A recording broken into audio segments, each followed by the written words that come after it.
Hello everyone, welcome. So we have all the new hero classes now, so we have those to use. Primarily I will just be using the Deathnight class. As I say that, I'm not even on the Deathnight class right now. I'm still on the Titan, so let's go switch back to that. Deathnight. And yeah, Deathnight's definitely the most powerful out of the new ones. Gosh, I spent like 200 or so gems switching through all those already. This in the past. So actually, this entire week, if you count everything this entire week, I think I spent upwards of 350 gems just to switch class over and over and over again. So a little bit of a waste there, but oh well. Hello, Kentalin. Hello, Beowulf. Hello, Max. Welcome, everyone. Welcome. How was all of your guys' weeks? Mine went pretty average, so pretty much like all the other weeks, except for the extremely large grind we had to do for all the wins. That ended up taking up a lot of time yesterday, more than I thought it would. Hello, Bobby. Welcome. Good morning, Maximus. Mana Surge. Mana Surge. Mana Surge. Mana Surge. Yeah, I'm pretty sure today we're mainly going to be doing hero-related things for the most part. Of course, we can still do any questions, any suggestions, anythings, but primarily, since that's the biggest thing that came out this week, that and I guess the new kingdom stuff, we could definitely do some more with these Strixes and see what kind of combos we can get with them, especially while they have their 50% bonus this week, which is quite large, of course. Next week's event is pretty dull, but it's just going to be a common troop, but it should be the start of Guild Wars, so that will make it quite lively. So we'll finally be getting that next week, as long as they don't delay it again. I haven't seen anything yet that would say that they would delay it. I could go double check again. I didn't actually check this morning. Oops, let me close some of these tabs. I have way too many tabs open right now. Yeah, that should be fine. Okay. Let me just check this real quick. Oops, because I have the chat so small, it makes this screen so small as well. Nope, nothing says delay from what I can see. Wait, a 3.01 update notes? What on earth? When did this happen? 9 hours ago. Hey everyone, today we are releasing an update on PC and mobile. You can download this update now, but you won't be able to do it until the weekly reset. Okay, let me see this. Let me bring this up. Oh, I didn't see this earlier. I think this was finally the update that fixed all the Guild Wars problem. So let me go bring this up. Before I do, though, let me say hi to everyone who's been saying hi. Hello, Bobby. Hello, Maximus. Hello, James. Hello, Golkin. Hello, Corin. Hello, Henny. Hello, Marco. Hello, James. Hello, Rosa. Hello, EFH. Welcome. But yeah, let me go bring this up real quick, because this is all about the new Guild Wars thing, most likely, and just like some of the bug fixes. Probably not anything too interesting, but let me just double check. Let me bring it up. I haven't read it yet, but let me make that a bit bigger so you can all see, and then let me actually bring it up so you can see what I'm looking at. Let's see. Window capture. Up, it's already up. Okay, I just need to make it visible. There it is. Let me move it over some. But yeah. Hello everyone, today, hey, they're doing the hello everything too, or he said hey. Hello everyone, today we are releasing an update on PC and mobile. You can download this update now, but you won't have to do it until the weekly reset. Without further ado, here are the patch notes. A bunch of bug fixes probably to the Guild Wars thing. Let's see. Fixed client-side Guild Wars issue. Corrected Clockwork Night spell. Oh, yes! Oh, they're actually doing like a full-blown little mini patch then. Nice. Because they said they needed a client update for that. So I guess this is going to actually be a client update that they got through Apple already. So that might have been one of the reasons why they delayed Guild Wars then. Because they needed a client update to... Oops, I didn't mean to do that. Because they needed a client update to actually fix some of these things. And they had to pass it by Apple, and that normally takes a couple weeks just in itself. Fix the position of storms on 4.3 devices. Fix the issue where, oh yeah, because some people who were playing on tablets, the new storm effect wouldn't even show up because of just how it visually worked. Fix the issue where switching armor or difficulty didn't save correctly. Oh, good. Please fix everything with it, things not saving correctly. Fix disenchanting troops not updating soul rewards correctly. That was horrible. I've never actually done it, but that would be horrible for anyone that did. Of course, you can just send support ticket for it. Added dispel help text. So that will actually say what it does. That was funny. When I explained it, no one knew what it did because it doesn't actually say it in game. Dispel, for any of you that don't know already, it removes all positive stats effects from anything that you dispel. Fix Nakriza's spell, showing no target if she is unable to summon a troop. Fixed VIP point shield, blah, blah, blah. Fixed team changes, not saving correctly. Thank you. That's the one I was looking for. Fix team changes for not saving correctly when exiting troop menu. This has been an issue like since this game was released, and they finally fixed it. So that is amazing, and right in time for Guild Wars. Of course, Guild Wars is starting next Monday. Fixed defense team, or it's not fixed yet. It won't be fixed until Monday. This patch isn't going out. Fixed defense team changing when player made changes to invade. Yes, that was exactly the same thing that what correlated with that. So both those two are probably the biggest thing in this entire list. Fixed kingdom powers not updating correctly when upgrading a troop. That wasn't too big a deal. Fixed kingdom stat not being given out correctly after leveling a kingdom. That is a pretty big deal. Didn't even realize that was a thing.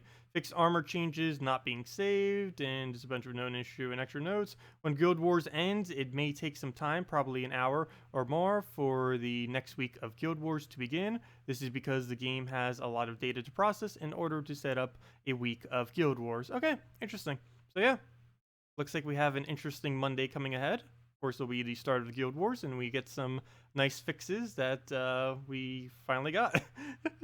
So anyways, that's all that. Let me go back to the battle.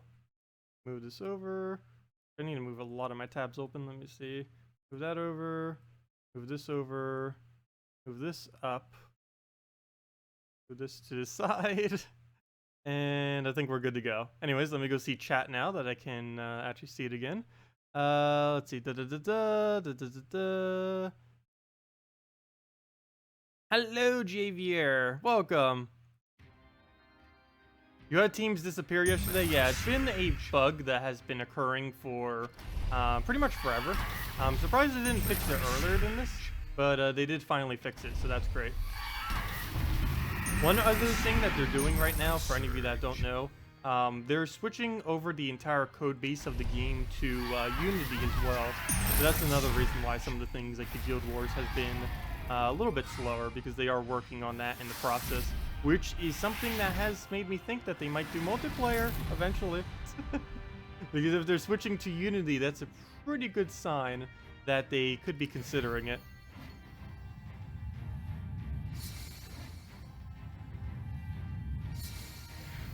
Okay. So, also, if you guys want me to do any teams, have any questions, feel free to leave them in chat and we can get around to all of them. Let's take that, get our blues, get our web spinners up, get a nice cast loop going, and then we can go from there. Get a little bit of green, nice. And we can just cast that out, get our huge stormer greens, get the death mark on all of them.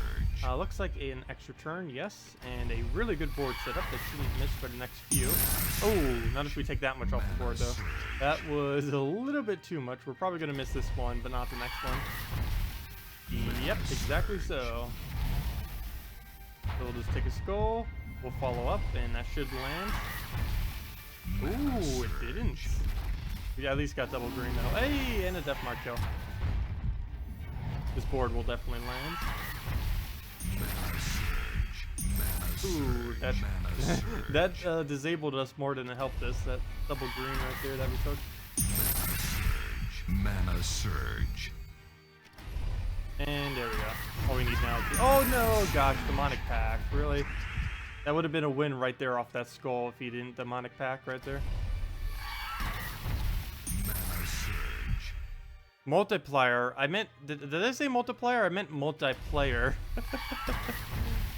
As in, It's something that they mentioned a long while back, and they actually have a button for it within the game, but they've never done anything for it. It's been there for almost a year now, or over a year. I don't even know. One of the two. It's almost been a year.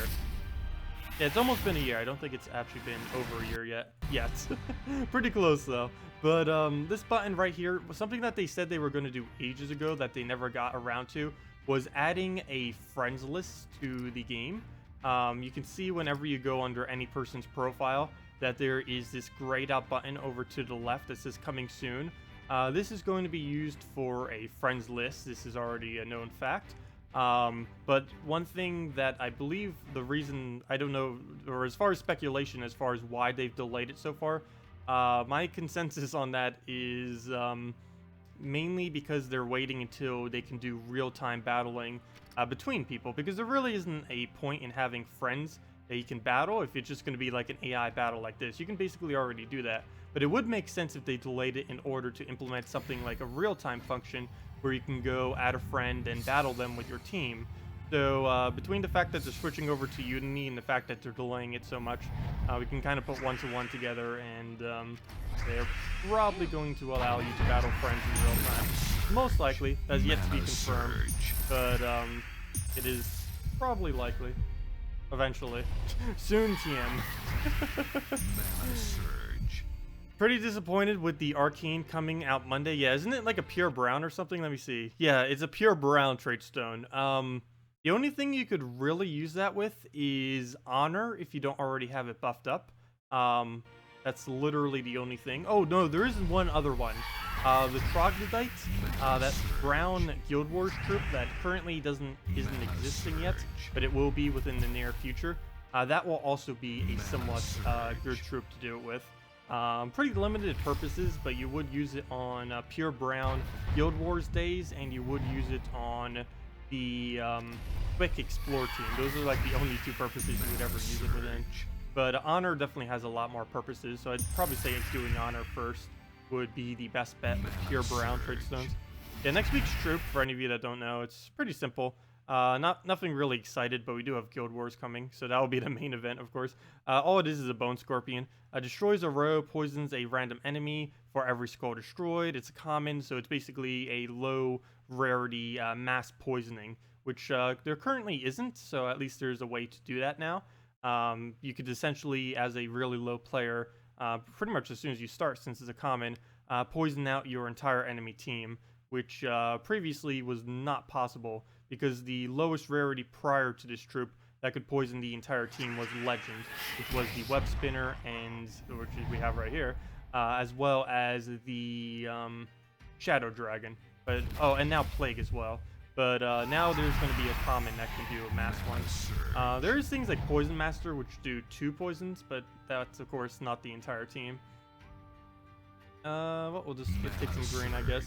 It's a bit of a weird situation where he could technically win if worst came to worst right here, which would not be good, because he's reducing down our magic, and magic is extremely precious on a Web Spinner, since that is a good majority of our damage, unless we can get them poisoned and do what we just did right there. Fortunately, Carnex does have immunity, so that is not going to work. Oops, let me move this over so I can actually see what Shad is doing. I keep forgetting whenever I switch tabs, I gotta switch attack. When are they doing Pure Blue? Pure Blue, let me just get the link. It would be a lot easier if I just get the link, but I'll go tell you when Pure Blue is as well. But here's the link for any of you that aren't aware of it. I would advise you to bookmark this like a billion times. Maybe even make like a desktop little bookmark thing so you can always get to it. I don't know if this link will always be the most up-to-date one. I'm pretty sure it will, but this link is a document that shows the entire list all the way up to July 24th as far as what every single event will be as of this current moment. It also shows all the way to the right what the next event troop will be. I believe it also shows what the mythic will be if there's a mythic in that given week. Do keep in mind that the game does change, and the devs could change any colors or any events or anything without much of a notice, so do keep that in mind. But generally, they tend to keep with whatever this says. All this information just comes straight from the files, but of course, if they end up making changes that they want to do, then it could change. It has that little disclaimer on the bottom too. All information subject to change at any time without notice. This is just what is tentatively scheduled. And yeah, but yeah, Pure Blue was it? What was that asked for? When are they doing a Pure Blue? The next Pure Blue is... Doesn't look like it's anywheres in sight unless I'm missing it here. I don't see it anywheres on the list, so that's a bit unfortunate. Doesn't look like Pure Blues coming anytime soon. Though you can always farm Pure Blues in the Stoneheim, all the way in the top right corner of the map if you need them. Also, that's one other pretty nice thing that happened as a result of me getting the 750 wins for all the hero classes. I was doing all of it in Explorer, and I ended up gaining an insanely huge amount of trait stones. My red blue was actually my lowest trait stone at the beginning of this week. Now I think I have like 80 something copies of it. I got some pretty decent luck on it too. I think I was getting about like 10 per hour or somewhere around there. And of course I had to do it for several hours to get all the wins for yesterday's video. Where did this come from? You've never seen this before? Also I'm bookmarked. Yeah, I actually didn't notice it until like a couple weeks ago. There's always been posts on it, but I never realized someone made like a super post that goes over like absolutely everything like that. It's really nice. I forget who manages it, but I need to figure out who their name is, so we can all thank them later. Hello, Stephen. Welcome.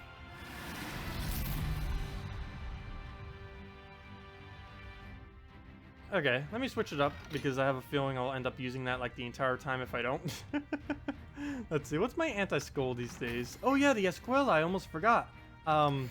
Actually, I completely forgot. Maybe I should be using this a bit more often because we're gaining 2 times arcane trait stones in PvP this week for using Escuela in our team. Do I keep saying that wrong? Just call him Escuela. I think that's close enough. Might be like Escuela or something. Mana surge.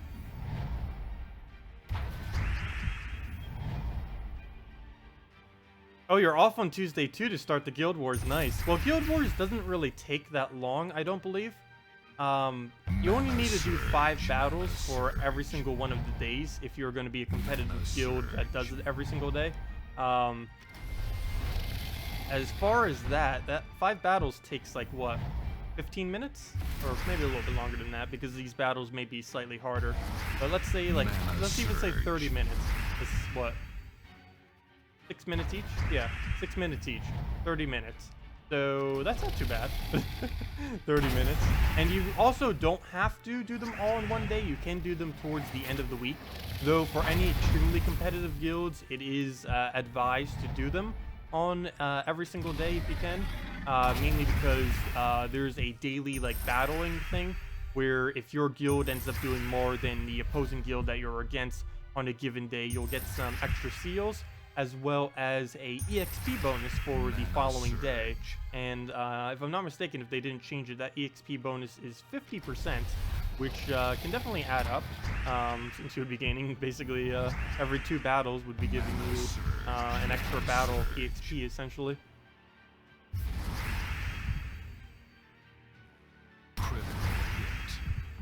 Okay, can we get our Dragon Soul off already?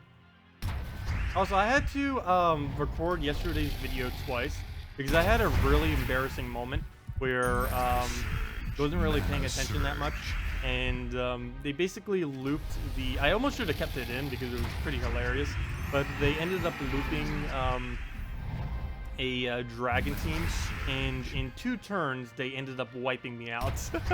I was like, no.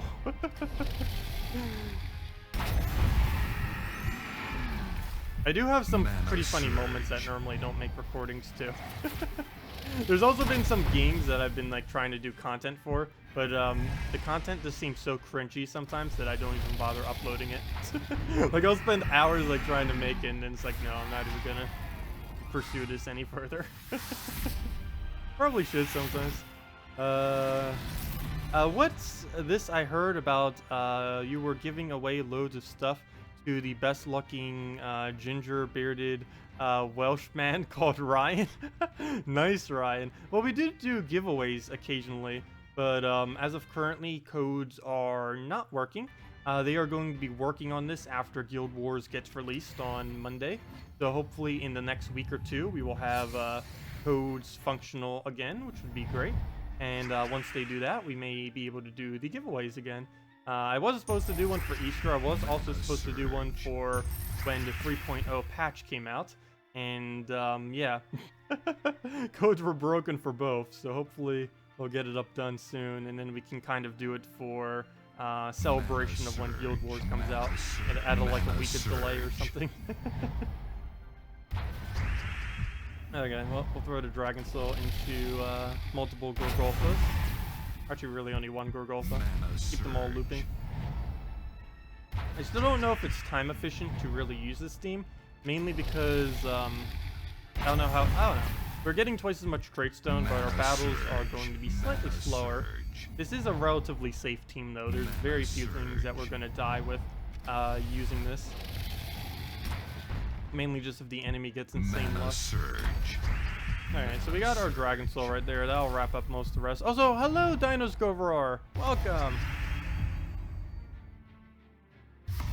But, yeah, we'll throw the Dragon Soul here. Don't really think I'll need the blade.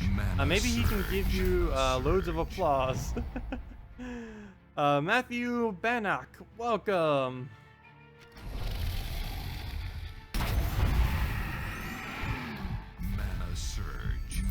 Alright, that's something else I ended up doing yesterday too. I ended up starting a Patreon.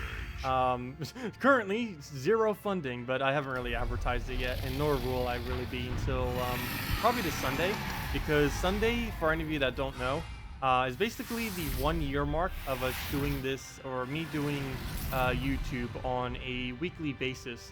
So I'm kind of kicking it off the Patreon then. Technically, it's already set up, but I'm not really going to start advertising it until then, pretty much. Welcome, Imperator Jax.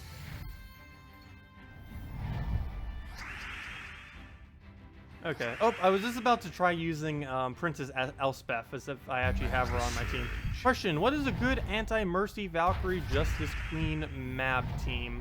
Basically, anything that has immunity to freeze will be good with that. You also want to have a troop, if you can, that can remove blue. Personally, my favorite counter to that is just using Christinex, but you can use things like a Tyree. You can use a Stargazer Empowered.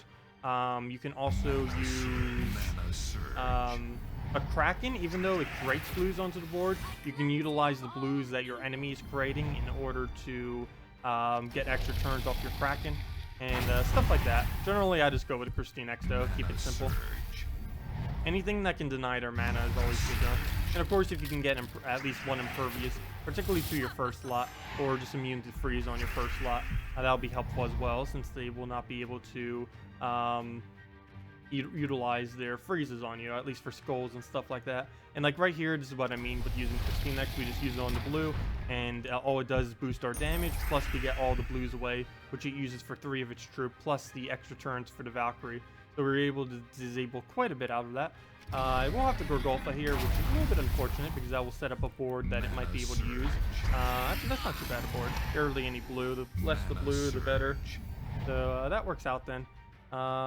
Do we bother blading? That is enough damage, and I think I will go for it just to make sure she doesn't be as annoying. Then we get this Gorgolfa afterwards. Mana surge. Okay, so Gorgolfa, as said, get that off, get our Dragon Soul, get Christinex, and see how things go from there. So throw down the yellows, and all we have to do is poke it with anything. There we go. Mana surge.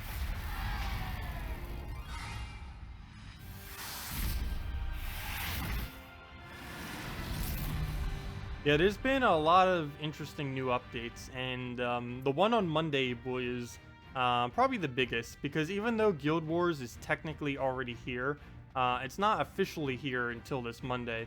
So even though this is only a small mini patch on Monday, it's going to be it's going to probably feel like a bigger patch than what the 3.0 patch was, because now we'll actually be able to play Guild Wars, which was essentially the biggest thing that was supposed to be in 3.0, but then they had to delay it, unfortunately. but it's right around the corner. Also, for any guilds that haven't done it yet, though I'm pretty sure like every guild in the game has already done it, but don't forget to tell your guild leader, if you're not one of the top 2 ranks in the guild, to start up the guild wars if your guild already hasn't, because that will be starting on Monday. What is a Patreon? Patreon is basically a monthly donation service thing that helps channels stay financially stable, and I figured I start one mainly because, well, I'll have a whole video on Sunday kind of explaining all the reasons, but the main reason for it is, as some of you may know, there was a ad pull from YouTube recently where a lot of advertisers end up leaving, and in a matter of weeks, the amount of revenue that I make on YouTube on a monthly basis has dropped by almost 50%. And of course, since this channel already wasn't self-sustainable, that was a pretty huge cut. And I'm just starting a Patreon mainly to offset the losses from that, just so I can keep doing this channel on as regular of a basis as I do. Let's see. You've actually been running your early game team with the Ranger, Alchemist, Enchantress because you thought it was faster, although not as safe. Yeah, it could be faster. It definitely gets a lot of burst off in a quicker method. Really just depends on what you need, or what you have, I should say. But yeah, Ranger earlier on in the game is insanely quick for winning battles. Especially if you double Ranger, if your team can actually support double Ranger. Double Rangers, depending on how early in the game you are, that's like 2 to 4 casts in order to win. And for that few casts that early in the game is pretty quick, since you can just Alchemist into them, fill them up, cast them, and then you're good to go. Let's see. Spirit Fox isn't bad as a mercy counter since it removes all the yellow from the board. Yeah, it counters mercy, counters humility, counters pretty much everything that uses yellow. I'm pretty sure on Guild Wars days, almost everyone is going to be using a Spirit Fox, even if they don't have it traded, though especially if they have it traded, because there isn't a single troop in the game better at countering yellows than the Spirit Fox is, even though it's only an ultra rare. So it's definitely going to be quite overused, which is going to be really, really, really annoying. Like, teams like this get absolutely crushed if you end up Spirit Foxing them. Actually, it just would have been a great example to try showing Spirit Fox against. Too bad I didn't actually use a team with it. I ended up clicking the yes button before we started explaining Spirit Fox. But yeah, anything that uses even more than 1 yellow on the team is going to fall apart like crazy from Spirit Fox, and even more so if they have things like Alchemist, which are feeding them, or on Guild War days where it's actually incentivized to use yellows, so you'll be able to counter more yellows out that way. Have updates impacted your low-level team advice? You're using the Devoted...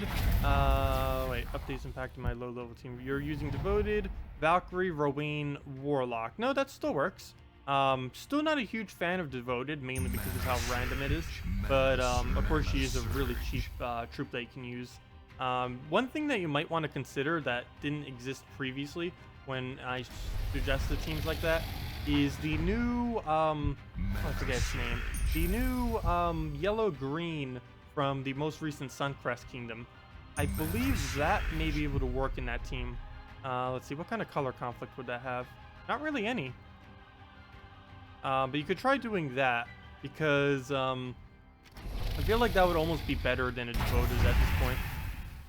And you'd still be able to use the Leaf Storm for your Rowan as well. Oh yeah, I don't believe I have that saved anymore. The really good team with that one troop as well. It doesn't have any soul bonus on it though, or soul gain, so it wouldn't actually give you what you'd need that team to do. But I'll need to go show that after. Oh, you gotta run? See ya, EFH. Have a good day. And no problem. Alright, well, we'll throw down the yellows. And, yeah.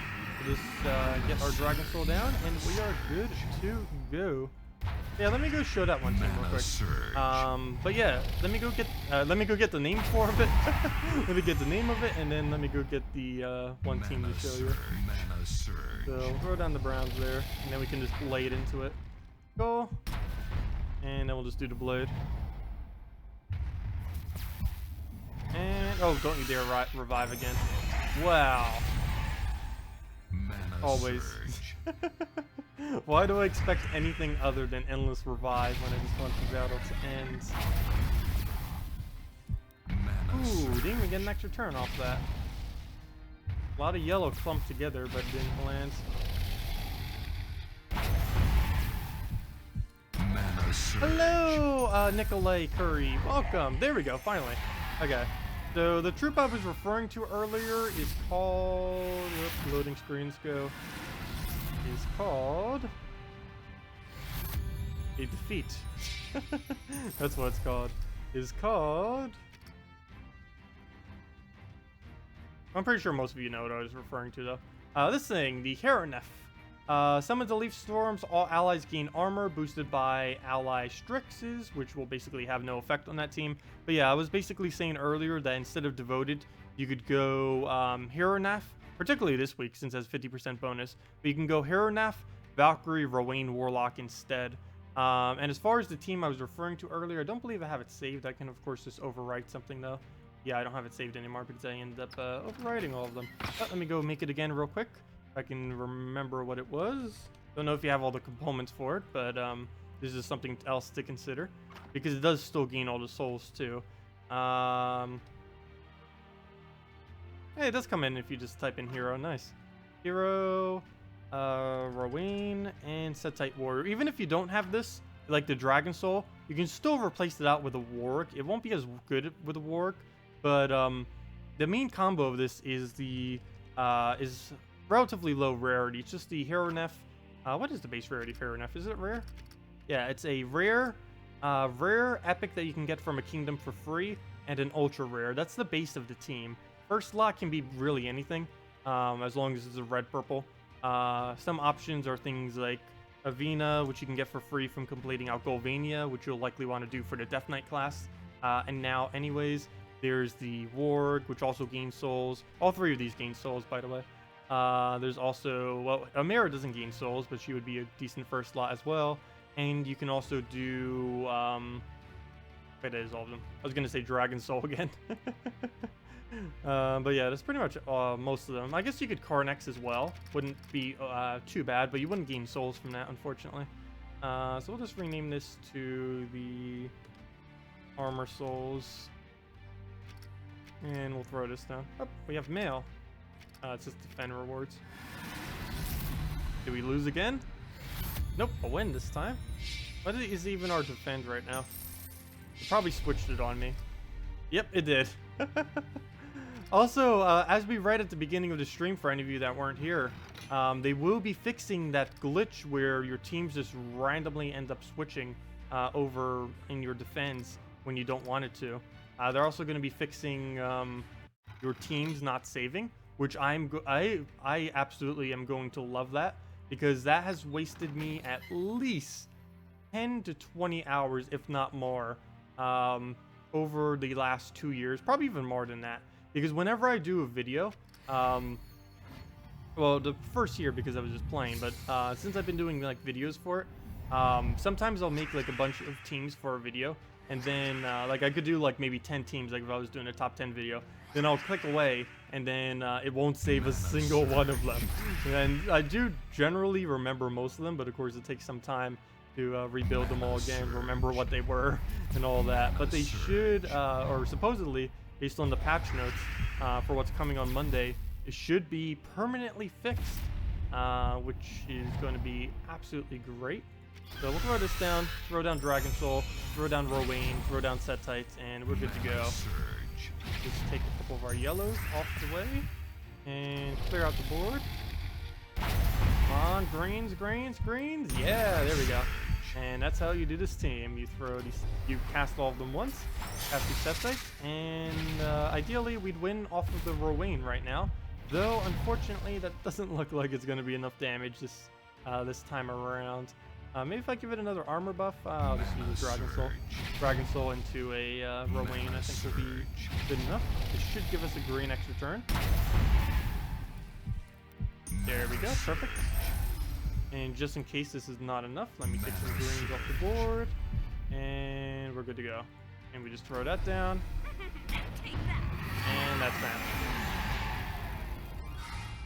This is also one of my favorite teams from the New Kingdom, by the way. Even though it's basically something that was already possible, the main difference now is the Leaf Storm. All these storms are a lot more powerful than I initially anticipated they would be. I don't know which one would really be the most powerful. I have a feeling the purple one, once they add the troop, like the purple Guild Wars troop, I have a feeling that one may possibly be the most powerful one. But based on what currently exists, I love this green combo with it. Even without the 50% bonus, this thing is absolutely insane what it can do. Because I initially started using this team even before the event week came out for it. We didn't get enough mana. Oops, forgot some chats.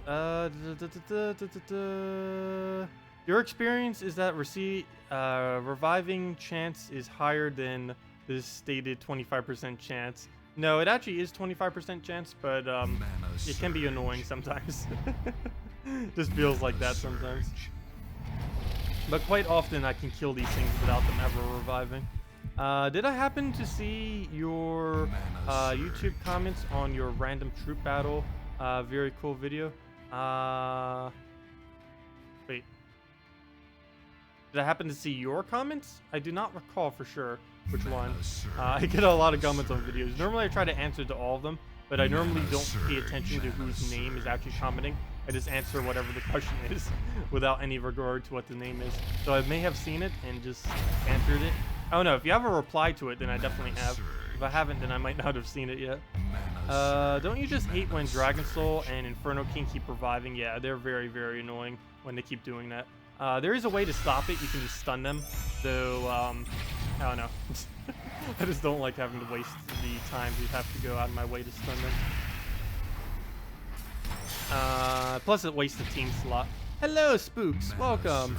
No problem for all the videos. They were very helpful so far. You love and currently use the Loop Team, Alchemist, Hellcat, Nobin Brothers, and Goblin Rocket. Nice. I almost forgot about that. Yeah.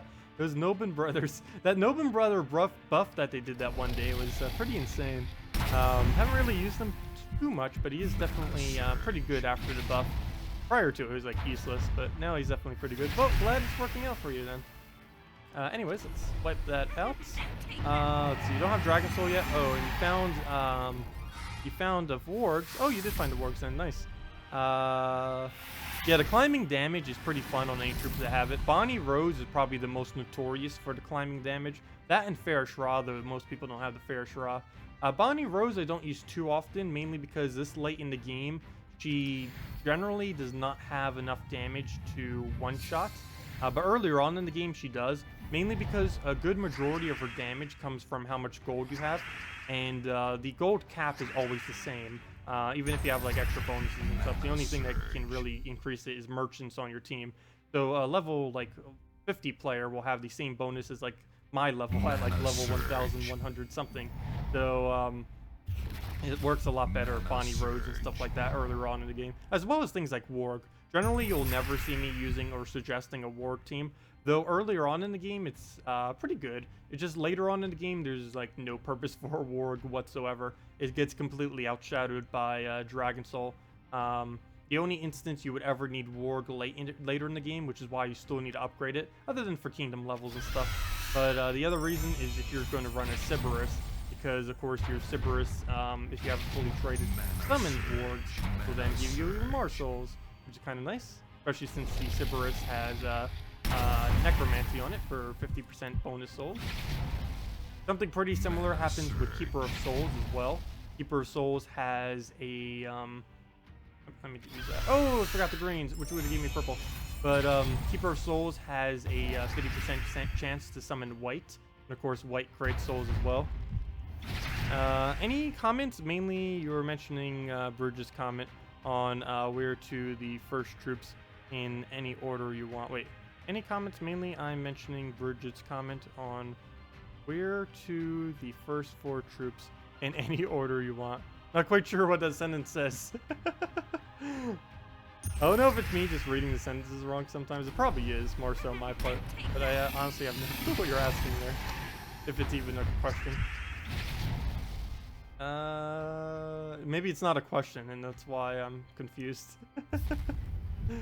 Anyways. You have an anti-dragon team you should try. Dragon Cruncher, Cockatrice, Kofishi, and Kraken. Really interesting. So you would use the Kofishi then to drag up one of them, disable it, and then kill it with the Cruncher. That is a really, really interesting combo. If we can find an all-dragon team, we could definitely try it and see how it fends out. Oh, that was referring to my random troop video. Oh, okay.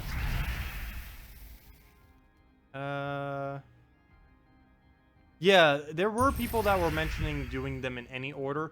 I may do that for the next one we do, because I have had quite a few people mentioning that. Like, you should just order them in whatever order you want. Like, still let them be random, but actually choose the order, because that would change how you would play the teams quite a bit. So, if I ever do that video again, or when I do that video again, I definitely will be doing the random troop challenges. They're a lot of fun to make, and a lot of people seem to enjoy them, so... I will, for the next one, do it so we actually choose the order that they go in. That would make it easier, but it would also probably make it more interesting, since we would have to have some strategy in what order we end up deciding for them to go into. I have no clue what I want to throw against this. Probably just going to go... I have a feeling I'll be floating back to this team quite a bit this weekend, mainly because it's the most consistent team I can possibly think of that's going to be able to give us the 2x straight stones off of Prince Escuela.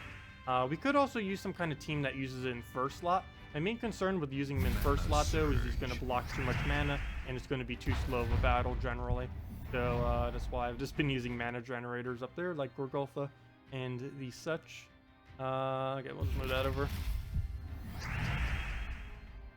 How about trying that now? Sure, we can try that now. We can do a team or two. Might as well. Let me go get the sticky notes. Let me get the papers. And there we go. Sticky note, papers, all good. Okay, well, we got everything we need for it then.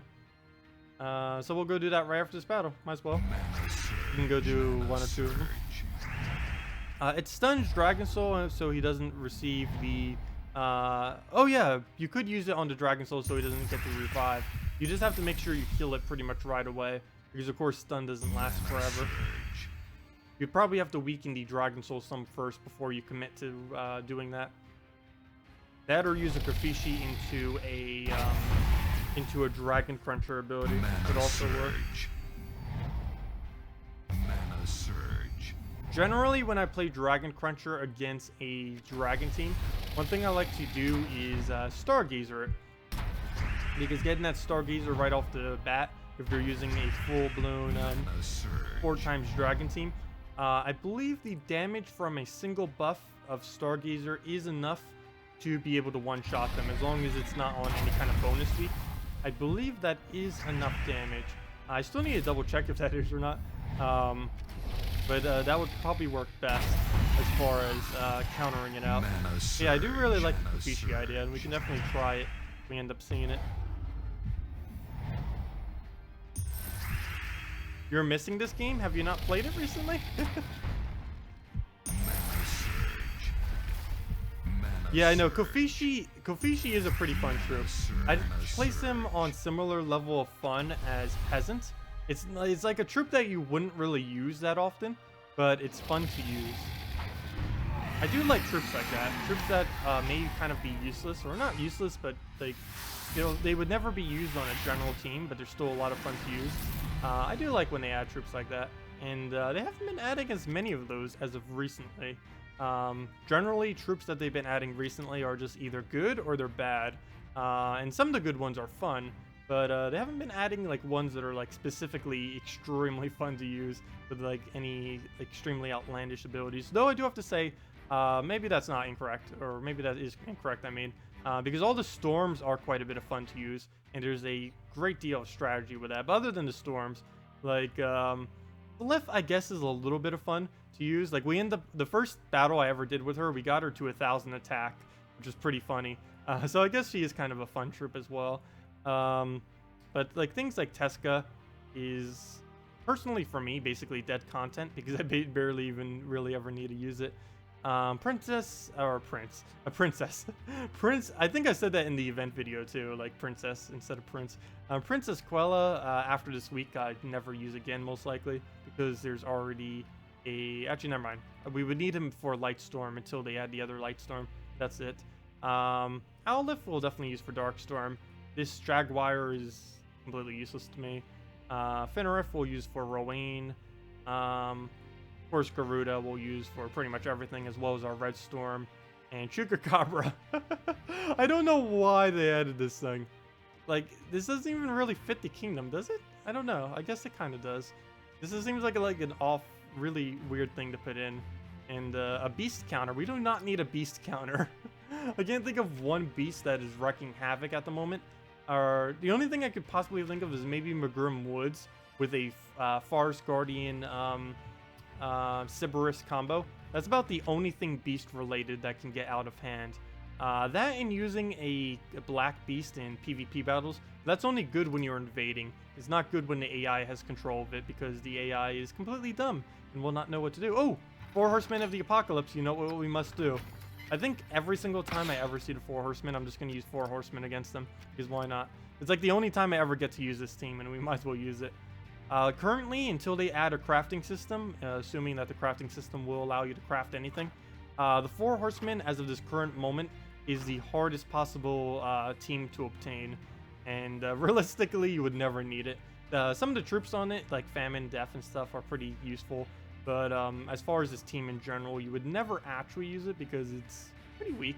So you're not really missing out on much. But we'll throw this down, do it on a double yellow. It is one of the fun teams to use, especially when we're mirroring basically the exact same team, just in different order. So we'll see what happens. We do get quite a bit of bonus too. Really offensive. +5 attack, +2 magic. So we'll throw this down, see what happens. Yeah, I do have quite a bit of glory and gems. They have accumulated quite a bit over time since we have been playing for 2 years. So they've just been getting bigger and bigger stacks. Mana surge. Yeah, Peasants, they really need to add more troops like Peasant. Really low mana cost troops that have weird board controls, but also add like additional effects on top of it. That wouldn't be too overpowered. I know, I really wish there was more peasants in this game as far as troops that interact similarly to it. There's a couple weapons that are kind of like that, but they didn't add them as troops. And since most weapons are dead content, it's a little bit unfortunate because there are, like, Deepstone is the first thing that comes to mind as a really interesting ability that you never see because it's an old event weapon and they didn't make it as a troop. If they were to make something like that as a troop, maybe give it like a slight stat bonus as well on top of it, would be pretty nice to have. And for any of you that don't know what Deepstone does, because I barely even remember what it does, it does a 3x3 explosion wherever you target, just like a normal one. So if we do it right on that skull, it'll do this entire little area. And it does this line taken away as well. One interesting mechanic that this adds is it's the only weapon, or really the only way currently available, that you can do a 2-drop on the board. There isn't currently anywhere where we could do this, I don't think. But for example, if we did like an explosion here and then this whole entire row goes down, that means we're lowering this by 3, but we're also lowering all the other ones by 1. So technically we're lowering all the side ones by 2 because that's the difference between both of their lowerings. So we'd be able to get this down by 2 and then get some kind of alignment based on that. And currently there isn't anything that can, other than that weapon, surprisingly, that can lower things by 2. And that'd be pretty cool. Similar to Peasant, he's the only thing that has a triple little wide thing. And that can come in handy from time to time. And just small things like that are really fun little board controls that make you think of what you should really do for your move a bit more.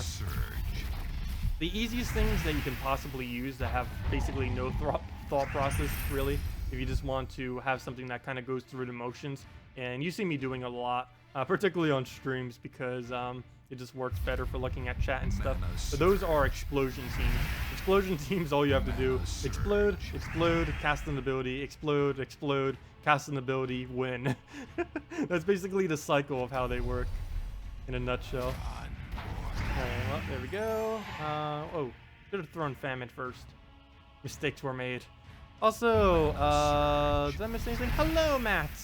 Hello, Chloe. Hello, Belinda. Welcome all. So, we'll throw our skull there. Ooh. Okay, we both get a skull. So he'll take a skull, we'll take a skull. Hopefully we will. Oh, I did not see those greens there. Never mind. That's not what was supposed to happen. Mana surge. Can you give us a skull? We can just hit right through his HP and kill him. That'd be great. Doesn't look like he wants to give us one.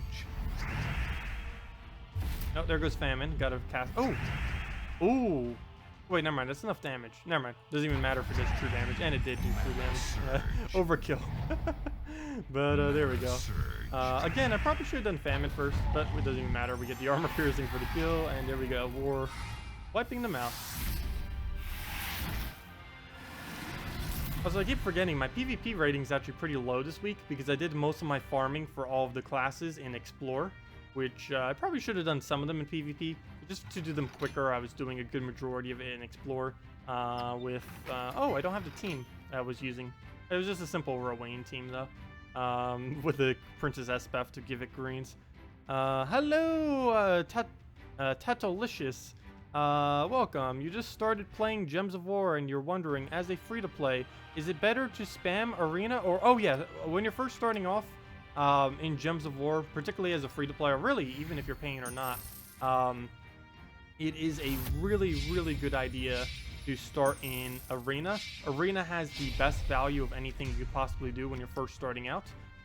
It's definitely something you should try learning a bit when initially starting. It'll get you introduced to quite a few of the troops within the game, and if you can start getting a good enough control over it, it is relatively easy to get 8 wins, and 8 wins, the main prize that you get from that is the huge amount of souls, the 1,200 souls. This is also increased by all of your other bonuses. As far as where you should allocate your resources, souls you just put into whatever troops you end up needing at any given time that you happen to have. Don't overspend them, but you will want to use this just on troops that you're using in just PvP, questing, stuff like that. Gold you use to upgrade your kingdom levels. You'll want to get all of those up to level 3 and then start on all the magic and attack kingdoms.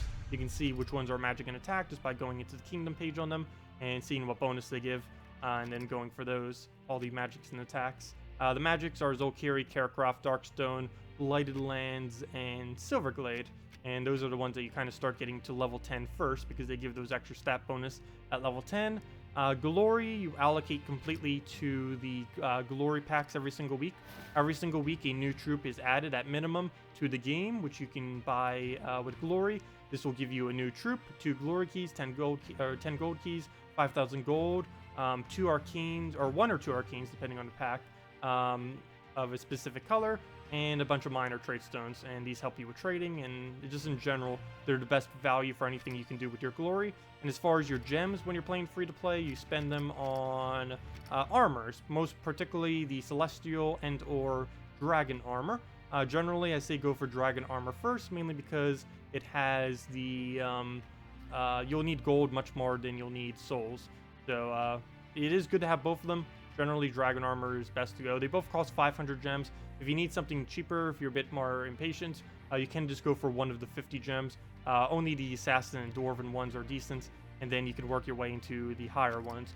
Also, if you find you're ever losing PvP or just questing and stuff too much, play the treasure hunt minigame. If you don't have any treasure maps, you can complete out Zolkiri, you'll get a Tyree, and that troop can farm a lot of maps for you. And that's about all the basics then.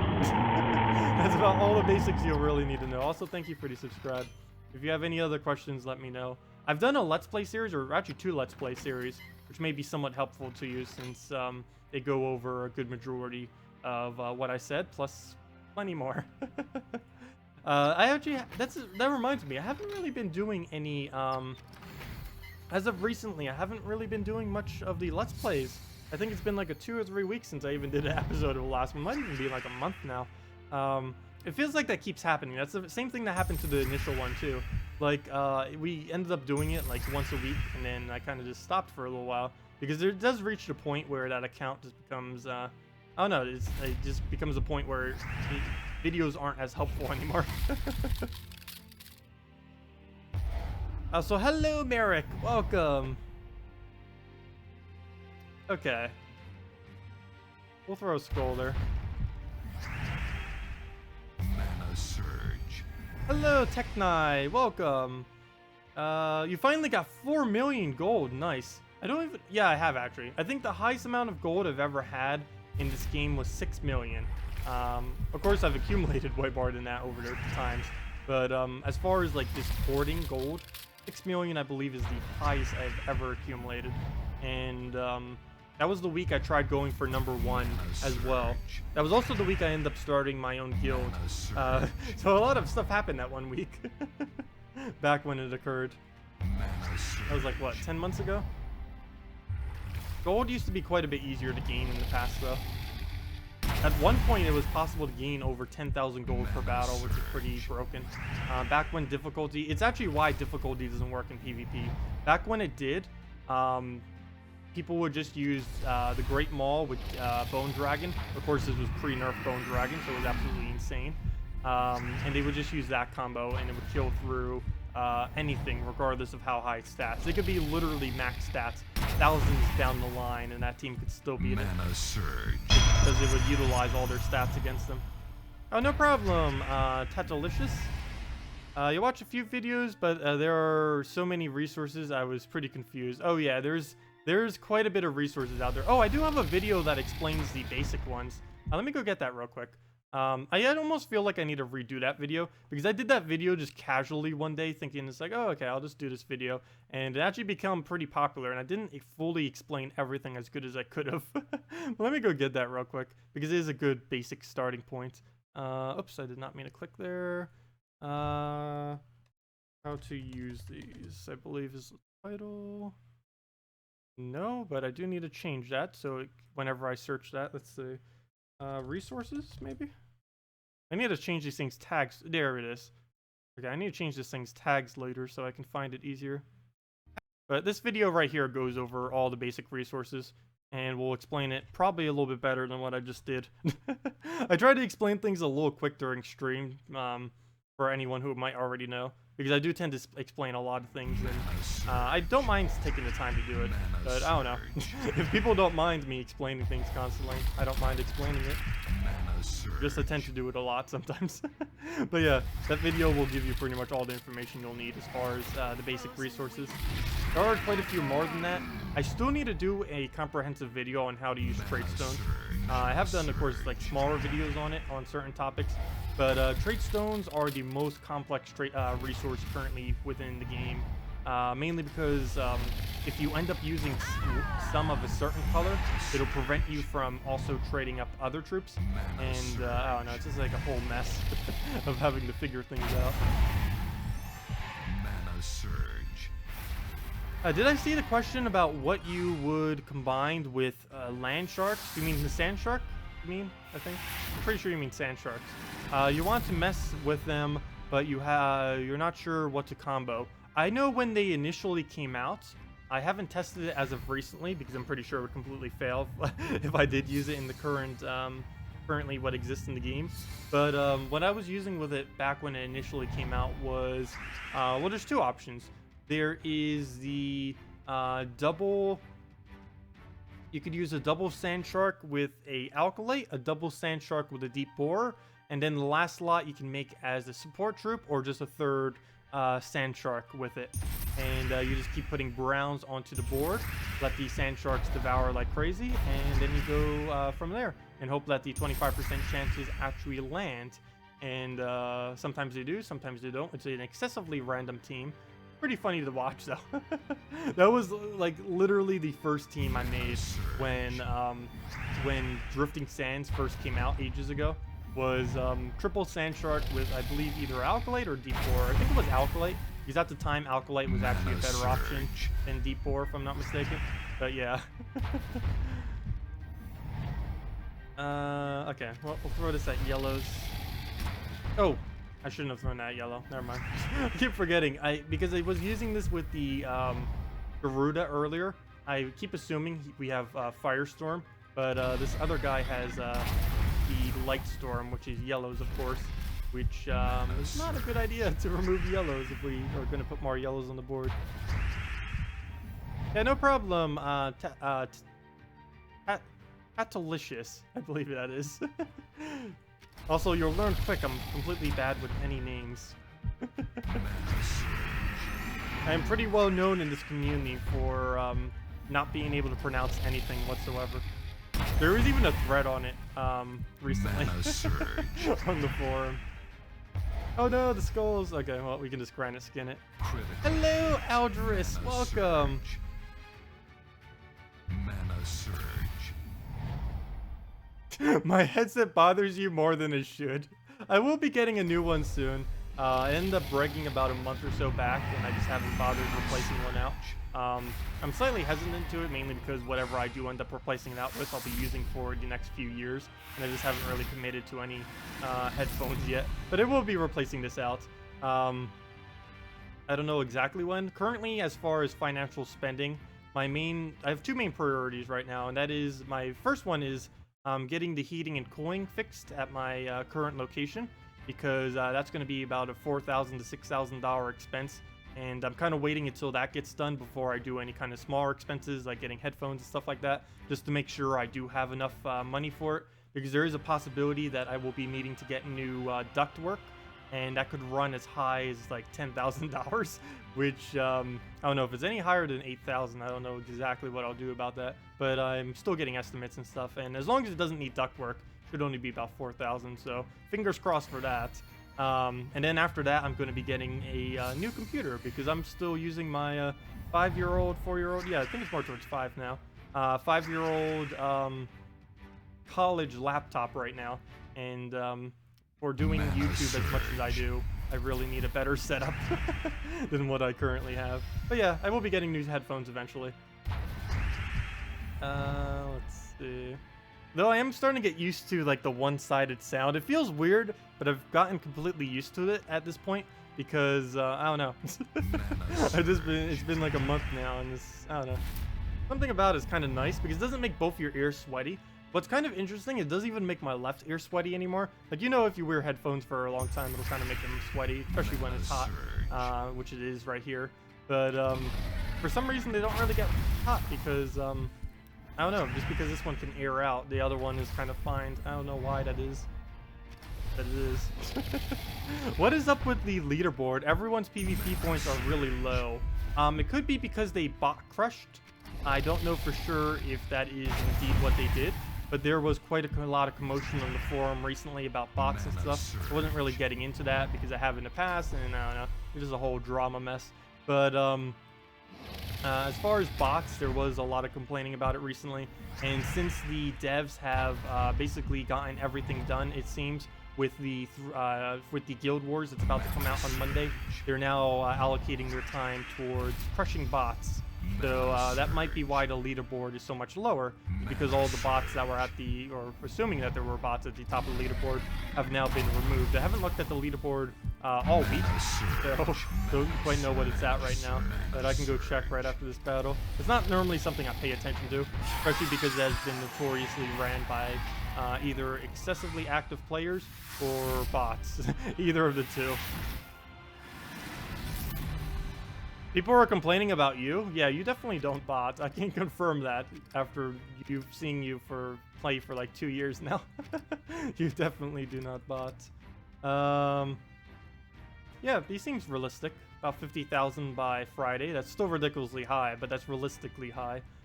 It's possible without, if you play 8 hours a day, I believe it is possible to do 10,000 points per day. And of course, if you do more than that, you can go even further. So that's definitely realistic. When they were doing like 125,000 last week, that was not realistic. That would have to be about 22 hours a day, approximately, maybe even more than that. But yeah, leaderboard seems fine. Okay. I like never place on it anymore just because the minimums normally every single week I plink to place. Well, for one, the rewards for placing is horrible, but the minimums these recently has been around 18,000. And generally I only get around 10,000, like 9,000, 10,000 in a given week. Not something I generally tend to go out of my way to grind out because there's really no point in doing so. The rewards for it are really, really, really small.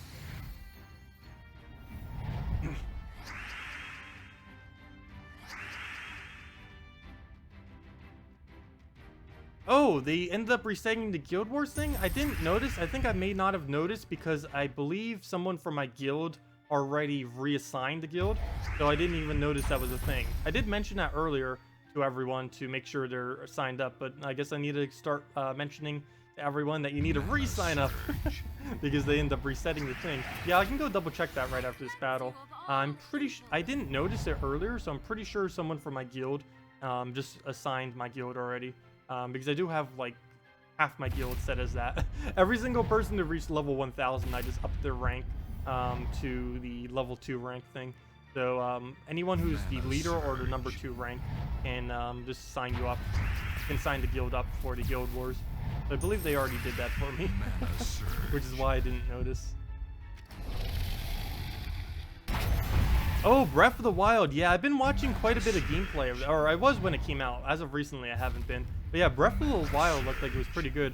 I'm also watching quite a bit of speed runs. I forget exactly what the time they have it down to, but there is a really funny glitch that you can do with a boulder to skip using like one of the mechanics that you get from being able to like lift the boulder, and it's pretty interesting. If you haven't watched a speed run of it, I would definitely advise. I haven't watched one recently, don't know what time they're down to. Highly doubt they'll ever get it quicker than Ocarina of Time, but I believe they've gotten it to around 40 minutes, somewhere around that general area. I haven't checked in the last couple weeks, so I don't know for sure. But yeah, have fun with Breath of the Wild. I still don't know if I'm going to get a Wii U. I don't know if I'm going to get a Nintendo Switch. I'm leaning towards the no. There's definitely no way I'll be able to get it anytime within the next few months due to expenses I have coming up. But after that, I may consider it. I don't know. I'm still leaning towards a no on it. I haven't really seen anything too interesting that I'd really want to do on Nintendo Switch. I think the thing that may push it over for me, if I was to get the Nintendo Switch, if they made a new Super Smash Bros. Of some kind for the Switch exclusively. I think that's like one of the only things that might push it over. That and, oh, what was the other game? Oh yeah, a new Harvest Moon. That would also push it over. Well, anyways, let's get into another battle. Oh, a really annoying one he's using too. I really hate this Great Maul team. Because if you can't get if the Mercy lands alignment, you basically lost right then and there. Which is always very annoying. Oh, we'll move that out the way. Some manas. And I gave it alignment. I just can't win. Case in point. Exactly why I hate this team that we're up against right now. I should have just went for a safer one that didn't cascade as much. Oh, good chance we could lose now. Really high chance. Need some skull distracts. Mana surge.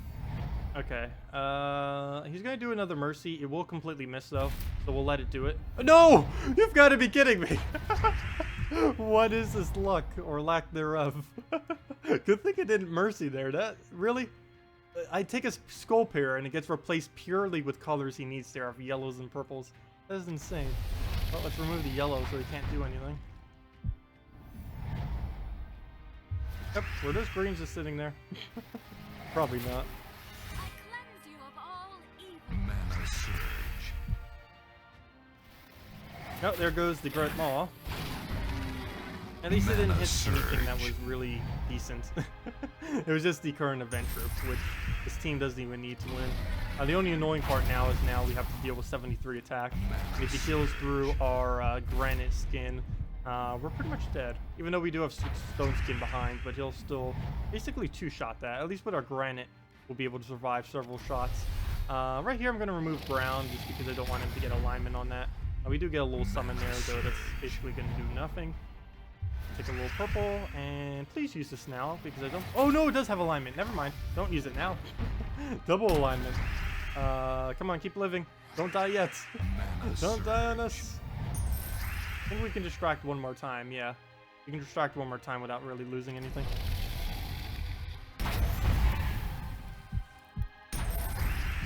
Mana Surge. Oh, we'll go in purples. Mana Surge. Oh yeah, wasn't there something else I was going to check? Oh yeah, there was. I was going to check to see if my guild was re-registered. Yeah, I completely did not notice that earlier, that we were unregistered. Okay, all we need now is these skulls or something. And we're good to go. No! He got a kill! Nothing I can do about it. We'll just skull into Dragon Soul into the little tap, and that is matched. So we'll let him do whatever. Doesn't even matter what manas he takes. So we'll Dragon Soul, tap him, done. There we go. Oh, we can even do it with a Dragon Soul to get our extra bit of souls. I don't know why I bothered to keep accumulating souls. I just always have like a gut feeling sometime just anywhere in the future they may add some kind of purpose to souls that may make it worth it. So just in case, I always get them because why not? I think I've almost got my first million. I know some people have like multi-million of souls, but I still haven't made my first million yet. Let's see, how many are we at? We're at, no, it's going to be a while before we hit a million. I don't tend to accumulate souls too quickly, but there's a few more, as I say that. But yeah, I'm pretty sure my guild is already re-registered from everyone who was mentioning that earlier. If I click on Guild Wars, oh no, we're not. Oh, okay, well, let me register. Black screen of death. And we're registered. There we go. So yeah, definitely make sure to re-register. I might need to make a video for that. Because I have a feeling some people will forget to re-register. I would have. I would have if someone didn't say that. Also, thank you, Ariana Villanueva for the subscribe. Much appreciated. But yeah, make sure to re-sign for Guild Wars because for some reason it was undone for I have no clue why. Oh, let's go back. Ever try Brawlhalla? Oh, I have heard of that game. I have seen gameplay of that game. I have not bothered playing it for some reason. Probably because I don't have a PC controller. Or I do, but it's a pretty dated one. And I kind of want to get something newer. I might just get the Steam controller or something in the future. I don't know. Could you play that game easily on mouse and keyboard? That doesn't seem like a game you could easily play on mouse and keyboard. It wouldn't feel the same. Combat games like those, you really need a controller for. I don't know. Maybe next time Steam controller goes on sale, like this summer, I'll have some money probably saved up. We could probably buy a Steam controller and do some games like that. Because I do like playing I do play a lot more games than what you normally see of me just playing Gems of War. It just, I don't know. It's hard to make content for some other games sometimes. Because you need to make progress within the game, then you need to figure out something that hasn't really been done, and then you've got to do a bunch of other things. I don't know. It always seems so cringy whenever I do some other videos too, because I just compare it to some other people's content. Because that's one of the luxuries of me doing Gems of War content, is there isn't really too many people to compare it to. There's Predator the Horse, and that's about it. There's not really anyone making other content. I just always feel intimidated whenever I do like content for a different game, and it's nowhere near the quality of what other people are already doing. Mana Surge. Oh yeah, the troop. Oh, what am I doing? Random troop challenge from earlier. I am ridiculously forgetful. I still have it right in front of me. My paper and Mana Surge. pencil. Also, I like how it goes invisible if I show it this way. Let me see. There we go. If I show it at a tilt, It'll go invisible. There we go. Come on. Hey, come on. Oh, now it's not doing it. Aw. I wanted to go invisible again. That was weird. It's like, do it up there. And I just tilt it. Aw, it's adjusting too much. I do have my webcam to auto fix the lighting. Mana surge.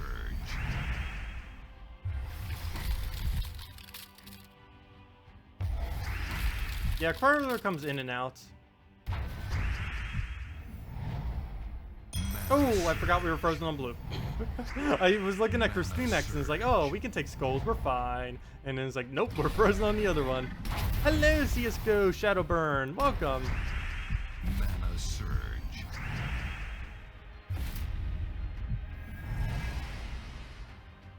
Oh yeah, I haven't used the Black Knight, Black Beast, Black Knight shenanigans yet. We'll definitely need to do that. But let me go do the suggestion that was made earlier though, because there was this was suggested a couple times by a couple people, and I kind of completely forgot about it. You're a wizard, Tacet references. All the references, all the memes. I'll just throw that down wherever. But yeah, let me do a random troop challenge or two first. Let me get the little paper thing and save paper. Use this front and back of everyone.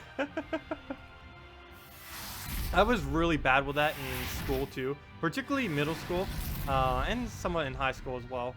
I would always conserve paper like crazy, and I'd write like ridiculously small on every single piece of paper, and even something as small as this little leaf, I could write like several paragraphs on. I also write in cursive, so it was easier to crunch all the letters together too in cursive, because you don't actually really need spaces between the letters. Because when you're writing in print, every single letter you write needs to have at least some minimal amount of spacing between it, so you can determine words. So it's not just a huge line of letters. But with cursive, of course, you can jumble them a lot more together. You can even put words on top of each other. One technique that I found, like whenever you would get an assignment and it's like, okay, you can get one note card to write any, like, I don't know if you guys ever had this like in school. This was mainly like a middle school thing and more elementary school, but you could get like one note card to write like whatever information you wanted on. And my technique for this is write it in cursive, and then like the little gaps between them, you could overwrite your words on top of words and then get even more information on it. And I had it down to a science. I had it down to an absolute science how much you could fit on a single piece of paper. Good times. Anyways, let me go do a random troop challenge. Let's do it off of glory keys so we don't waste keys. And I don't know, personally I find glory keys to be the most interesting. It has the widest drop range of any key, and it's good because it's not as horrible as gold keys, because gold keys we're almost always going to lose with. But I will do this in any order as people have been suggesting. So we get a siren. Let's see, what else do we get? Siren, Bridgestone, come on. Runesmith, horrible so far. Well, Siren isn't bad. Runesmith is horrible. Valkyrie, we have nothing to feed blue into. Please give us a blue. Doesn't even matter what that blue is. Ooh, this team. This team. What even? Oh, double Siren, but we didn't actually get that in. What even is this team? Okay. Got 2 Valkyries and 2 Sirens for that. What? Okay. Anyways, what on earth? We'll definitely need a 2 trophy. I almost feel like I need a 1 trophy this. Gosh, I think I have to. I think we'll have to drag it down to a 1 trophy. He's still a relatively strong 1 trophy. He has a dragon team going with a Corvash up front. But, this looks horrible. What on earth did we just draft? We end up getting a Siren. I will switch this into a different order, but I don't even think it really matters. Gosh. Runesmith. Valkyrie that feeds into nothing. And a Void Port. Oh! Oh! Wait. Wait. We did get something. I forgot. Oh, that changes everything. Oh, let me just kill off the Runesmith. Let me just let my Runesmith die. Never mind. Let me try this on a higher difficulty. Never mind. Void Portal Runes or Valkyrie Void Portal combo. Even though we have no blue to feed into anything, that is going to be really strong. Let me switch to a red purple. If I can find one. If I can find one. I just passed it, didn't I? There it is. It was this other one. Oh no, that's not the right color. Red purple. Okay. We'll do it this way. Let me up it up to a. I'm gonna three trophy it. I'm probably regret this later. But I think we could win off of Valkyrie Void Portal. Yeah, the fact that she'll be able to, like, when I saw Void Portal, I was like, oh, there's no way we're gonna win because we can't summon with it. But yeah, we did end up getting a Valkyrie, which of course gives us souls, and that's the only thing that's gonna make us win is what we summon from the Void Portal. Okay. Well, we'll just take some basic mana. Make sure he gets less off of his mercy. Ooh, free greens, but we already have our siren up. I think I'm gonna risk this on the green. Come on. Come on. Yeah, but we completely missed. We got the color, but even with that board, we still missed. That is insane. Oh, finally get to see some Void Portal play. Oh no, I use Void Portal very, very occasionally. It's a little bit too slow for me to ever really use on a normal team, which is why you don't see it too often. It is really powerful though. It's actually pretty hard to, if you have something that can gain souls, it's pretty hard to lose with a Void Portal. Being able to summon a random Daemon for only 12 mana is pretty good value. Being able to do it 100% of the time, because currently there's no way to really drain your amount of souls. Actually, there's currently nothing that does that. There's a way to drain your gold, but not souls. So, yeah, you kind of can just go infinitely at it. Give an ally attack and armor boosted by red gems. I really wish they would have gave him the ability to create trade stones. I guess they figured that would be too overpowered, but we really needed that. Okay, so what do we buff here? I'm kind of scared because he does have Black Manacle, and if worse comes to worse, he can kill us just with Black Manacle. I don't want to just buff our...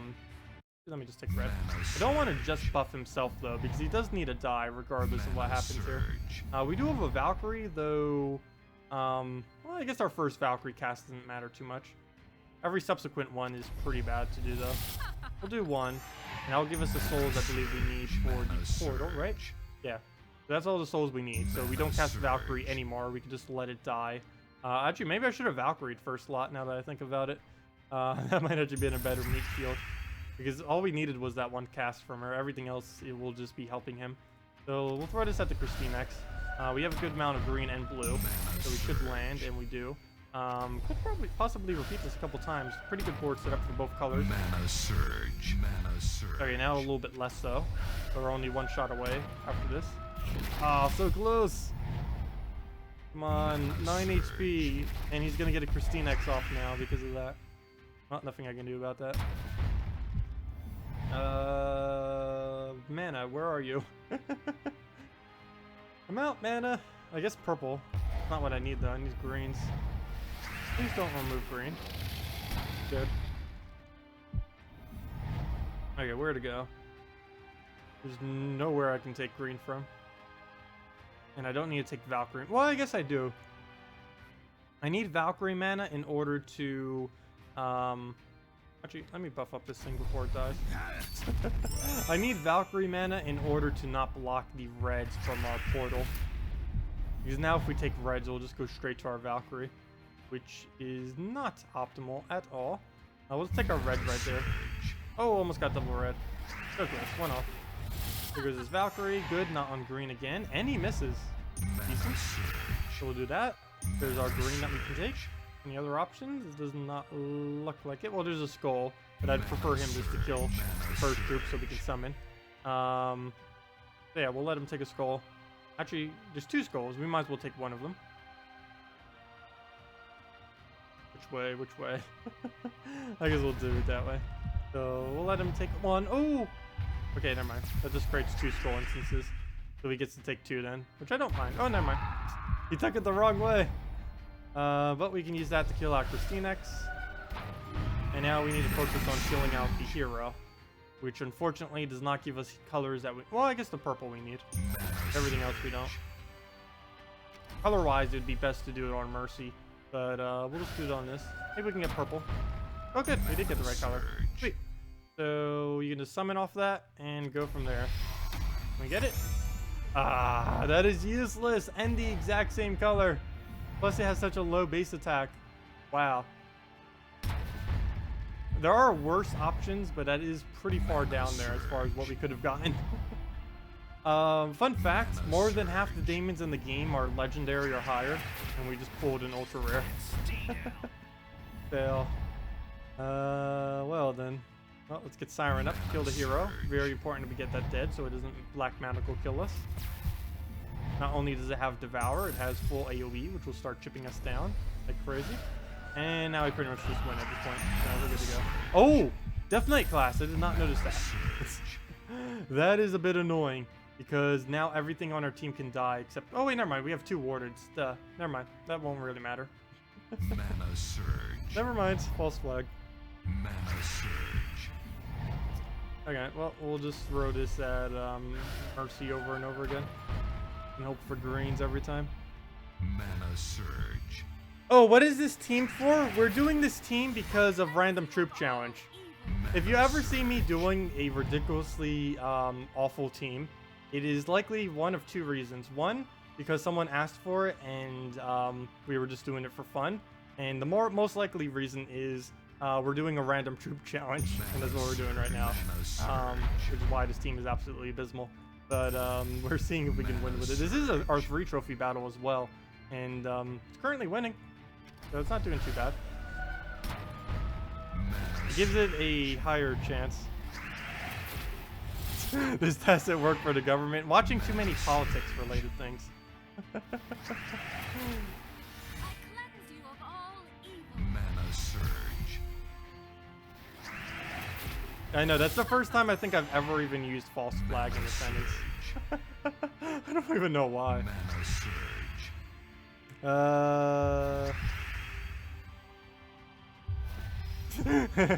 No, no one would actually use this exact team. I could see someone using a Valkyrie Void with like good supporting troops. Like I could, you know, this team minus the first slot that we had of the Runesmith would have been a pretty decent team. It would have been a really slow team, but it would have been a high win rate team, though that's not normally worth it if you win so slowly. But wouldn't have been horrible, because we could just have one really big blue troop that we could do all of our damage off of, like a Draculus or really anything. Doesn't have to be Draculus, of course. I'm really hating that we summoned this guy, because the main issue is he has really, really low skull damage. One of the lowest in game as well. I think he's only... not counting things that have 0 attack, I believe he has, he's only like 3 attack off or so from being tied with like the lowest possible attack, which is horrible, of course. So we'll move that over. We got Valkyrie, though, that serves literally no purpose for us. Casting it would even disable us more because it would be blocking us on reds. So there's no point in casting Valkyrie ever again for the rest of this battle. And hopefully we can get some damage somewhere. I can't even use the Succubus because, or Incubus, I mean, because there's just nothing to use it against. Like, well, we can show it. Or actually, I'm not going to show it right now. We can do it next turn if it lives. But if I do it right now, I'll just say no target twice. Let's see the double no target. Actually, let me just take skulls. We need to end this. Obviously, we won. It's just a matter of when we win at this point. Good morning, H82. Welcome. Oh, welcome, Viper. Welcome. Also, welcome, Raku Bull. Welcome as well. Just doing a random troop challenge. We'll probably do one additional one after this, and we'll go back into teams. And if any of you guys have any questions or suggestions, feel free to leave them in the chat. What should we even do here? Let me just throw the double miss. No target? No targets. I really hate Charm. It's one of the worst stats effects they've ever added. I guess it occasionally has its purpose, but I don't know. Mana surge. I personally just hate it. No one really uses it. Mana surge. Can't really ever think of a time when it was ever excessively good. Oh, surprised my stream didn't just crash for a second there. All my tabs just went like crazy for a moment, and I have no clue why. Well, move that over. Surge. Good afternoon, Nathan. Welcome. It's actually still not afternoon for me yet. It's only 11:30 a.m. But yes, good afternoon. Still morning, kind of. Not really. I've actually been up for quite a bit now, so it doesn't even feel even remotely like morning. Oh, come on! Really? All the times you would revive, the one time I don't want it to revive. Really? Oh, this is horrible. All we did was get an ancient horror. At least it has a higher attack, if nothing else, and we can take damage. But still, this is not going over well. Obviously, we still win, but... Mana surge. Always after me, Lucky Charms! Okay, well, there's a free skull. Surge. Gotta get more of those to make sure we can actually kill. Mana surge. Because it is possible for him to almost out-heal us, which is abysmal. And it just keeps doing that. Yeah, the Mercy, and then it could have a potential of doing the Mercy back into the Valkyrie, and the Valkyrie back into the Mercy, and back and forth, and then we're here for a while. This is the only thing I hate about random troop challenges sometimes, is the battle goes on forever. Like, there are fun battles that go on forever, like that one when we were trying to do the Warlord 3 arena. Personally, this is kind of just like a stagnant battle that goes on for just a little bit though. It's a lot of fun initially, but then when it gets to like this back and forth constantly, I don't know, it kind of loses its fun a little bit. That's the... well, all we need is one more damage source now, and then we can go to the next one, and hopefully actually get a damage source, because this team, one of the reasons why it took this long is we didn't really get a damage source on our team when we got random picks. We got a Valkyrie feeding into nothing. We got our Siren, which was basically all of our damage. Then we got a Runesmith, a Void Portal, which didn't really even get to do anything. Actually, I think this portal hurt us more than it even helped, because it made a first slot that had a lower attack damage than what we previously had, which would have been our Valkyrie. Because it lowered our skull damage from 27 to 23. So that actually kind of disabled us. The fact that we even had that. We won basically just off of Siren looping and skulls. Mana surge. That was basically 100% of our damage. Or actually it was 100% of our damage. Okay, let's hope for green and then we win. Hey, we actually got it. Nice. Oh, we have Ancient Horror too. Let's do it with the MVP though. Get that Siren. I think the Siren basically soloed that. Even though it only has 18 HP left. MVP Siren. Please nerf, no. The Siren is a pretty good green purple though. Particularly for a rare. She's extremely random though, which can backfire quite a bit. Ooh, I do not want to face that. No. Let me guess, is there Dracula's team? No. No, it's too weak. Free pick. No. That's fine. Going with a heavy true damage team like that. We'll fight that guy. Okay, so let's see what we actually get for picks. Okay. Winter Nights. A trade stone. Ooh, Owlliff on 50%. For next one. Come on. Alkalite. Well, we use no browns. And devoted. Ew. What is this team again? Ooh, Fire Lizard would have been so good to have. No. What's with these drops? Those are horrible drops. But yeah. Let me go and... Ow. Really? Do we have to? Well, technically we don't need to do this team, but I don't know. I guess we'll try it. What even is this team? I guess we could kind of make it work. Owlliff is going to be like the entire team, though. It's winter nights. An Owlif. Actually, I might just leave. This is almost in the correct order already. Oh wait, how do you spell it? Oops. Owlif. How do you spell this thing? Suncrest. That was weird. I typed an owl and it didn't come up. Owlif, Alkalite, and a devoted. What even? Oh. Alkalite we'll just put in last slot since we don't need it for anything. And devoted. Okay. Well, this is the really, really weird team. What even? I guess we go double purple. Double purple or double green? We might go to double green. Alright, let's see what happens. Oh, this is... what even? I almost feel like just repicking. Well, we'll see what happens. Well, another problem we're going to have is this is a... we have a lot of armor buffing, or some armor buffing. Or, yeah, actually we do have quite a bit of armor buffing. But we're up against true damage. Which doesn't really mix that well. The true damage will have a huge, huge advantage over us. But I did end up doing someone who's slightly lower. So if worst comes to worst, we can always skull him out. Oh wait, I might have actually picked something a little bit too weak. I just noticed his skull values compared to last. Oh, that might backfire some. I hate that for the random troop challenge too. Not the troop challenge itself. It's just finding someone who would be a even, fair, fun battle. Because obviously there's battles that can be just way too one-sided where the AI will just completely crush us regardless of what we really do. And then there'll be other battles like this where even though we're kind of even as far as teams, I slightly, even in these cases, have an advantage. Mainly because there's such a huge stat divide between him and us, unfortunately. Where I can almost kill him just off the random stat reduction. Oh wait, never mind, it's not that high. I keep forgetting it's not based on its magic, it's based on like half its magic, +1 or something.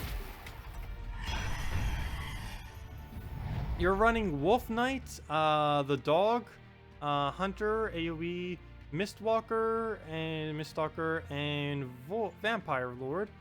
Is that bad? That seems okay-ish. It seems like you're going for a true damage-oriented team, which true damage is really good. But yeah, as mentioned by Matthew, you would want to consider putting a white somewheres on that team. White will give you souls, and generally when you're building teams, particularly earlier on in the game, you do want to build teams that have at least one troop that is capable of gaining additional souls. The main reason for this is you will be needing a lot of souls. I believe it's somewhere around 3 million these days if you wanted to truly maxed out like literally everything. But realistically, you will be needing a couple 100,000 to kind of get a good basis of troops upgraded for teams that you can use. So yeah, it can you do need to accumulate a lot, and one way that you can do it without having to go out of your way is simply setting your pretty much every team you use to have at least one soul farmer, so that any battling you ever do will slowly accumulate you more souls, and so you don't actually have to go out of your way for it. When you first start off, you will need to do like arena quite a bit to get most of your initial souls, but after that, just from your team's slow accumulation combined with what you get occasionally from your guild and other other aspects will be enough to kind of keep your soul value at a decent amount. But yeah, just try putting a white in there, probably in place of your hero, though if you're a little bit under leveled, you may just want to replace it out with your... Actually, I don't know why you would even replace it out. Everything in that team is kind of important to it. Hero is about the only thing you could really replace out if you can get them leveled enough to the point where you could put a white in there. You don't want to remove your hero if you're using as your main tank. Generally, when you're first starting out, a lot of people tend to do that because it's a lot cheaper. Just keep your main troop as your tank. But not everyone does it.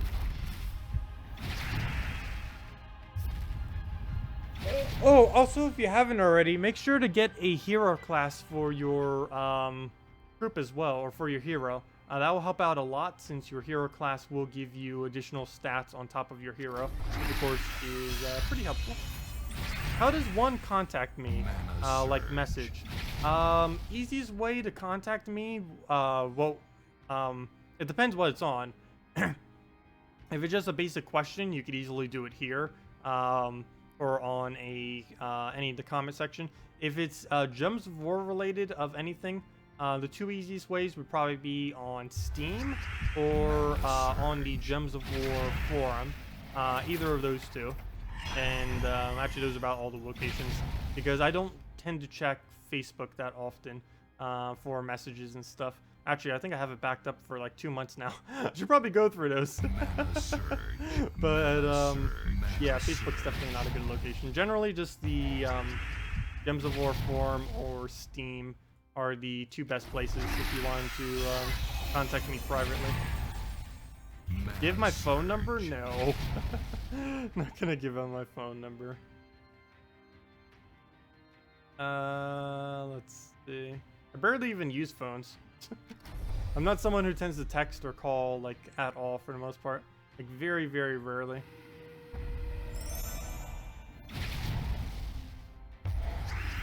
I currently don't even have like any kind of phone plan either. Like as far as like a mobile device.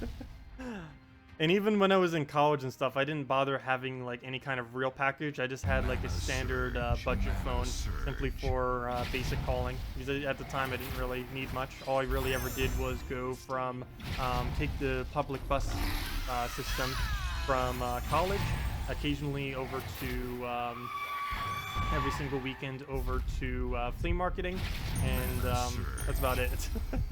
I would just take the bus everywhere I needed to go, and as far as calling, I didn't really need it for much.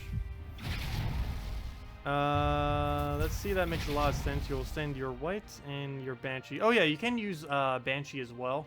They're both pretty good used together if you really want to, though you may be better off just committing completely to a true damage team, as true damage will likely win you the battle quicker than the other option. Also, we're about to win this. I don't really know if we could consider it a win. It's kind of odd. Oh, wait, what are we limited to? Oh, I can aim this? Wait, I never knew that. This can't explode skulls. Directly, anyways. Huh, I did not know that. I never really used Winter Knight too excessively, except for an arena for the most part, and in random troop challenges. But, I did not realize he couldn't target skulls. He can target everything except skulls. That is really odd. I don't know, maybe I don't know why they wouldn't let you target skulls. Like every explosion would let you. Explode a mana gem. Oh, I can see. Okay. So that does make sense, at least with its text. It's consistent with what it does. Because some of them have weird things like that, yet it has text that is not consistent. At least if it's consistent, that's fine. Okay, so all we really need now is a skull and a HP reduction. So there's a skull. Where's our HP reduction? Or another skull. Come on, let's see that HP. Oh, never mind, that's not gonna be enough. Oh, it did hit HP! Keep forgetting, it's not based on his magic, it's based on half his magic. Ooh, there we go. Oh, that's the win anyways. Yep, that's it for random troop challenges for now. We're getting really, really bad rolls today. Those were two absolutely horrible teams from the randoms. Oh gosh. Well, let's go fight Alex, I guess. How high is Alex these days? Number 10. She's normally like all the way at the top as well. Yep, number 10. Hey, it's actually showing the right number for once. Sometimes it doesn't even show the right number for those. Anyways, let me go and let's throw the anti-skull for now. Get our double trait stones. Oh yeah, Black Beast. Oh, Black Beast Deathnight. Yes, we do need to go do a team for Black Beast Deathnight. For some reason, I haven't bothered using that once yet, even though I've suggested it a couple times, or like in videos and stuff, and throughout the week. I don't know why I haven't bothered yet. Mainly because I love using it with Elspeth so much that I don't know, I just haven't had really need to use it with Black Beast. Would be pretty strong though, especially for people who don't have a fully traded Elspeth. Though, given what the event week is this week, That is something pretty easy to do if you haven't already done it, since you can get the yellow-blue trait stone that you need for it. And as far as yellow-blues are concerned, that's about one of the only troops you'd really put those trait stones in. The other two, if you haven't already, are Astral Spirit, as well as Night Coronet. Those are the main three. Astral Spirit, Night Coronet, and Princess Elspeth. For some reason, I just randomly forgot her name. Okay, so I can't drop anything. Doesn't look like. Oh, or can we? Oh, we can double skull this if we remove blue. Nice. Oh, never mind. Single skull. Fail. I didn't see the other blue right there that knocked it down. Oh well, we still got another one. Oh no, we don't. Fail. The froze. The freeze. Oh, I could actually lose this if he ends up getting famine. That could be really bad. Well, let's get Dragon Soul up. Surge.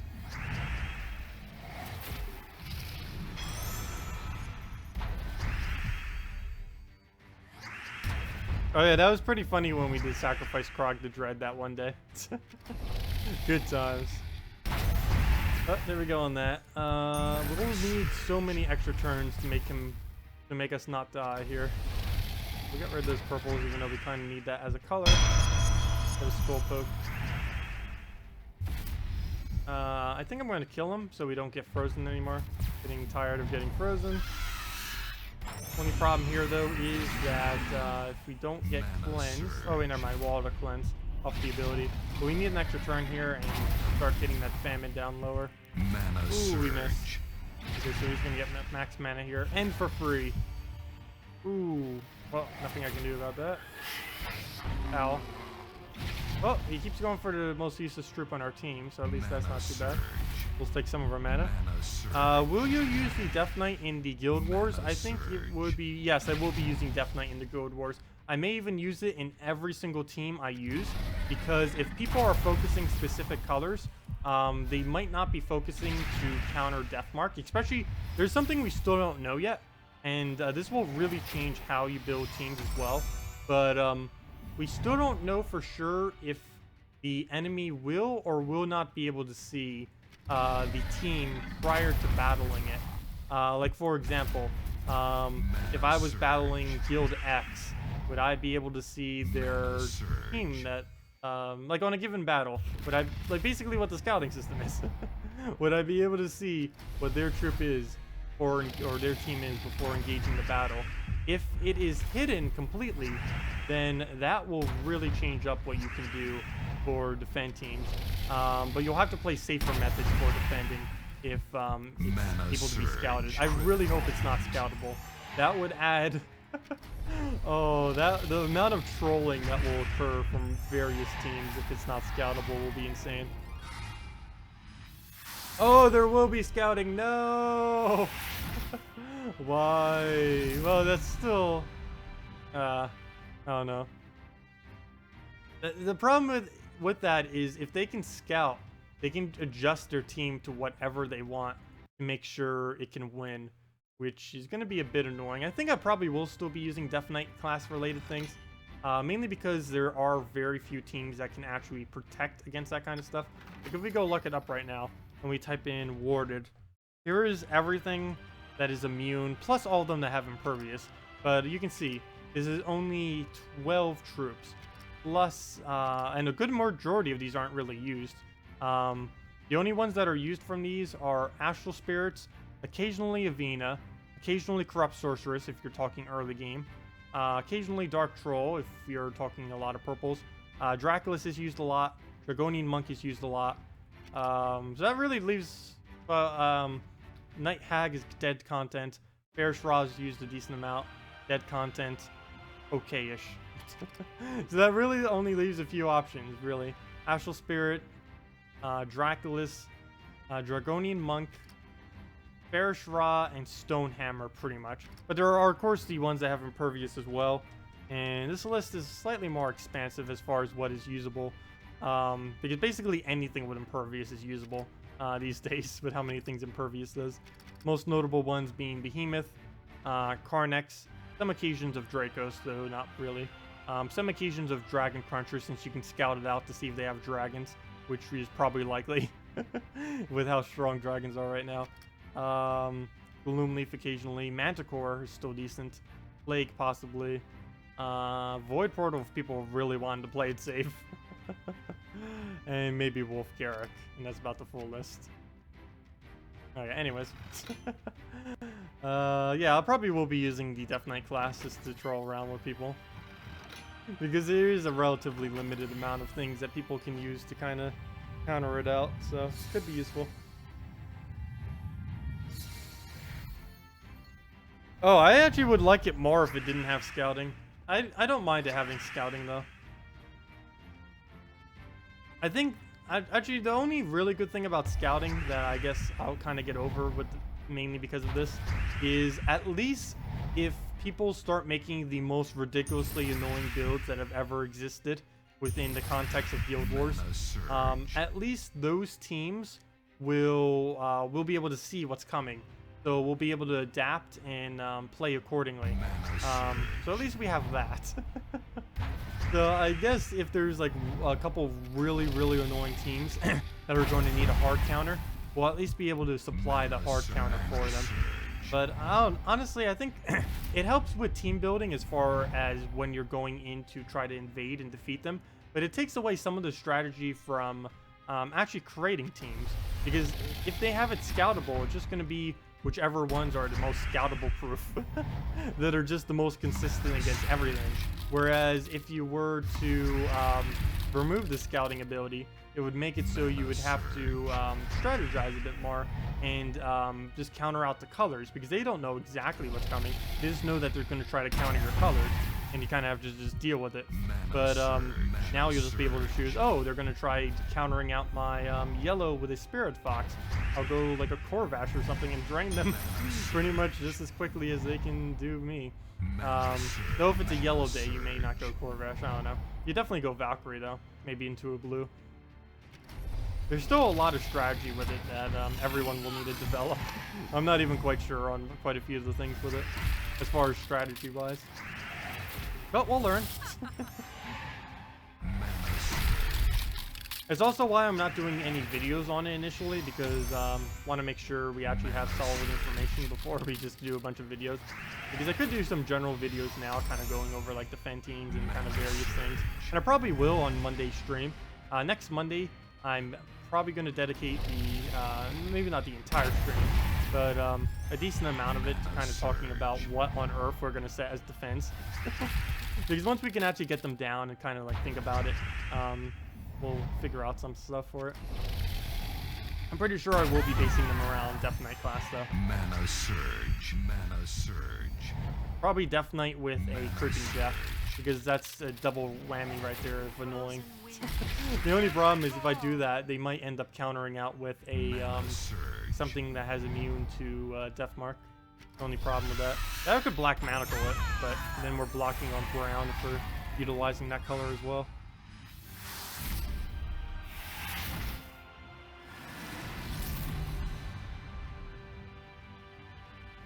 Also, I love that they made the ability to gain absolutely any trait stone now in PvP. That has been so ridiculously helpful. I haven't really talked about it much, but it is a... Oh! I keep forgetting to do that one team! Ah! I know. I need to go do... what was it called? Black Beast with Deathnight. We will be doing that. Actually, I should probably be switching back to some Deathnight teams too after we do that. I believe I have my stream title does that, and I've only done a couple battles so far. Let me see, did I? Yeah. Deathnight class Shenanigans. I even typed Shenanigans correctly without needing to spell check it. So if I tried doing that again, I'd probably fail at it. Let's see. I'm actually really surprised. I was like looking at it and like right-clicking it because I knew I'd spell it wrong, and somehow I got it right. I'll move that down. Mana Surge, Mana Surge.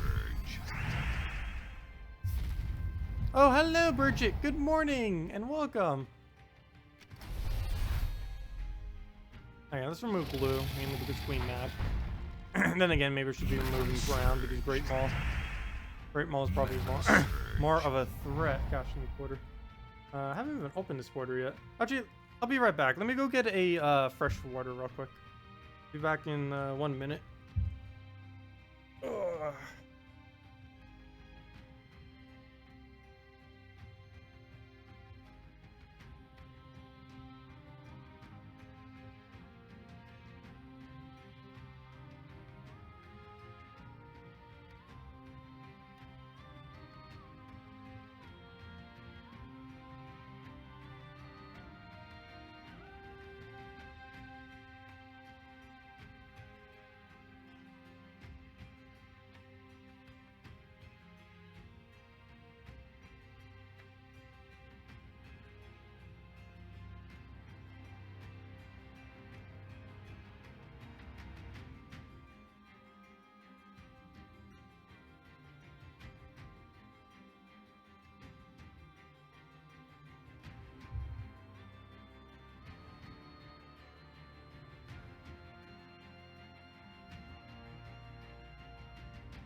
Ow. Ow. Just hit my toe on the chair. Not extremely hard, but enough to hurt. I did that really, really bad about 2 months ago. At night.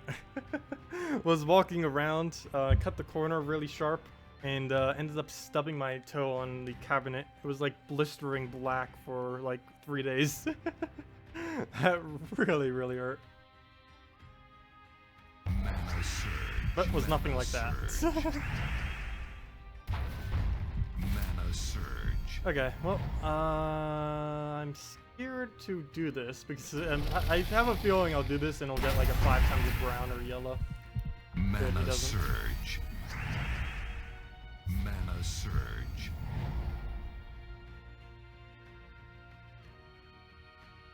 Alright, throw down our reds. You just fought an Inferno King and Explorer with full traits, but with it when it revived, the new Inferno King had no traits. Is that a bug? Oh, and Explorer, that is... I forget if they said that's a bug or not. I am aware of that occurring. I forget exactly what they said about it, though. I believe that is intended. Mana surge. Thing. Because basically what's going on there is every single time in Explorer, every single troop is assigned a random number of traits. And this applies to or whenever they revive. So, oh wait, never mind. Yeah, never mind. That's not what happens. I know what happens. I believe it is intended. What ends up happening is that's still true. Every single time you start an Explore battle, every single troop gets a random number of traits. But the thing is, everything that ever revives is based on what you currently have it at. So let me go and just like explore real quick. As you can see, prove this point real quick. Every single one of them has a random number of traits. Why do all of these have all traits? Like you can see, he has not all traits. But I guess that we got really unlucky there, and all of them basically have all traits. But what essentially happens is every single troop that you ever revive by any means of trait ends up doing so based on whatever your base value is of it. And since the AI has a base value of whatever the card is, which is no traits and everything like that, whenever a enemy AI, whenever you're doing Explore or you're doing Quest or anything like that, whenever they revive, they will end up reviving with no traits, because by default in the game system, they will not have any traits. It's also why whenever you fight a specific rarity, for example, if we go fight this direwolf in, or let me go back to Explore, if we fight that direwolf that was over here, he's going to be a common, because, oh gosh, they all changed again. Well, this famine is going to be a mythic, because that's his base rarity, and this Glade Warden is going to be a common, because that's his base rarity. And that's essentially what happens whenever anything revives in Explore. Even if they already have traits, they'll end up reviving on whatever their base state is, and it'll be whatever their base rarity is with no traits. And yeah, okay. So long story short, they will come in as whatever the basic card is, essentially. So that would be with no traits. Is it a bug or is it intended? I do not know. And that is what's going on with it, mechanically.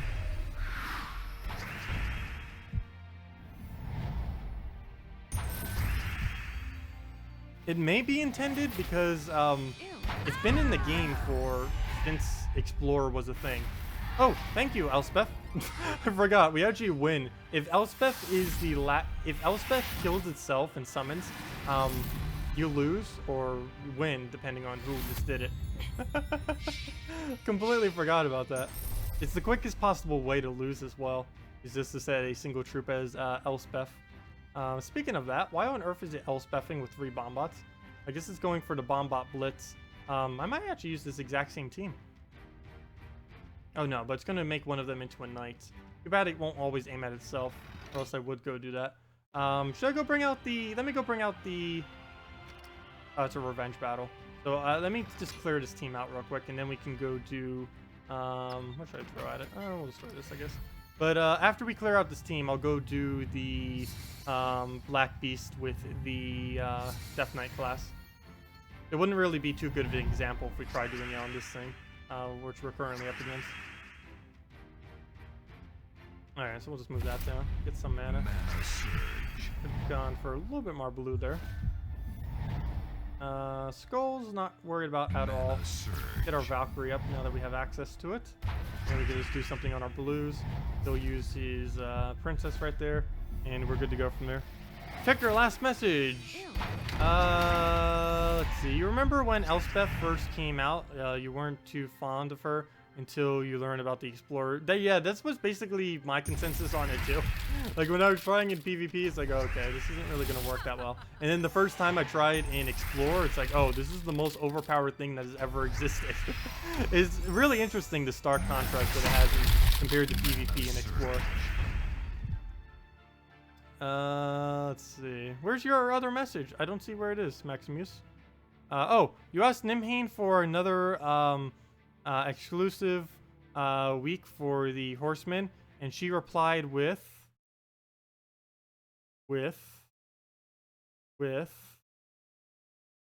well, the next feature we'll be adding in 2.0.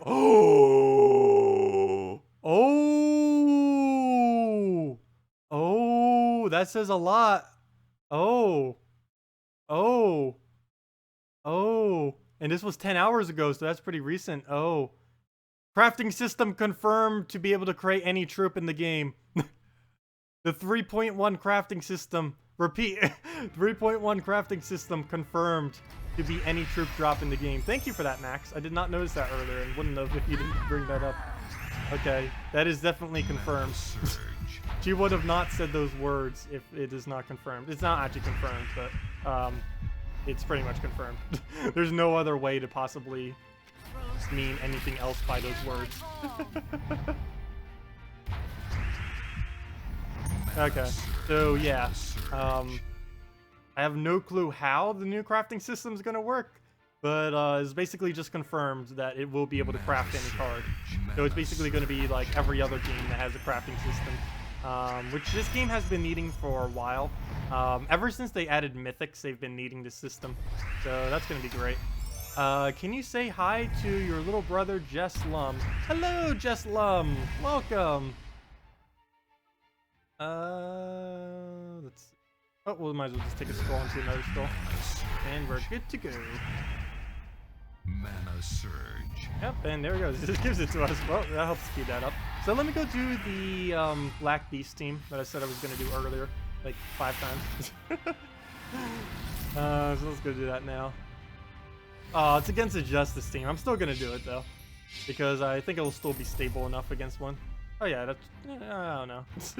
We'll see what happens. We can always just battle again if it fails. But yeah, let me go do a Black Beast team.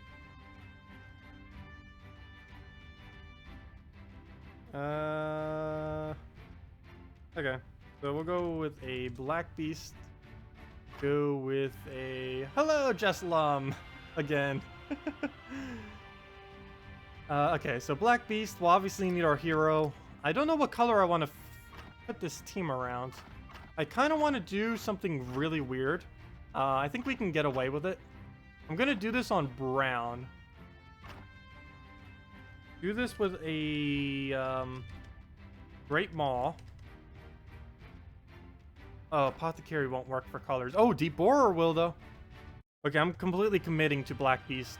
100% committed. Okay. And then we go a hero with a brown weapon. Oh, we're going full out. Oh, wait, we don't have Princess Esbeth. Goodbye, Deep Borer. It would help if I had the Princess Esbeth to actually be able to kill it. Oh, wait, no, I don't. What am I saying? What am I saying? I don't need Princess Esbeth. Never mind. Deep Borer. We have Black Beast for that purpose. What am I doing? And then hero with any brown weapon. Doesn't matter which.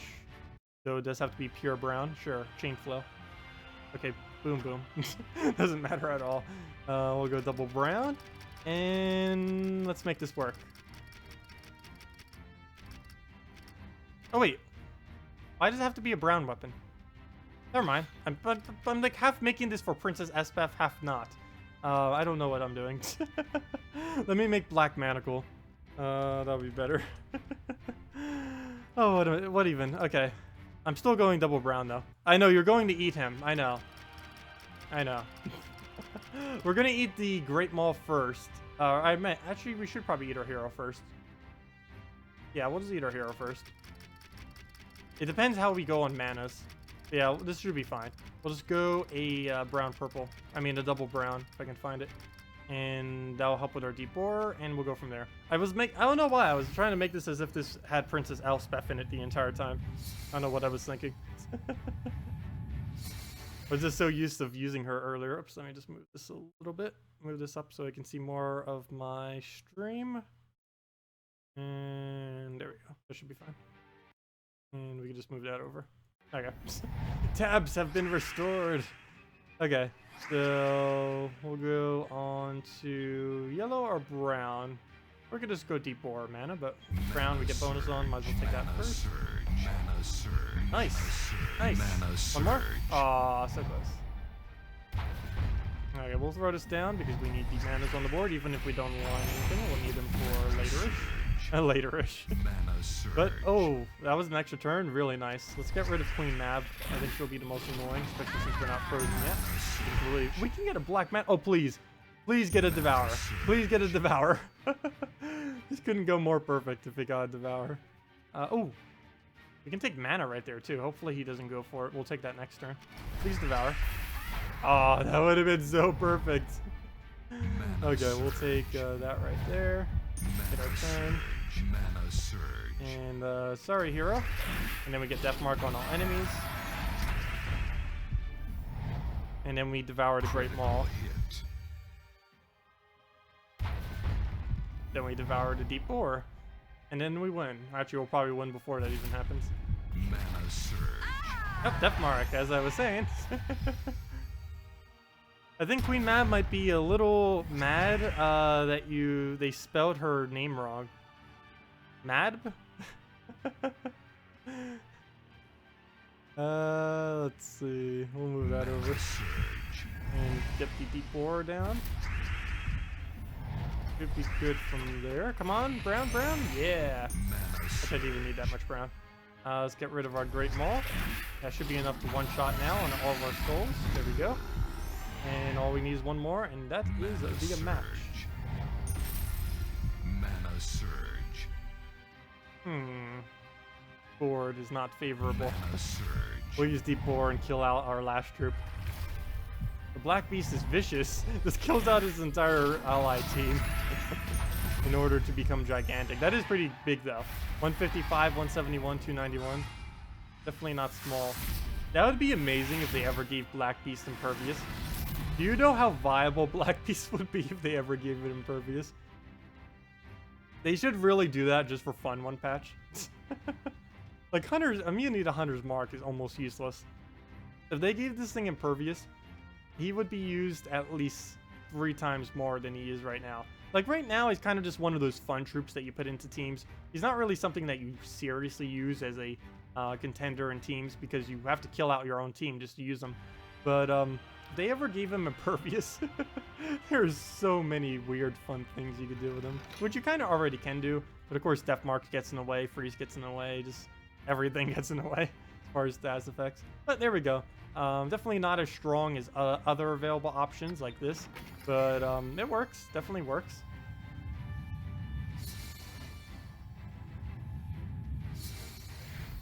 Huge fan of that Elspeth first turn though. Get that off, cast it, get our mana, keep casting, go from there. Nothing better than that. Unless we get hit by a Queen Mab and then our entire team falls apart. Mana surge. Mana surge. Luckily, Death Mark first turn. Luckily, he does not have any available though. Build right that down. I think it's actually meant to be Meb or Medb, or I'll turn the Meave. Is it? Is it from some kind of lore or anything from that? Queen Mab? Because I know they pull a lot of stuff from mythology and other things, as far as what they do for naming and troops and designs and other things. Other things of such.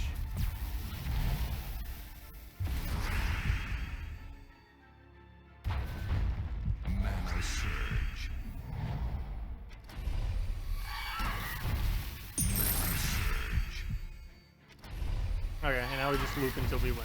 Mana surge. Sounds like a plan. Mana We do have surge. skulls disabled, but that won't really matter since we're gonna kill regardless.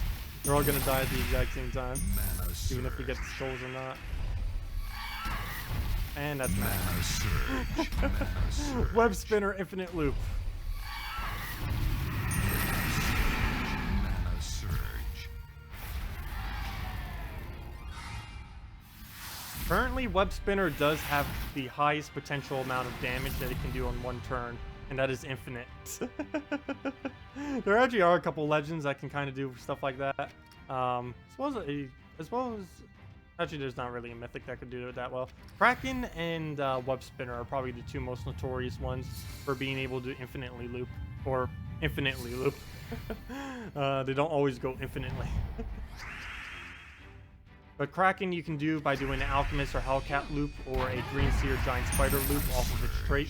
And Web Spinner you can do just by hoping you get lucky with a lot of greens on the board and then keeping that board consistently filled with green extra turns. Which did not happen right there. But hopefully the follow-up will get it. And as you saw right there, we end up getting a first turn Death Mark. Nice. Got our green on extra turn, but not enough to do anything out of, unfortunately. So we'll just take a blue. Mana surge. Oh, good. It wasted its turn on Mercy. So that's less that'll do off the board. Oh, I shouldn't have done it that way. Should have kept those greens on the board. Mistakes were made. We'll throw that down. We missed the extra turn now. It was completely, yep. It was completely because we took that 3-pair right there on accident off the extra turn. That is what made us lose the extra Mana turn. surge. It's not going to matter though. Still win. Just gotta get this going and then we win. Yep, got it. Mana surge. And Mana a pretty decent surge. board still. Yep. Keep it going. Mana surge. Keep it going. Oh no, we're a little low on mana. I don't know why I did that in the wrong order. You should always do, whenever casting something like this, where you're looping with two different troops that both can gain the same mana like this, always go with the one that's up front and not in the back. Mainly because you'll be accumulating your mana into the first one first, of course. And it's better than having, of course, partial mana in both, where you can just have full mana in one. There's not much point in having 10 mana in both of them, instead of 16 for max mana in the first and then 4 in the other. It's a lot better just to have the first single troop having all of the mana. Dispersing it just makes it weaker.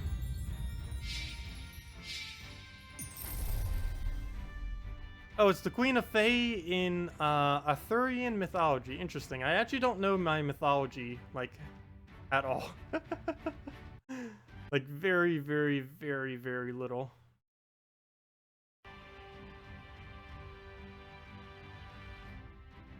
Yeah, I had a feeling they didn't spell Sybaris correctly either, because I can never pronounce it. Though that's not a good sign of if it's spelled correctly or not. That's just me not being able to pronounce things. Well, let me go throw a Draculus at this real quick. Because why not? He's going magic. We'll go anti-magic. Or never mind. He's going deaths. We'll go anti-magic. Or we're going to go. The bottom line is we're going to gain a lot of magic. Okay. Let's win in 10 seconds now. It won't be that quick. But we're going to gain ridiculous amounts of magic. Also, this team can easily 1000 stat everything on the team, though we're not going to do that. We've done it many times in the past. Just a waste of time. Well, not really a waste of time, but you know. Obviously, that's not viable. The only thing we need to do is just win the battle. Mana surge.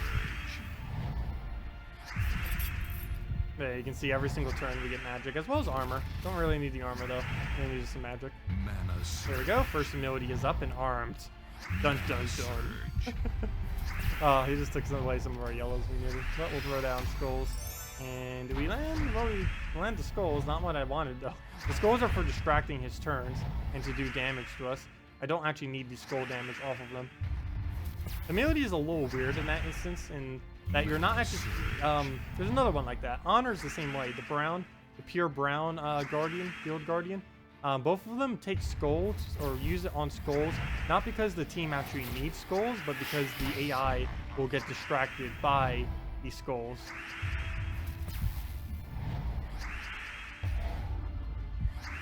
Oh, okay. That went the opposite direction in which I wanted it to, but it still did the exact same thing pretty much. That works out. Surge. Obsidian Golem, Valkyrie, Justice, Mab destroys that humility team. Yeah, it destroys it really hard. Actually, that's what I have saved as my humility team right now. I believe I was using that earlier for that exact purpose. And there we go. This is going to be extreme overkill. But yeah, 93 life steal from all enemies, meaning true damage plus the gain life. 258 life. And we just team wipe in a single cast. Gotta love it.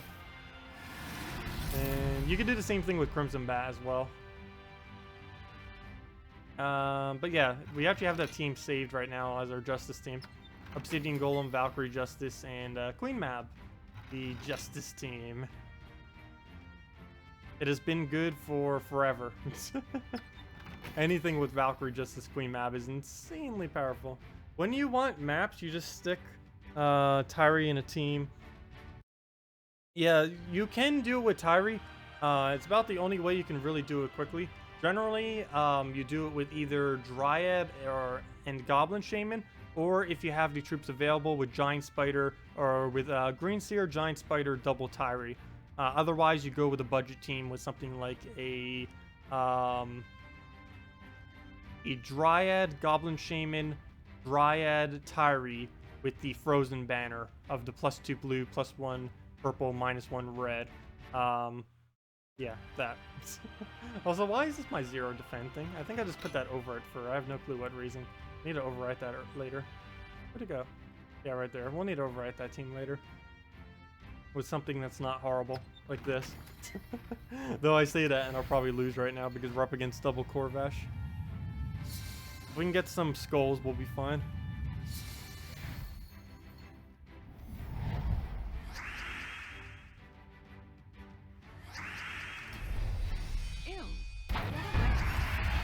Wow. Wow. Wow. Wow. Wow. Mana surge. Really? That miss. The power of the pure miss. So much green. So little accumulation. Mana surge. Ah, and there goes Famine. Because he used all the green we placed on the board. I don't mind giving him purple. Oh, that stun he just did is a bit annoying though. That is not good. Because he's just stunned our ability to do triple damage once we get the poison. Please cleanse. Please cleanse. Cleanse. Cleanse. Corvash, go away. No! That's not good. He's gonna Corvash the little bit of mana we have there. And the first one's gonna die to be poked from the famine, eventually off the HP. Taking mana here is basically pointless unless we can get full mana, which we can. And Hopefully we can get it looping again. We don't have our fully traded, so if we do get it... Oh, come on! Second time this battle. Giving him all the manas. At least he did Famine first. Alright, so he's going to Core Vash next turn. Might as well not even take mana. Oh, come on, he takes this. Oh, there goes there. Now, I mean, Elspeth will be damaged. We'll just take a random blue because we're going to take green next turn. And yeah, I think we lost. If he could get unstunned and we could get full mana, that'd be great. Mana surge. Mana surge. Famine? I have no clue what made them make something like a famine. It is pretty annoying. Though there used to be something even more annoying. Silent One back in the day, back in the glory days when Gems of War first started, like the first several months, he was basically Famine on steroids. What Silent One used to do is silence all enemies, and yeah, that's all it did. Except there were a lot of mechanics that made this quite a bit different. For one, no immunity to silence existed in the game. Silence used to drain all mana, just like what Famine does. Silence still had the same effect in which they couldn't accumulate any mana. And, most importantly, Silent One did not used to silence itself, meaning you could permanently keep the enemy silenced for as long as you wish. Oh, and there's one other factor that made it even more powerful. Forgot how many things made it powerful. Stas effects used to not have a 10% cumulative chance to cleanse, essentially meaning it had a 10% chance every single turn, meaning it could last anywhere from 1 turn to infinite turns. Could last 20 turns, could last 30 turns, could last 100 turns if you got excessively unlucky. And that's what he used to be like, the Silent One. This was fixed, of course, by giving it the fact that it silenced itself. Silence no longer drains mana. It just prevents them from gaining mana. And the other change was... missed something there. Silence itself, the other thing. Missed something. What detail did I miss? I can't think of it. Mana surge. But yeah, it's a lot more balanced now is the bottom line. Mana surge. I don't know where I was going with that tangent. But I did miss one point. Mana surge. And now it's bothering me that I can't figure out what it is. And it's making me do horrible moves right now. As I'm trying to figure out. It's gonna bother me. And I don't know. I'm gonna drop it. Mana surge. Oh, it was the status effect thing. Status effects now have a 10% cumulative chance of cleansing every single turn. And for any of you that have no clue what that means, that means every single chance there's a... it keeps accumulating the amount of chance that will cleanse off. So the first turn there's a 10% chance, then 20, then 30, then 40, then 50, then 60, so on and so forth, until it eventually reaches a 100% chance, meaning you can never keep a status effect for longer than 10 turns. That's how they ended up solving the infinite status effect things. Because when this game first started, it was possible to have like 30 turn status effects, which were the most annoying things ever existed. Nothing in the history of this game was more annoying than silence before it got nerf hammered like 3 times in a row.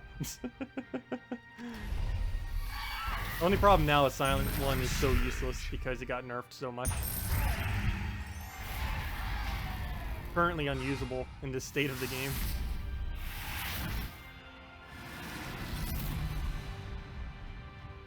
But yeah, if anyone else has any other questions, team builds you want me to do, anything of the such, feel free to leave them in chat. We can get around to all of them.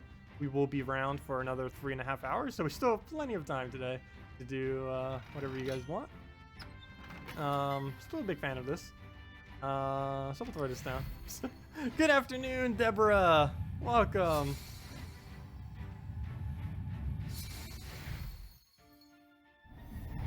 Okay, can we get that Dragon Soul mana? Yes, we can. Nice.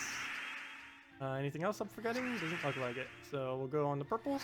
Oh, he has Elspeth first turn. Interesting. See how that pans out. Ooh, free turn. Nice. Didn't really need it.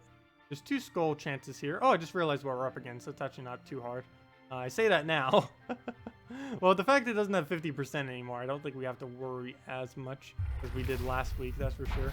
I don't even know I don't even think he changed his team from last week. Okay. I can't take reds. Browns are kind of a waste. We'll just take some yellow into brown. Browns are a waste. Let's take brown. Hello, Spike. Welcome, welcome, welcome. Come on, Red Surge. Let's see it. There we go. Exactly what we need. So we armor buff into Dragon Soul into the Cascade of the Greens will give us all the mana we need. You gotta be kidding me. He got War. That's actually not too bad of a drop, especially in second slot. The second slotted War is pretty decent. Also, how do you have a fully traded Mythic War if you don't have Elspeth to Mythic? Oh no, I just find that slightly odd. But I guess that kind of makes sense, because you only need one copy of a War to have it at Mythic, whereas you need 16 copies of Elspeth. Okay. As long as he doesn't hit our Rowan here, we win.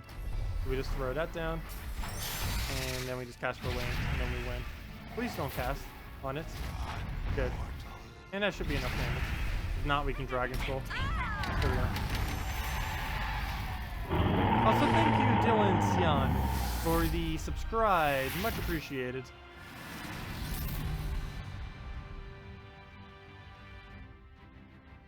Ooh, Prejudice team? I don't know how I feel about this team that we're up against right now. For safety precautions, we will go with the Gorgolfa tank, though. Make sure we don't just completely tear up our front line.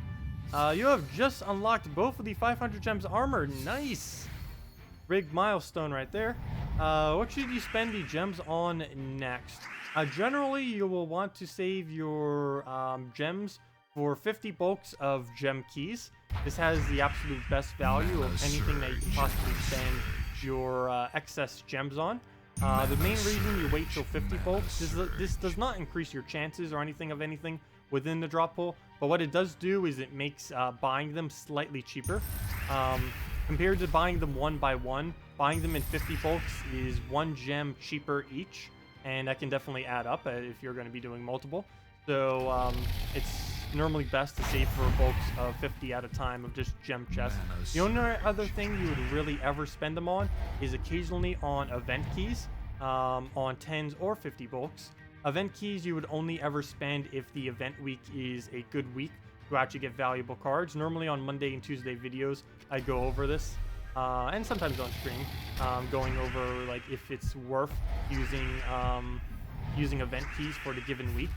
This week is on PC and mobile is the New Kingdom of the Suncrest, so it is a pretty decent week to spend event keys on if you were to choose to do so. Next week, not so much. The drop pool for next week is going to be Bone Dragon and Keeper of Souls.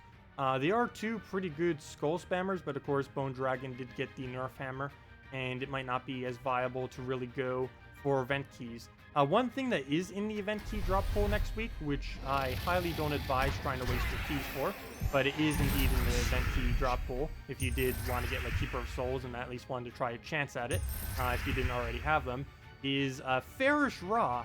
Some of you have mentioned in the past, like, when is Farish Ra coming around, because he is the best troop in the game for farming souls. He will be in the drop pool on event keys next week, though the chances of getting him are unrealistically slim, as you would have to open like 500 to 1,000 event keys, which is even insane for me to even open, to be able to get him. So I highly do not advise trying to do that. It'd probably just be better waiting until the event system, the crafting system comes out next patch, next major patch, that is. Butthurt is your 3 trophy, nice. But bottom line, long story short, buy 50 bulks of gem keys always. Is the safest way to go about spending your gems post getting both the 500 gem armors. That's basically the only thing you'd ever really need to do it on. You have 2 Farish. Well, I would advise not doing it because the crafting system is coming next major patch, and Max brought to my attention during the stream about a post that Nimhane made earlier this morning, and it basically indirectly confirms that the new crafting system will be able to craft every single system or every single troop in the game. because a question was asked about mythics, and they said, they basically just said, well, and then they posted the crafting system, which makes it seem exactly like the new crafting system will be able to craft mythics. And if it's able to craft mythics, I'm pretty sure it can craft anything. If they're allowing the crafting system to allow mythics, it's definitely going to be able to be used on literally any troop in the game, from commons to legends to mythics to whatever. How exactly that system will be, we do not know, but we do know it's coming. When it's coming, we do not know that either, but we know it is coming. And that they're working on it as their next kind of big thing. Actually, their biggest thing right now is probably getting everything over to Unity, but that's like their other big thing that they're doing. Yeah, crafting soon TM. Soon TM means anywhere from 1 month to like 4 months. No, I'm pretty sure next patch will be sometime during the early-ish summer. If I had to guess, I'd say July. I want to say mid-July. Don't hold me to that. Could be earlier, could be later. But if I had to guess a time for when the crafting system would come out, I'd probably say mid-July. Maybe a little bit earlier, because if they ever do try advertising, it'd probably be the best time ever to advertise the game right when they add a crafting system.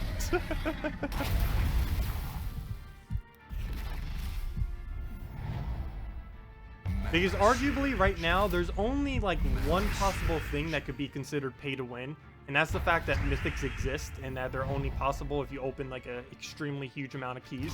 And if they add the crafting system, there's like literally no pay to win anymore, because you can easily accumulate everything within several hours. Well, not several hours, you know what I mean. Within playing like 10 hours a week of the game, you'd easily be able to accumulate most everything within a matter of months. Which is pretty good for some games as such. Some games you could play for like a year or not even have like half of everything. Hello, Raluca, again. Welcome. Soon TM means whenever they actually feel like it. Well, they are kind of busy. Well, they're a little bit less busy now that they finally got the Guild Wars situated, so it would appear. Because they already did all the patch things and mentioned it on the forum. And assumably got it past Apple because they got a client update. And for them to get a client update, they would have to have gotten it past Apple already. So they did that randomly. So that's one of the reasons why they actually had to delay it so long. For any of you who are wondering why Guild Wars is delayed till Monday, instead of when it was supposed to be like 2 or 3 weeks ago. They could have probably done it the very next week, but they need the client update for it, which they have to pass that by Apple. And Apple, of course, takes like 2 weeks sometimes for them to pass anything through. It's not like Steam and everything where you can like instantly get it approved, or pretty much instantly. With Apple, they actually have a whole process that they have to go through, which delays things.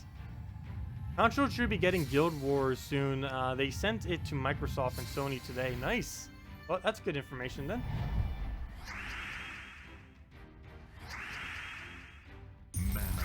Oh, that means they'll get it at about the same time then. That's kind of interesting. Because, technically, even though it's kind of in the game, kind of, not really, PC Mobile isn't really getting Guild Wars until Monday. Because it hasn't started yet. The patch for it has happened, but it didn't actually go in because of the problems they had with it. So that means they'll get it probably within about a month, assuming that all goes well. They'll get it within about the same month. Because we'll get it by the 24th. They'll get it probably by the end of May or sooner. And yeah, that'll be nice. Probably by the time that I actually get around to doing all the Guild Wars videos, they'll have it out. Oh, do you know how many videos we can start doing once the crafting system comes out?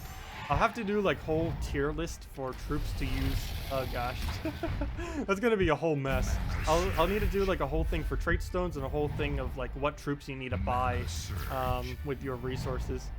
Because right now it's completely random which ones you get, so I can't like tell you it's like, oh yeah, Dragon Soul is so good, you need to go and purchase this thing.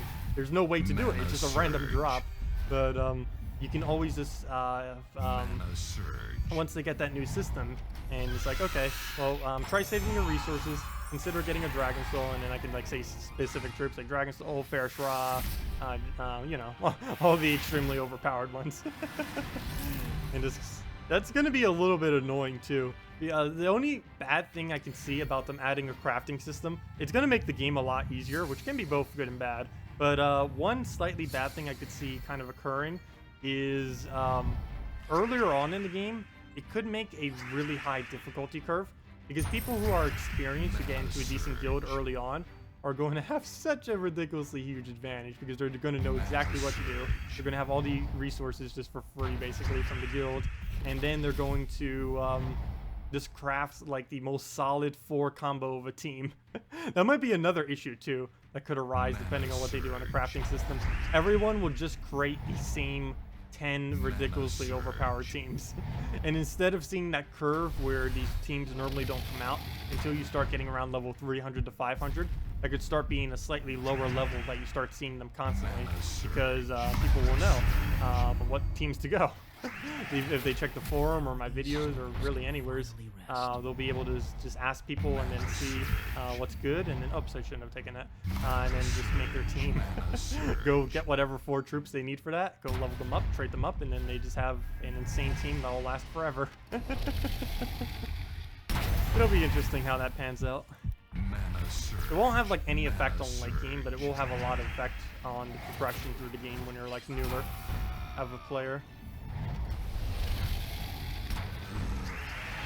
Mana surge. Are we sure that we'll be able to craft every troop? We are almost certain that we will be able to craft mythics. So if we can craft mythics, the most valuable troop in the game, right now mythics, if you get a mythic drop relative to how much that costs if you were to actually purchase it with real money, is about anywhere from like $25 to $30 approximately, relative to what you would get from any of the like purchases from it. So Mana surge. the fact that you would be able to craft those, I don't know what that will do for the economy of the game, but we do know that mythics will be craftable. So assumably everything else will be too, because they've been trying to find a solution to commons, because right now commons are excessively hard to get to mythic. For late game players, they are literally the hardest rarity to get to mythic, which shouldn't be the case. And the crafting system like that, assuming it would have the common on it, which it should, would end up fixing that. And I would just assume everything in between common and mythic would also have it.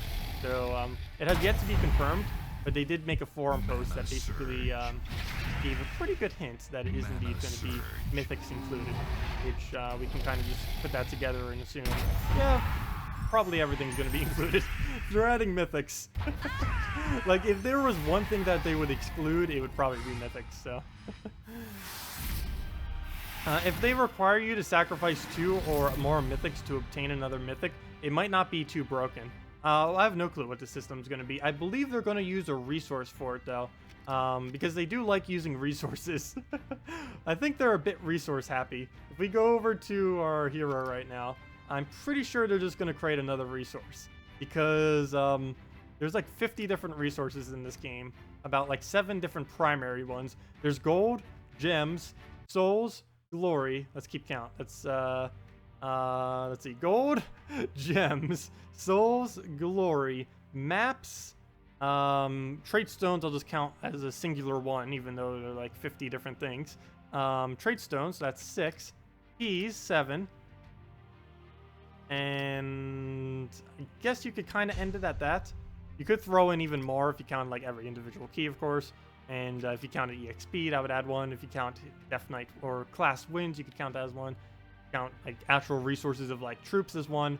Bottom line is there's a lot of different ones. I wouldn't put it past them for them to add another.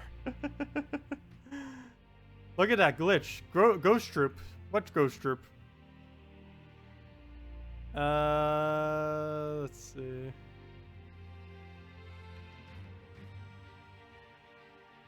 The seals? Oh yeah, there's seals as well. Wait, was that not included on that? That's weird. I didn't realize that seals isn't included on this list. Hey, they excluded seals. How could they do such a thing? There's like a dozen different resources on top of like all keys, all arcanes, all of that stuff.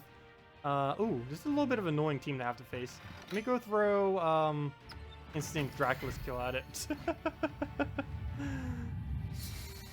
The only thing I hate about this is its death marks is the main thing. Silent one can be a little bit annoying from time to time, but it's mainly the death marks that make it super hyper annoying. Let's see.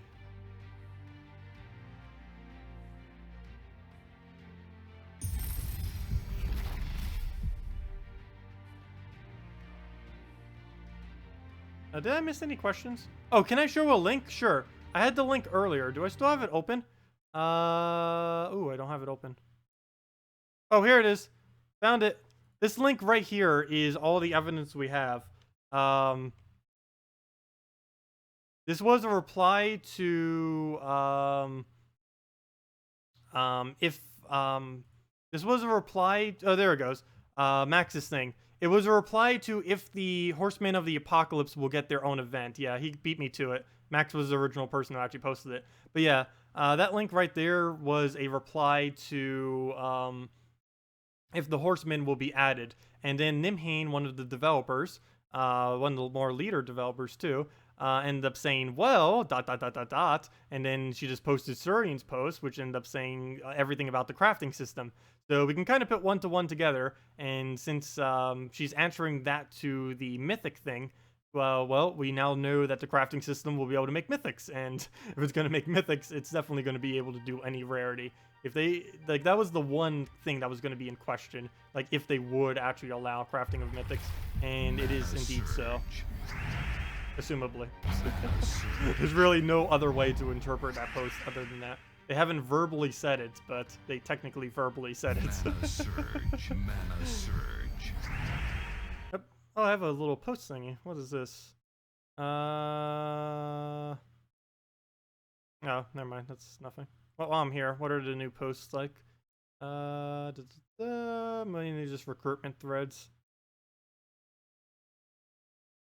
Randomly split damage needs attention. Apprentices buff. I don't know how I feel about that. Because some split damage is pretty strong. Other split damage is pretty weak. I do think that in general split damage does need a buff. Problem is if you buff it so hard, it'll be like Tesla, where you just tear through everything like crazy. Did he? I hope he didn't actually put Tesla on that list. That would be laughable if he did. No good, he didn't. It's like, I think Tesla needs a buff. But yeah, split damage in general is towards the weaker side. It used to be good when the game first started, when values were actually lower. It was actually one of the reasons why I went purple first, because early on in the game I saw, oh, we get a bunch of these, we get a bunch of split damage that will easily be able to clean up kills, and then later in the game we get all these weapons that can hit all enemies. So I was like, oh yeah, purple is definitely the best. But nowadays, split damage is, unless you're using like Rowan or Tesla, those are like your only two options. Every other thing that does split damage is basically dead content because you're so ridiculously weak. So that's basically what he was talking about in that thread. So yeah, I would be for that. The only problem is if they end up buffing it so much that every single one of them basically becomes a Tesla or a Rowan. Because those two are already insanely powerful. And I could definitely see that being a slight problem. So we'll see what they do.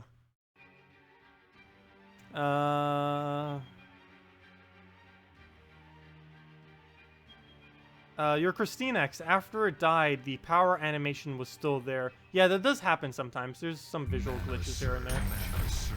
They normally don't fix visual glitches as quickly, which is a bit unfortunate. There's one really annoying visual glitch that I wish they would fix, because it would help when I do videos some. I can't do it in this currently because there's no troop that has a bonus, but I'll go show it right after this battle. And the glitch basically is if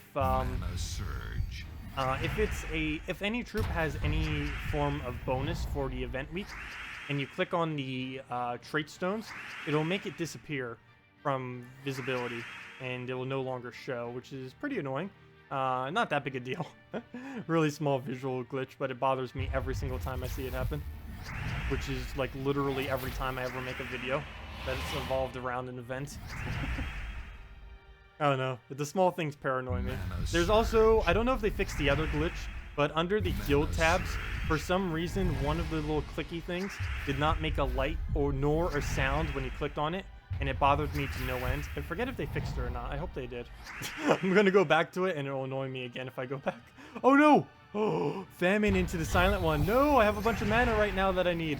No. Okay, that barely did any damage, but it took all my mana. Even though we can't see them currently, it did just steal all my mana. So we got to go get Draculus back up. Oops, and I'm trying to take his mana as if I can. We gotta wait till the silence goes off. No, not the right one. Oh, we gotta keep delaying turns. The struggles of still having to deal with silent ones. Nowhere near as annoying as it used to be in the past, but still annoying, nonetheless. At least we won't die to Deathmark. Worst comes to worst, we win with Draculus cast. There isn't really any way for him to kill it. Oh, there goes a kill. He's definitely going to try tearing apart an entire team, but he can't get any further than that. There's no way he can kill Draculus. He can't Deathmark it, which means he can't do twice as much gold damage. It also means he can't do... the only thing he can really do is famine. That's about as far as he can go, just keep famining us, which technically could win if he out-famines our Draculus, though that is pretty unlikely. I say that now, though, but we'll see in a couple turns. It's possible. I'm gonna make sure it doesn't happen, though. Got reds. Oh, and we already got it, unless he gets all of his mana this turn, which is possible. And he doesn't. 91 true damage to everything. I'll take that. Thank you. And there we go.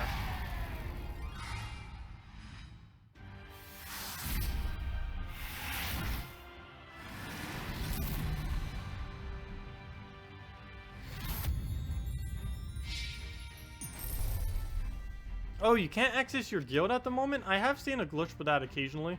Not quite sure what is up with that sometimes.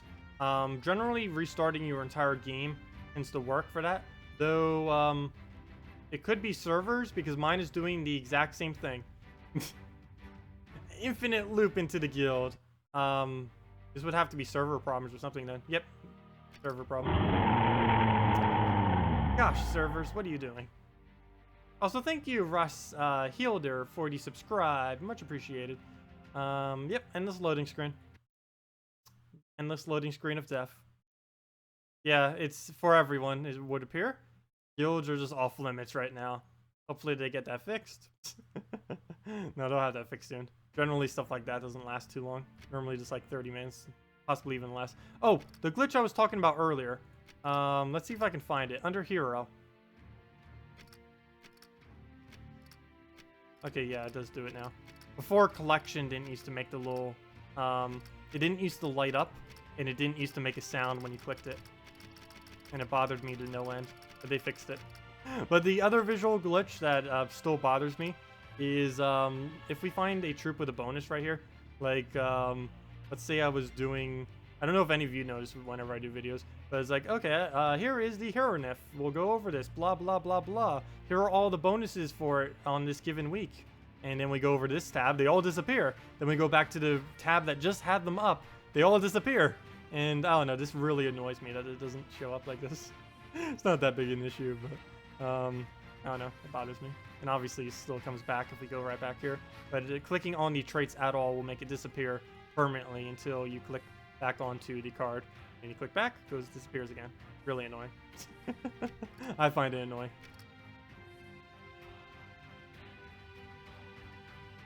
I know, you can access literally everything except guilds. I don't even know how that is possible.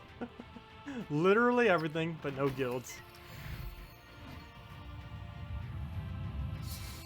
It's really odd. Anyways, if anyone else has any other team builds you want me to do, any other questions, any other anything, feel free to leave them in chat, and we can definitely get around to all of them. You can't even get into the game through Steam right now. Well, that's not good. I better make sure not to tab out then, in case that's a thing that's actually across the board. Because that'd be bad if we are unable to stream.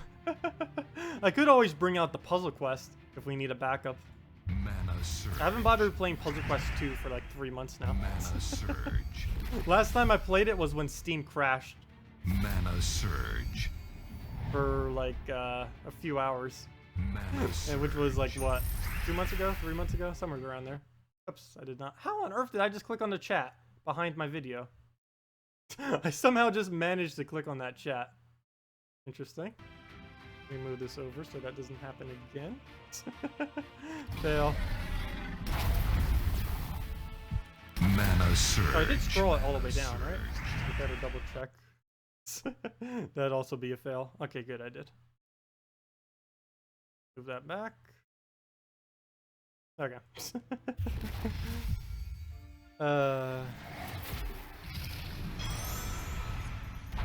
Oh, there goes the Bone Dragon. Nerfed Bone Dragon though, so it does basically nothing. I'm so glad to see that Bone Dragon nerfed. The best thing that happened of 3.0, Bone Dragon got nerfed. I don't know if that's a good thing or a bad thing, that was the absolute best thing that came with the 3.0 patch.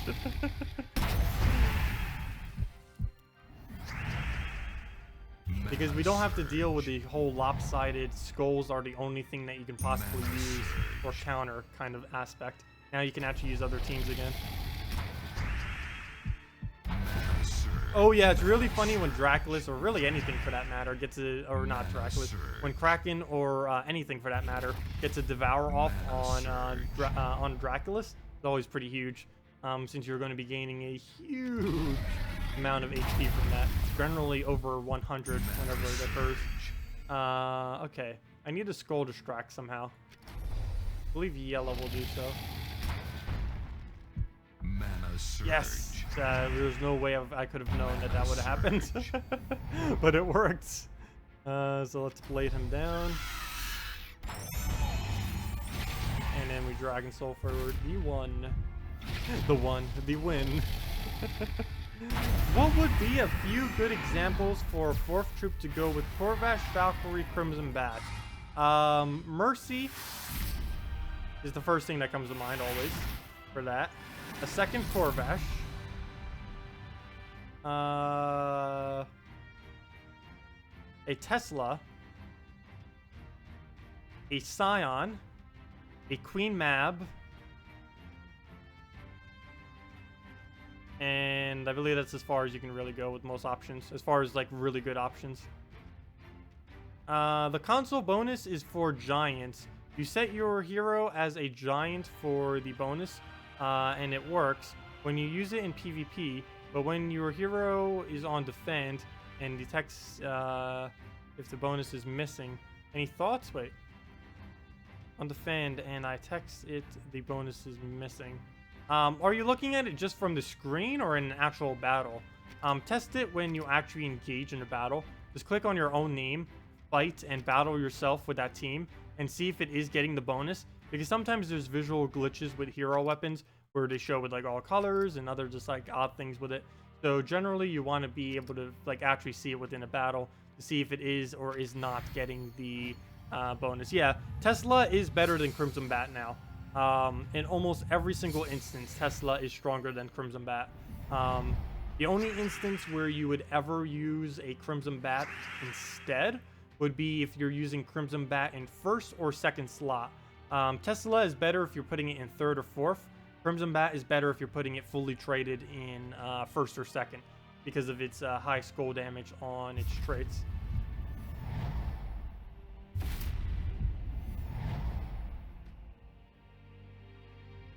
Oh, stretch. Halfway mark, stretch. Always get sore from sitting for so long. Mana surge. Mana surge.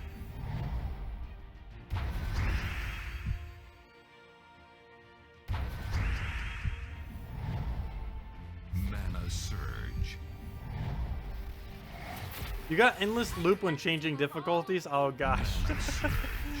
That is annoying. I've never actually seen that happen, but there is a lot of weird glitches just randomly happening right now for whatever reason. I guess servers are having a heart attack. Something with it is going wrong. Okay, well, we'll just take some brown right here because we're going to have Christine next turn regardless, so it doesn't matter if we take the mana or not. Where to go? I guess we remove yellow. Get that off. Mana surge. Mana surge.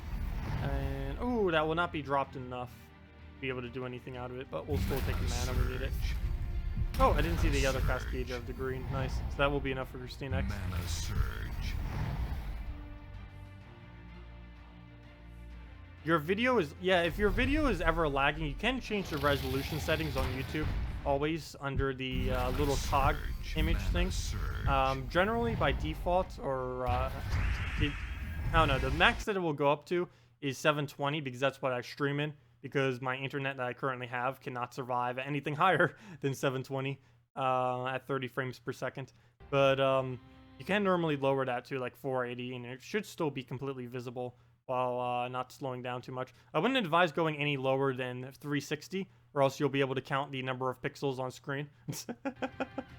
So, but yeah, you can definitely lower if you find that you're lagging. Because sometimes people, particularly if you're on a mobile device, if it ends up lagging you too much, it'll end up putting you like behind in the stream. If the little button there doesn't have a, if the thing that says live doesn't have a little red button next to it, that means it's not actually live, and that you're watching the stream from however much back it is. Could be a couple minutes, could be like a whole hour.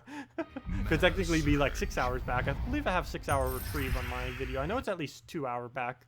It goes, no, it's not 6 hours, sorry, it is only 2 hours backwards. But because of that, you technically could be 2 hours behind the stream. Technically. Though I highly doubt it'd be that far behind. And you'd know by this chat right now. Yep, well, we'll move that up. And we'll throw down the Dragon Soul.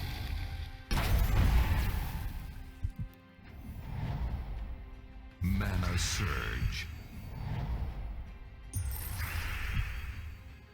Ooh, what do we even do here? I guess green just because there's more of any other color. Plus we have a chance of purples up there. Which we missed, but we get a skull and almost got it. One more skull would have been enough. But we'll throw the light blade at it. And then that's nice.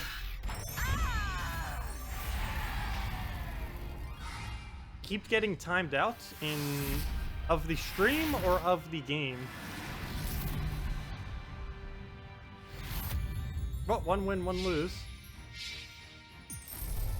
Let's see. Will changing difficulty crash us? Will going to difficulty crash us? Okay, there we go. Let's do the Warlord 4 and see what happens. Oh no, difficulty switching works fine for me. Let's see if I can get back into my guild. Because that put us in an endless loading screen earlier. Oh no, it's all fine now. Sweet. No more endless loading screens of death. Well, so while I'm here, I'm kind of curious. What is my level relative to everyone else in my guild? 1122. I think I'm the 4th, 5th, 5th, 6th, 7th, 8th, 9th, 10th. There's actually a lot of people with high levels in here. Oh, I forgot to upgrade this guy. To go promote him. Oops, for her. Promote. Forgot about that one. And if there's any other ones, did I miss any? Might as well do it while I'm here. Well, Sanner's getting there. JZG is getting here. Also, he's normally in streams as well. JZG, are you here? Hello! No, he's probably not here. I didn't see him say a single chat message yet, if he is. That, or it could just be me not seeing them. I do sometimes accidentally not see messages. That is something that occurs sometimes. Let's see. Okay, that's fine. Okay. Anyways, guild management. Alright, let's go take our revenge battle. Where's my 4x dragon? Or is that my 4x dragon team now? My 4x dragon team isn't even a 4x dragon team. Oh, it's this Princess Quella with Christine X Dragon Soul and Garuda. I should switch this back. Hello, Jack Sparrow. Welcome. Oh yeah, isn't there another Pirates of the Caribbean movie coming out soonish? Soon, TM. I remember seeing advertisements for it. Mana surge. As a kid, I used to always go to like all of them. As of recently, I don't know. What do we have to go do to get promoted? Oh, currently my guild, the only thing that you could possibly be promoted from is if you get level 1000. That's the only thing I'm lucky for it. I just literally anyone who gets to level 1000, I just make to top rank. But yeah, that's all I really do for it. There isn't like any penalty for being a lower rank within the guild. The only thing that you can't really do is help recruit whenever we do need more recruitment. And most people don't even bother recruiting to begin with, so that's like the only thing you can't really do. It has no effect on actual gameplay, what rank you have. Not even on Guild Wars. It won't even have any effect on Guild Wars, other than being able to start a Guild War, which only takes one person to do. Hello, Matthias. Welcome. Also, hello, Steve. You've been messaging with quite a few messages, and I didn't see like any of them. Let me go back up a bit. As I was saying, I keep ignoring messages. I was ignoring messages. Meant to be tested but the bonus was missing. Wait, what did you want me to test, Colin? I can go test it. Didn't see what you mentioned, though. Guilds are offline for me currently on Steam. Then you said we were back online. Wait, I already went over all that. No one talks about Mongo anymore, but your son of Mongo is kicking and screaming.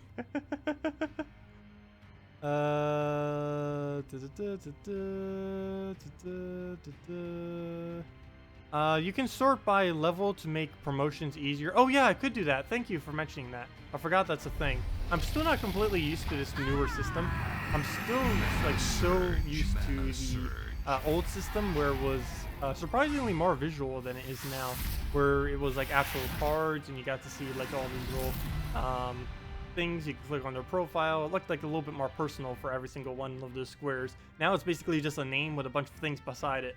And are you kidding me? He's using the new Death Mark weapon. I'm not too surprised to be seeing them, but I don't know. I haven't. For some reason, I haven't been seeing them. I don't know why. I haven't really been seeing much of the newer weapons. I guess because they do take quite a bit of time to get. Of course, I'm pretty sure not too many people have bothered getting all of the classes done yet. Probably only a couple hundred people have bothered with that. Maybe a couple thousand. Probably more towards a couple hundred, though. Because there's really no point in having all the weapons. Rushing towards getting them isn't really needed. It's just nice to have. Because now I don't need to do it later. Mana surge. Mana surge. Okay, so after you updated it, let you back in. So that works a lot. Mana surge. Mana surge. Yeah, if anyone else has any other questions, team builds you want me to do, anything of the such, feel free to leave them in chat. We can go and do all of them.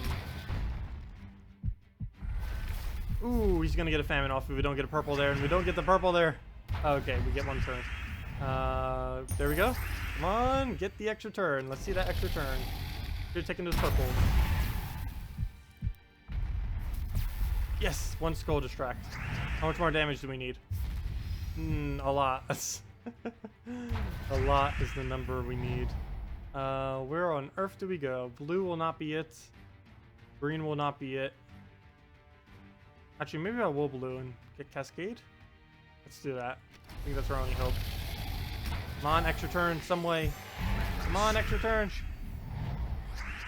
Come on, Skull Distract. Surge. Mana surge. Come on, don't use famine. No, he's gonna get it. Okay. Possession for the win. Actually, we didn't even need that to win, but oh well. We got possession. Oh yeah, I forgot. The team I'm using right now isn't focused on purples, it's focused on reds. Mana surge. Mana surge. Okay, current board is pretty bad. We'll just take that. Mana surge. And just trying to get the last of our Dragon Soul mana right now. Mana surge. There we go. And that's match. Mana surge. Okay, we can just use that on Brown and then Dragon Soul. Mana surge. And there we go.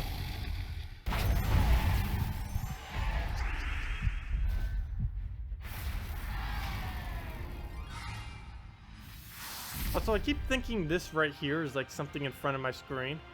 It's actually just the background. It's a little curve. Same as this. I keep thinking like this is my microphone or something over here. That's just the background right there-ish in the background. This is the microphone. Do the devs have an ETA when they are going to fix the redeem codes? They said after the Guild Wars gets fixed. And Guild Wars is technically fixed now. And it'll be out on Monday. So sometime after Monday. Hopefully by next weekend. Possibly 2 weekends from now. There's no exact time as to when they will get it done. The only time they've given me so far is after Guild Wars is completed. And Guild Wars is essentially completed. Because they're coming out this Monday. They already did the thread saying, hey, the patch is already here, blah, blah, blah. It's going to be coming on Monday and all that stuff. So, yeah, Monday. Or not Monday, but they'll be working towards it from Monday forward. Hopefully it's not something that takes them too long to fix. Hopefully. Fingers crossed. Because it's just like, again, when we didn't have them for like 2 months there. It happened again. We don't have them for a couple weeks. Yeah, it's been almost 3 weeks now, right? 2-3 weeks, somewheres. And there was 2 giveaways I wanted to do in that time. Hopefully they'll still give me codes for it. We'll have like a random giveaway for no reason whatsoever.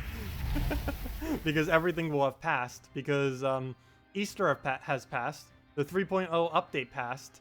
And the what was the other thing? What other thing? Oh, and the Guild Wars starting would have passed unless they do it within like the next 5 days or so, or a week or so. So everything passed already. Always using assassin. Keep forgetting about that. Gotta watch out for those.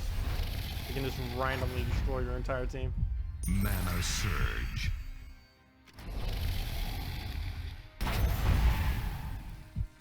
Mana Surge. Okay. Greens, go away. And we get our purples out of it. Which will give our Dragon Soul the mana.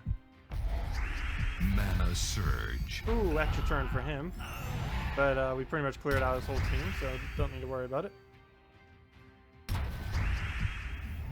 Any teams for Plague? Generally with Plague, you'll want to use the other 3 colors to form some kind of mana generation. Other than that, he's pretty good with a Green Seer Giant Spider Loop if you can get him fully traded. It also helps just to support a mana. You can do something like a troop first slot. That'll be offensive. Or a tank. Mainly offensive though. With a Green Seer Giant Spider Plague. Other than that, Plague gets introduced into quite a few teams that use a Gorgotha first slot. Because this does not block any of his mana. And they're both daemons. So you can do something like a Gorgotha Plague related team. Actually, let me go make one right now. It's the strongest ones that I know of right now, is if you do go like something like a Gorgotha Plague. Main problem with Plague generally is it's too slow of a troop normally. You can do something like a Plague, get a Valkyrie in there, and then get one other really strong blue troop using whatever color we're not using. Actually, I believe that's every color right there. Yes, that is every color, so we need one really strong blue troop to complement him. I'm leaning towards Queen Mab, actually. As long as they don't have immunity, that would be fine. We could do a Corvash as well. We could do a Behemoth. Quite a few options. As long as it's a high damaging blue troop, it'll be fine. Banner-wise, I think I'm just going to go for Dragon's Claw banner. +2 red, +1 yellow, -1 brown. Mainly to make sure we can get the Valkyrie up nice and quick so we can feed that into our Queen Mab for her extra turns. And I just passed it. And go from there. And I just passed it again. Come on, banners. Passed it one way, passed it back. How long do you stream today? On Fridays and Saturdays, I stream from 10 a.m. to 4 p.m. Eastern Standard Time. That is from 3 hours prior to now, from 3 hours from now, pretty much is the approximate times. Sometimes we end just a little bit earlier, sometimes we stay a little bit longer. It really just depends if any newer content comes out. For example, next week, it'll definitely be a little longer, because most likely, because Guild Wars. Also, that reminds me, do you guys want me to do like every single one of my 5 Guild War battles on like a video or stream? Like, I should probably poll that tomorrow. I'll probably poll it tomorrow because we normally get more viewership on Saturdays and of course on Fridays. But I do want to get like a somewhat consensus now, or we could do poll it both days, and that could also work. But generally, what do you think would be best, like for the first Guild Wars week, kind of to see how it's going? Should I do a video for every single day or stream if I was to cover it? Mana surge. Frozen leaves, hear my call. Guild War defend teams, I will be going over on Monday's stream, and I don't know if I'll be covering a video on it as of yet. I don't want to cover a video on it until I even know what we're going to use for defend teams.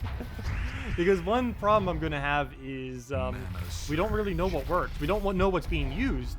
We haven't gotten any experience yet, so I can't just like straight out do a video on what defend teams are strong, because I don't know what's going to need to be countered.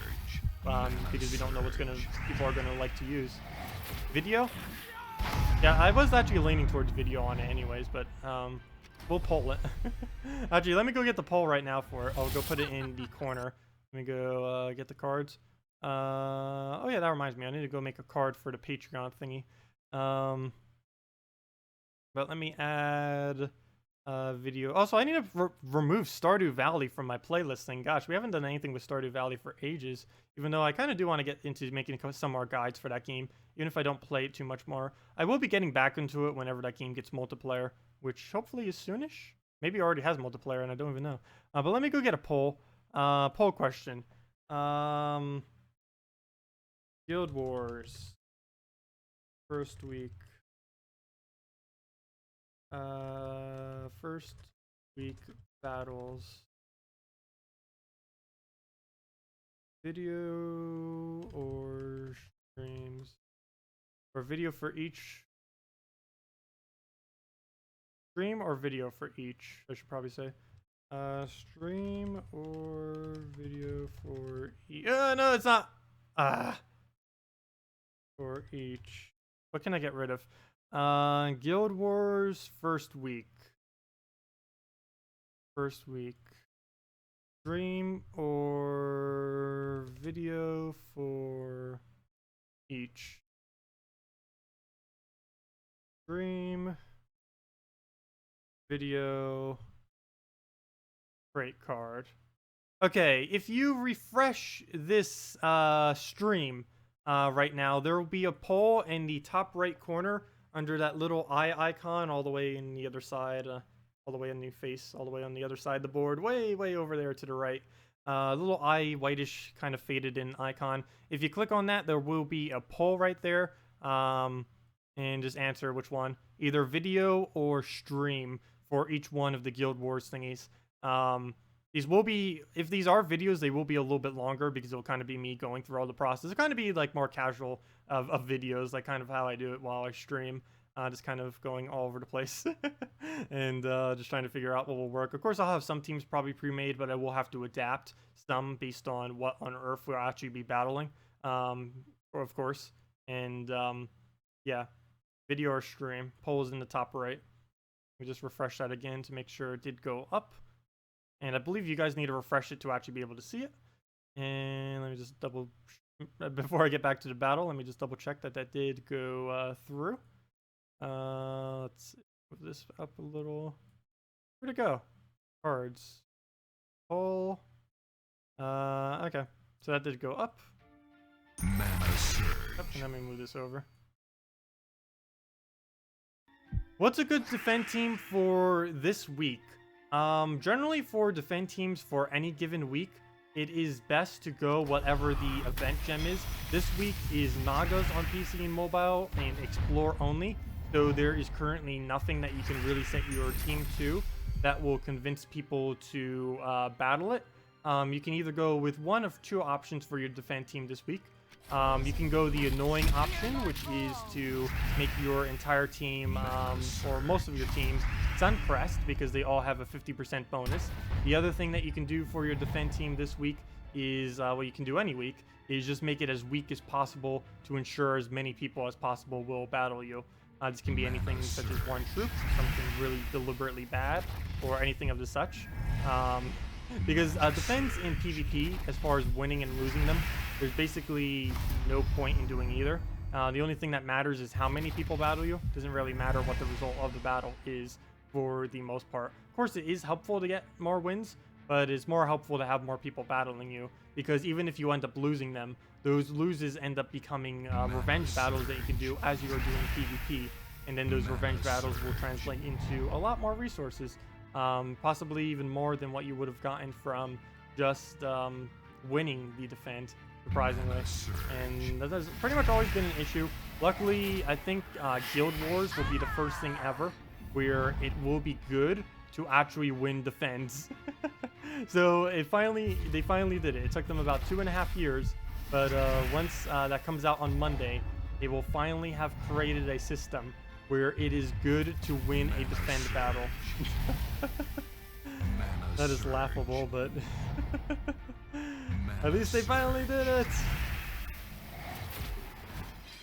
But it has always been like that, like literally always has been better to lose defense. We'll take our greens. Plague, as you can see here, definitely not the best of options. Plague in general is a relatively weak mythic compared to other options. It did get buffed recently, which made it somewhat not horrible, but it's still towards the weaker side as far as troops are concerned. Okay, he's about to get another Korvash off. We can get another Plague off if we disable them for a little while. I need it to hit HP though, otherwise we won't really be able to get much progress onto them. At least it does poison now. That was something else that was recently added. I don't even know if consoles have that yet, but Plague does poison now. The other change he got recently is if you have him fully traded, he'll do a 3 reduction to stats instead of a 4 reduction. Or sorry, a 3 reduction instead of a 1 reduction. No, even that's wrong. A 3 reduction instead of a 2 reduction. Get it right eventually. But yeah, he does a 3 reduction now instead of 2 on his final trait. There we go. Okay, so we'll do that. Get the pokes down. Really need those. Oh gosh, Fannon's like right around the corner. Really need to get those HP debuffs off. Get them as low as possible. Kind of helps. Go down again. I feel like taking a scroll because his scrolls are going to do so much damage due to his bats. So we'll take a scroll. Regardless of what I do there, he'll end up getting another one after it. So we'll just take that one then. And he doesn't help us at all, so we'll waste our turn on a Plague. And we get nothing of value. I guess a magic buff isn't too bad. So we end up getting an armor debuff on Hero, which is literally pointless. We'll just take no mana this turn since we don't really need it. Oops. Oh, we took a skull out of it. And mana.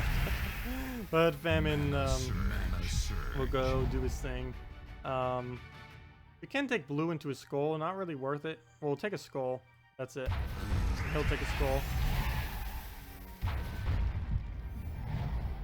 He did get the curse on us, which did death mark, though that's likely going to die regardless.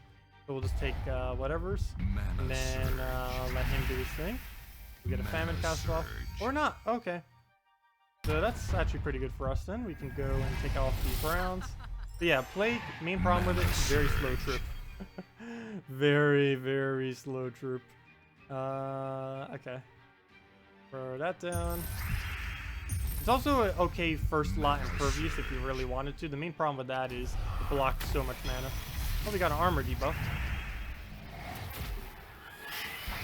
Ah, Valkyrie died.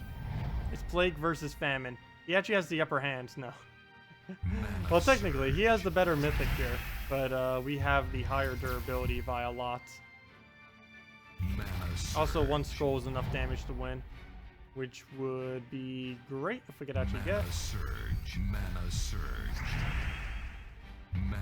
Also be great if he doesn't reduce our attack to 0. Then that will literally take forever. Though it's not going to go that far. Mana surge. Yeah, sometimes 3 trophy can be pretty ridiculous as far as how tough some of them are. It's mainly because of the team synergies that are out there.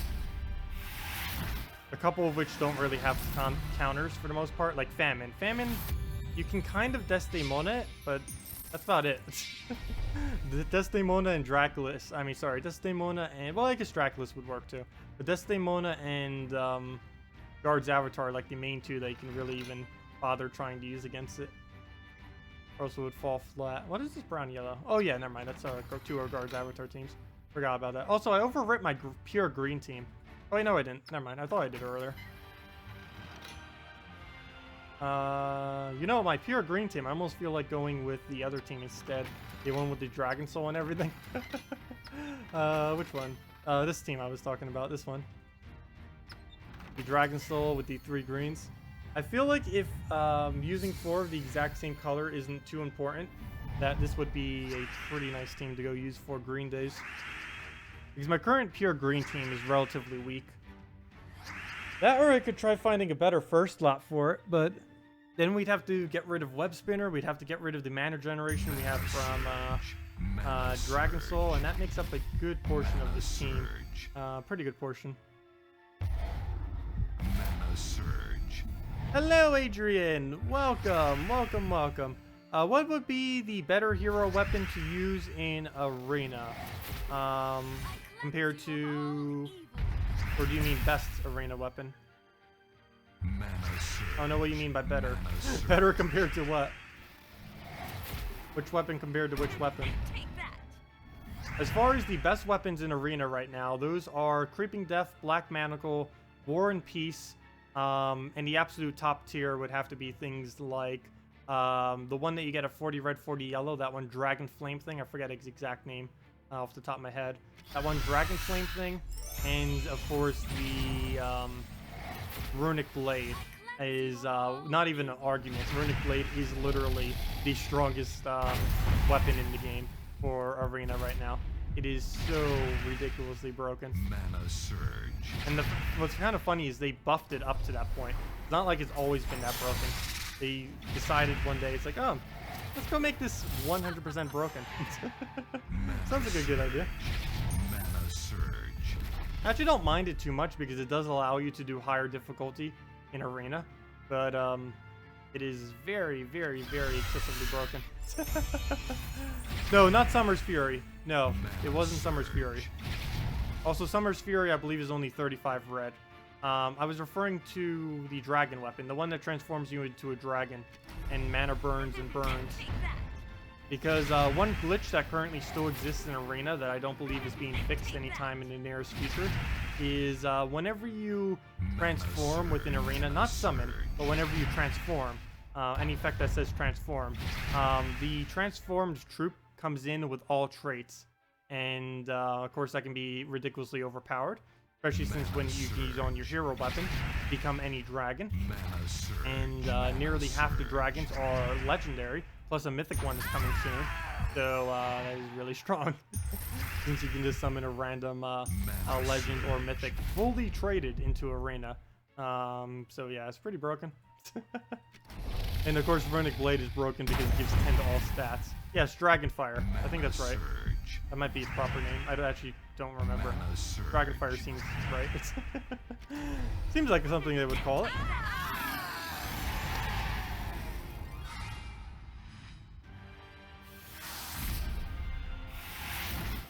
Yeah, Summer's Fury isn't bad in Arena. There's just better options out there. Unless you don't have that many, or if you need a red and you need high damage, you could definitely use it, that's for sure.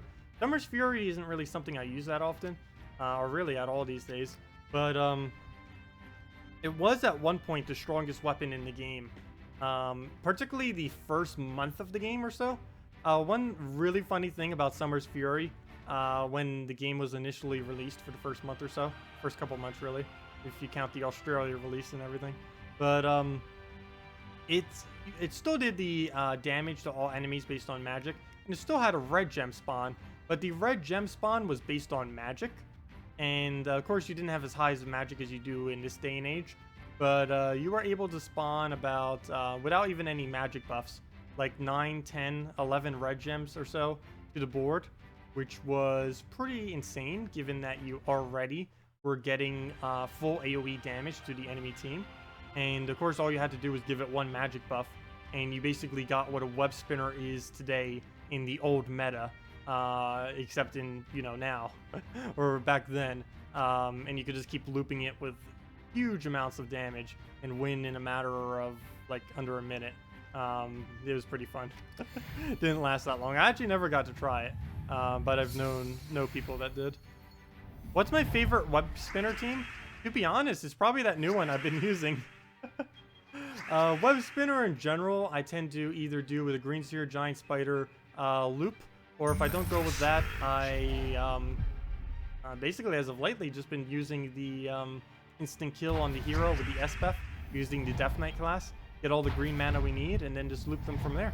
And it works out pretty nice. One other team I sometimes use with web spinner is a web spinner Shegra team, where I use web spinner, green seer, spring imp, and Shegra as my team, and that ends up working out pretty decently. Not the best team out there, but it's definitely somewhat okay. No, it's pretty solid. Freeze tears it apart though. And it doesn't give any soul gains, which kind of makes it pointless then, because if it's already slightly slower and doesn't even give soul gains in return, then not really needed. Like Dragon Soul teams, sometimes some Dragon Soul teams are a bit slower, but at least we're getting max souls for doing it, if nothing else. So that's helping us in the long run, because I think if the crafting system does not use souls in any way, I think I may just stop trying to farm souls whenever I do battles, because lately or pretty much always, I've been trying to keep Dragon Soul and other related soul farming traditions within my team, just in case that slight chance they may ever add anything to the team that will cost an excessive amount of souls. But they've never really done that. It doesn't look like they'll be going to if they don't do it within the crafting system. Also, thank you, Tristan Fox Richard, for the subscribe. Much appreciated. Also, what on earth is happening in this battle? It is not going over too well. Could be worse, but definitely could be better. Best impervious card, Behemoth. Behemoth is by far currently the best impervious card. It just all around is relatively tanky, has impervious of course, deals damage to all enemies, has some mana generation back on it, and it just generally covers all the bases that you really need. The only thing it doesn't have is board control. It gives you some mana off the board and does something to the board, but it's not really controllable because it's completely random. But that's like the only thing he's really missing. He's a really well-rounded troop as far as the amount of things he does, and compared to most impervious troops, it's not something you normally see. So yeah, I'd say Behemoth is about the best impervious that there is out there. Where to go? Don't use that mana. Going up would give him reds. I just take purple even though we don't use it.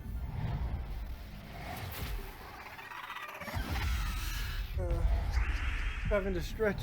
I don't know why my back's sore today. Probably slept on it wrong. I don't know if you can hear it cracking, but I can. Not Carnex, no. Problem with Carnex is he is way too counterable. The AI will always go for the skulls, and you can try doing Carnex for an impervious.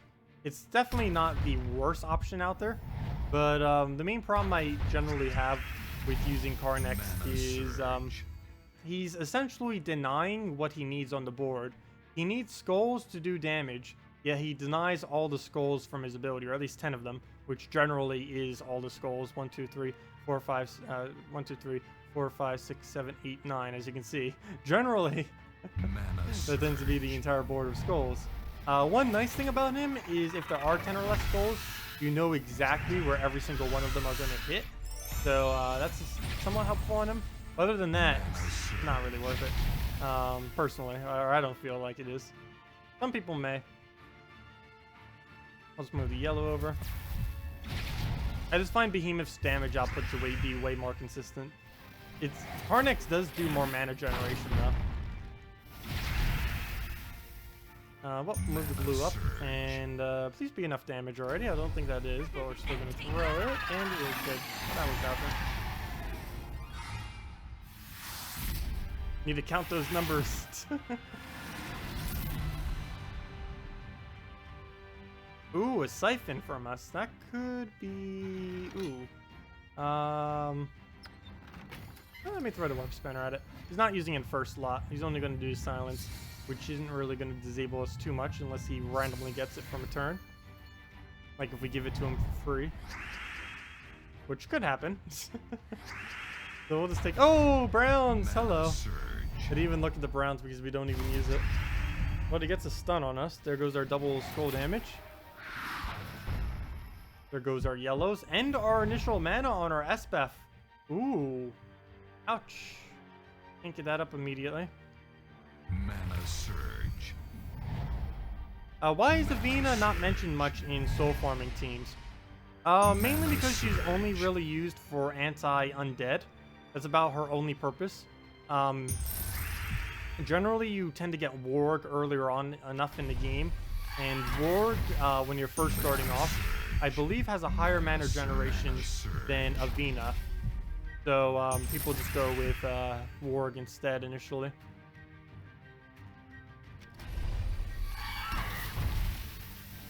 And of course, once people get Dragon Soul, there's like no point in using Avina unless it's deliberately for skull counter, for undead counter.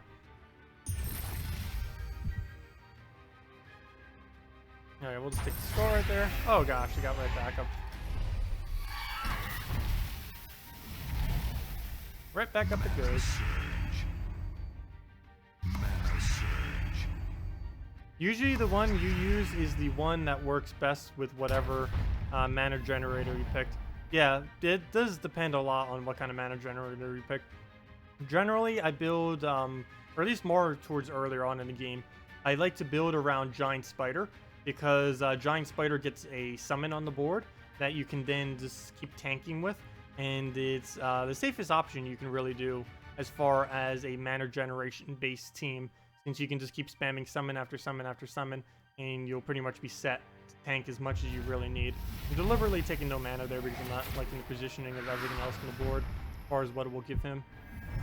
So we'll just take some green now.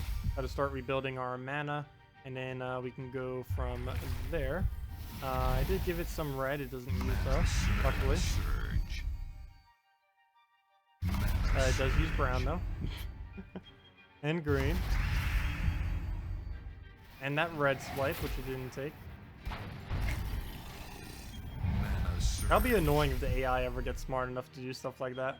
Of course, that would be fair because the player's going to be doing stuff like that, but it would still be annoying. Oh good, he didn't go for... You know, we still haven't used our hero killed yet. Still haven't killed our hero. Keep trying to. Can't get the mana to head over there. That spinners keep blocking it. So I think we're going to win off of AoE before we even get them off, so it's not even going to matter. Yeah, looks like it. Oh, we even got the... Really? Thought that weapon would be pretty much pointless, but we actually got it all the way up if we really wanted to. We can do it to heal, though I'm not going to. Actually? No. Yeah. I will watch you burn. There we go. That voice, though. Okay, we'll just web spinner that.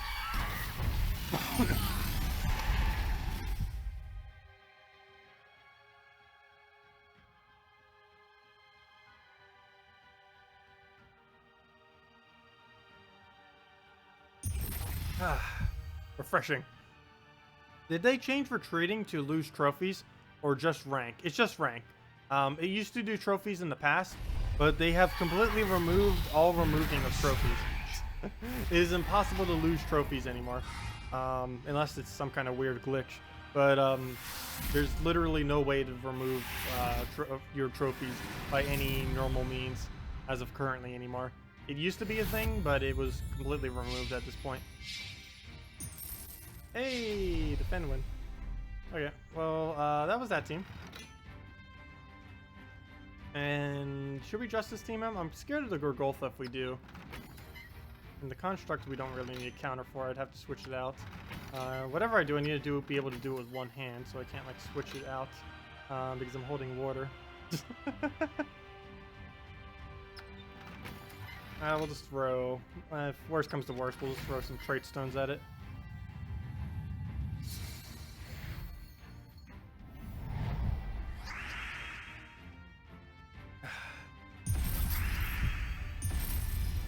get like a little thermometer in this room. Also, let me turn on my thing before my computer overheats. Let me double check that it's not already overheating. Let me double check. Calculator. Oh, why am I typing in I have such a habit of trying to type in calculator. Temperature. Core temp. Also, might as well use this as an ice pack. Let's see. Yes, I'm fine with it opening. And we are mildly overheating.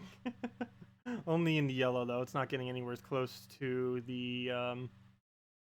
Oh, wow, they have version 1.7. I'm still on version, like, 1.01. Probably update this later. Fail. This is old.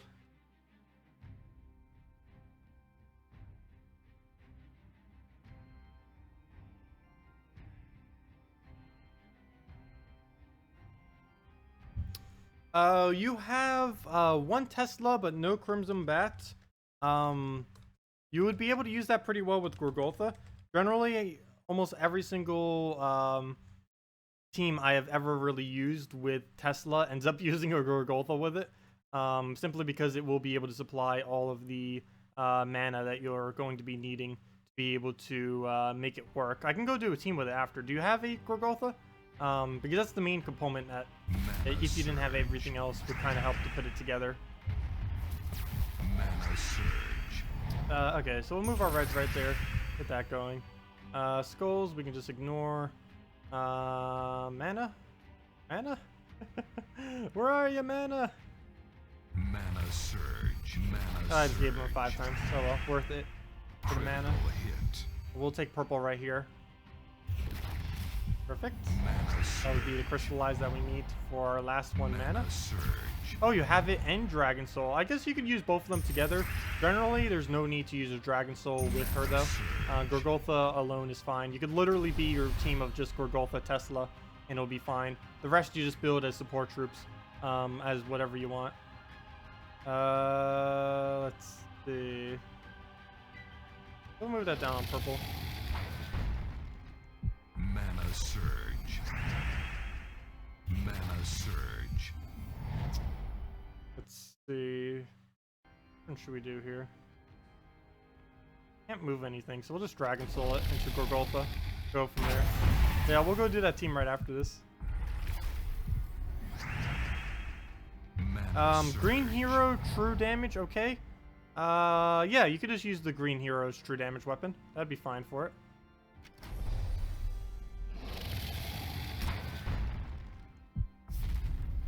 Mana surge.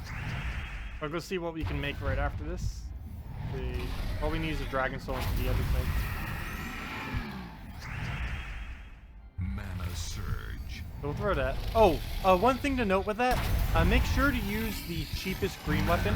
Do not use the most, don't use the highest value. It's actually not the best value. Whatever one has the absolute lowest mana cost is the best one to use. It should have a green border around it. That applies to almost every single weapon, by the way, as well.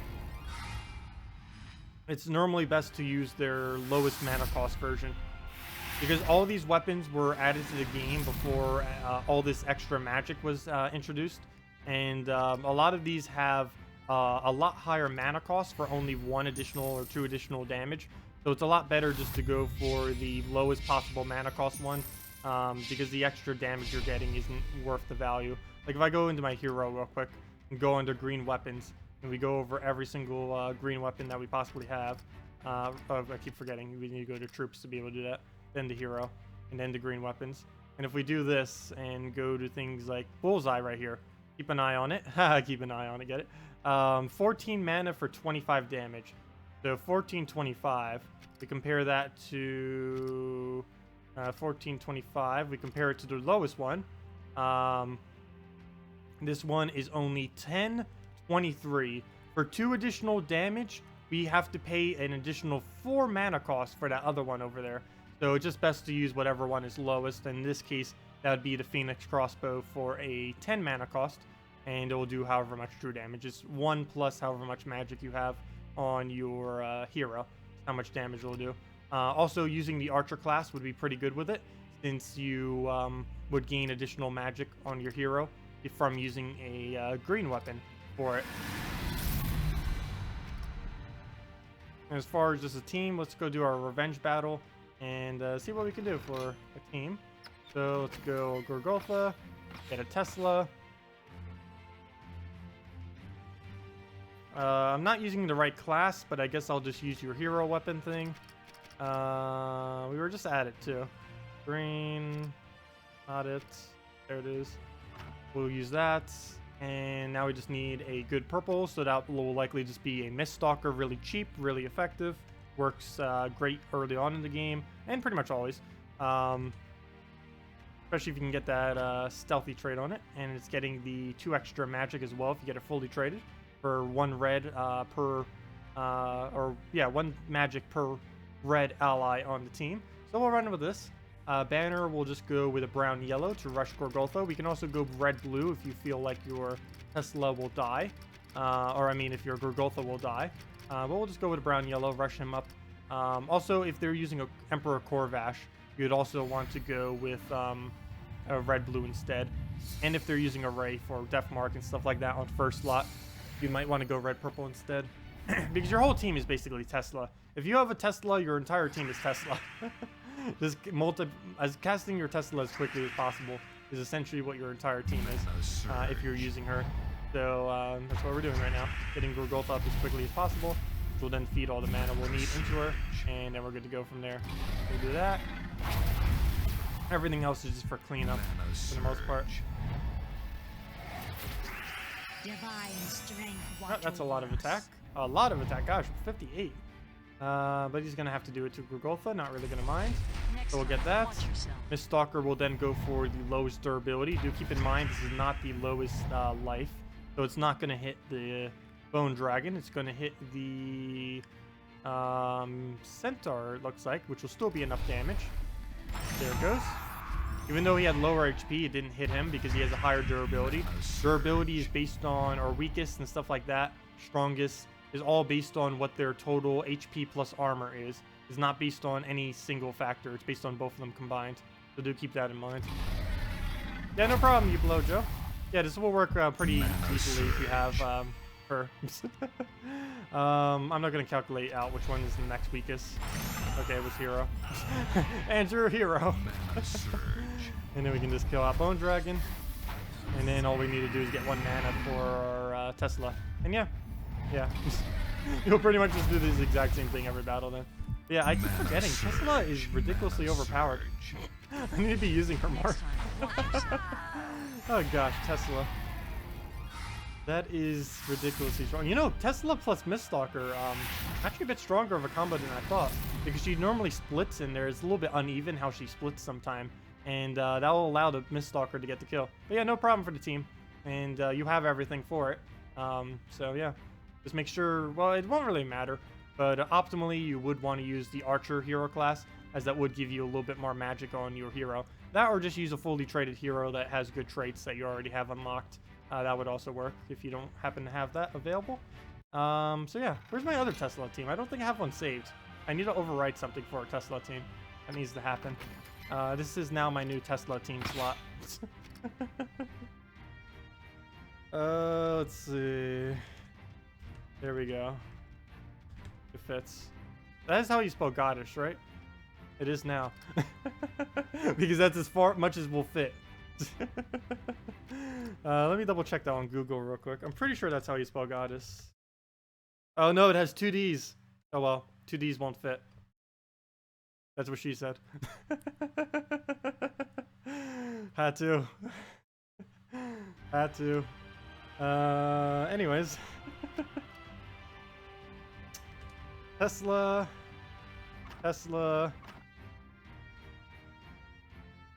Gorgotha.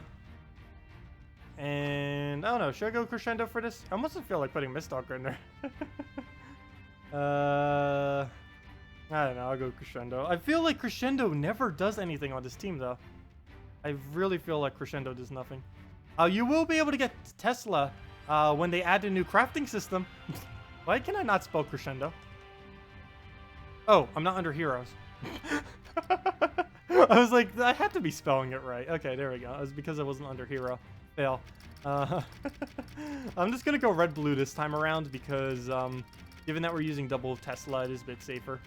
Just to commit to it, just in case. So we'll go with this. Oh, plus he's using Corvash. There we go.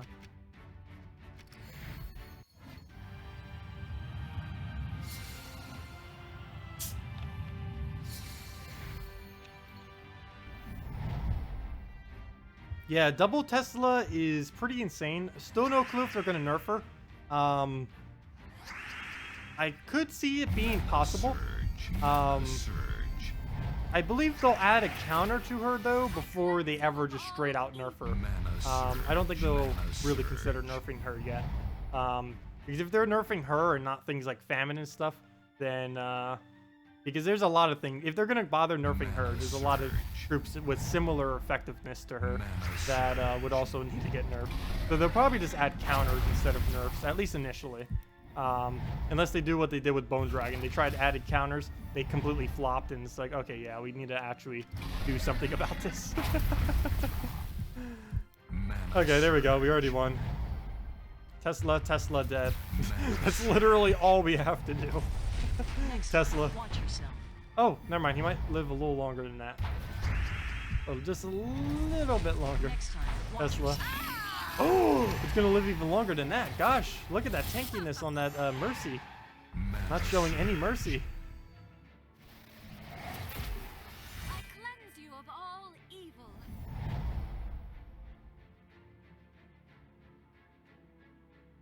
Well, we'll just go another Gorgolfa for Tesla, I guess.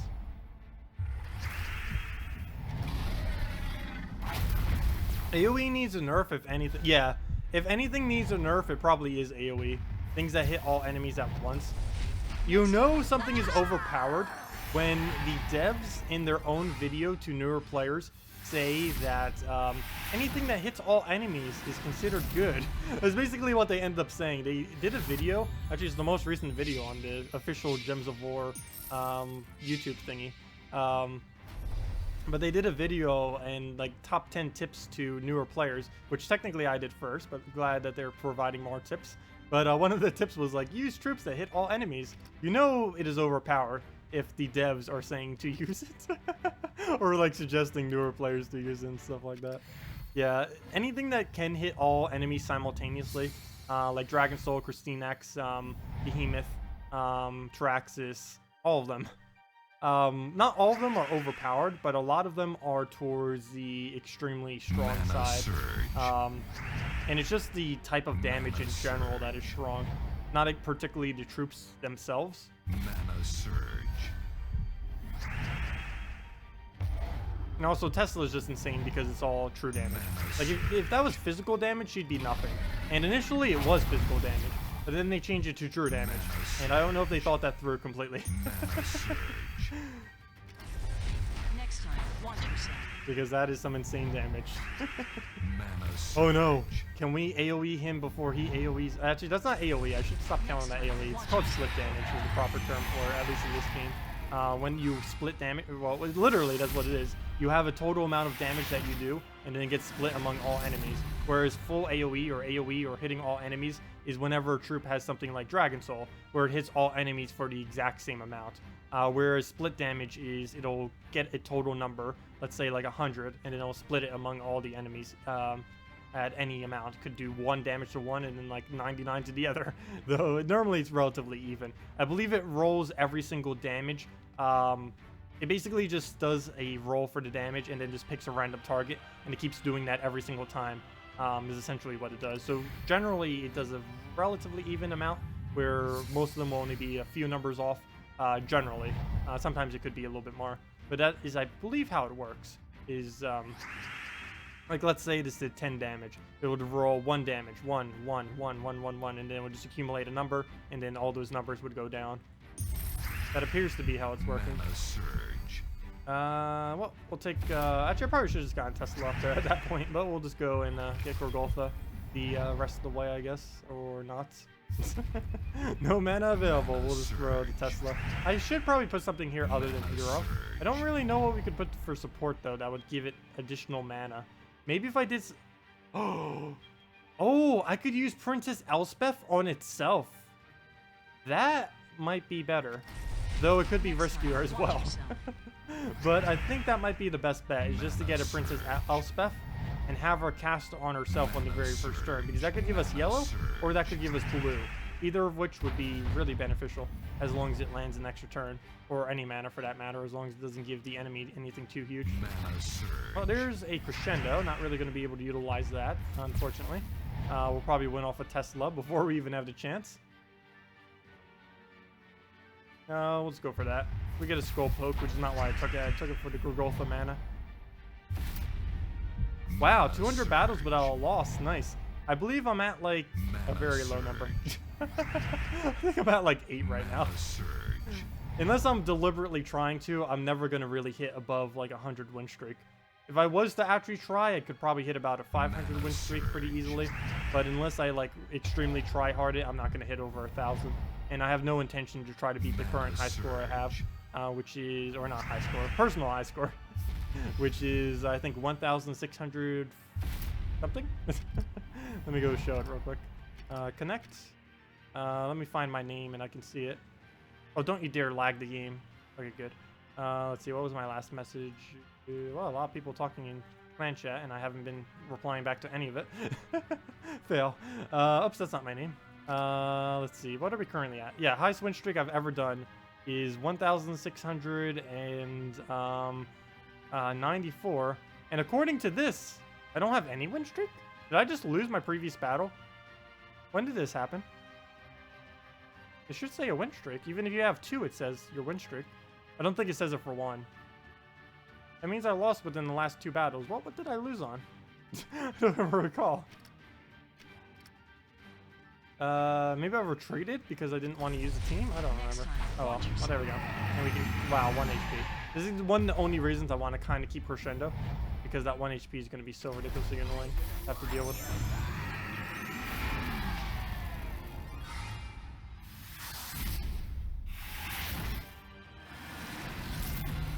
Yeah, my win streak was done a while back when the meta was very, very different in this game compared to what it is now, as far as what is used and everything. Check after you finish. Check what after I finish. I already just checked if that was to the previous thing. Oh yeah, I forgot to report that to them too. I don't know if anyone has yet, because that's another glitch that really bothers me. She has the only trait that delays time, even if it doesn't trigger, which is really, really annoying. They should fix that so it doesn't delay any time, or show an actual animation for it. Because right now it doesn't show any animation, but it delays time, which currently no other troop does. And they need to fix that. Because it wastes time. Need that precious time. Oh, my win streak? Oh yeah, we already just checked it. It was 1,694. Currently 0 in, according to the thing. Let's see what it says now. Does it say 2 win streak? It should. Why isn't it showing my win streak? Normally it shows win streak. Maybe they made it a minimum now where it needs to be like 5 or 10 or something. I don't know. Mana surge. I don't recall them ever announcing that or putting in the patch notes though. That or maybe it just doesn't update automatically. Maybe it takes a little time. The Dragon Soul is on the 6th revive. Ouch. Highest I've seen so far is 4. I have heard horror stories of like a dozen revives though.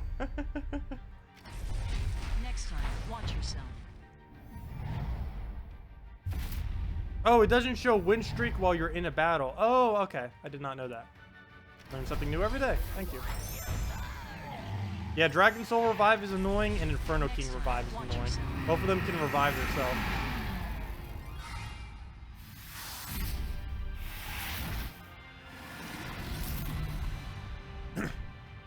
Okay, so let me go check the win streak then. Pretty sure it's like 7, if even that. Oh, currently undefeated in 56 battles. That's not too bad. Especially since that defeat that we did have was because we were doing the random troop challenge, where we ended up getting completely crushed because random troop challenge. Actually, did we win both our wait. Did we actually win both the random troop challenges? I can't remember now. I think we did. Forget what that was from. Maybe it was from a suggested team or something.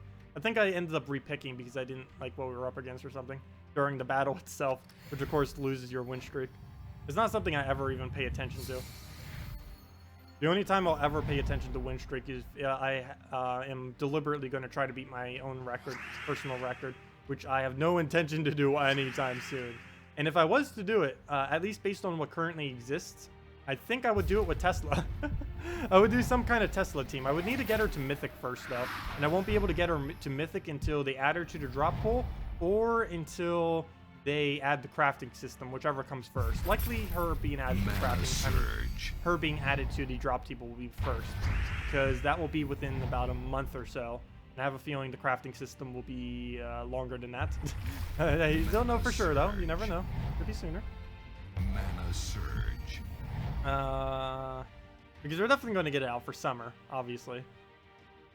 That's the best time ever to get anything out. Okay, this is so far going pretty bad.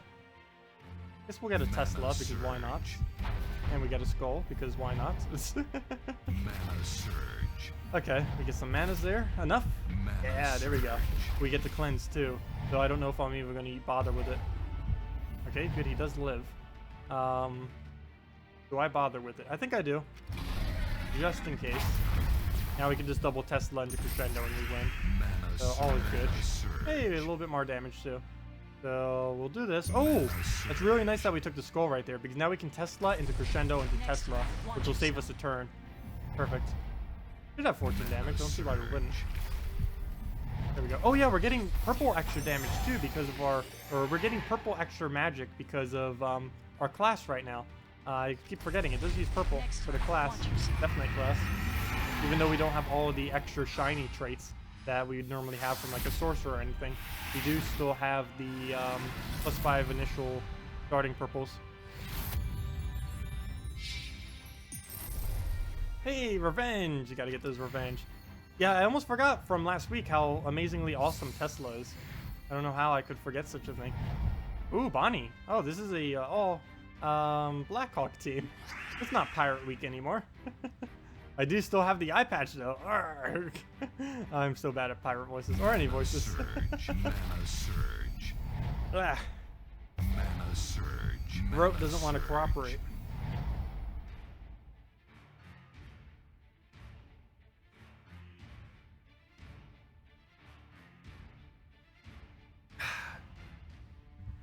Also doesn't help that I'm drinking something sugary.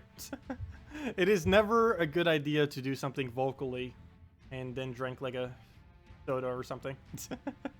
Not even like the fact of the burping or anything, it's just because of all the sugar and it can make it harder to speak.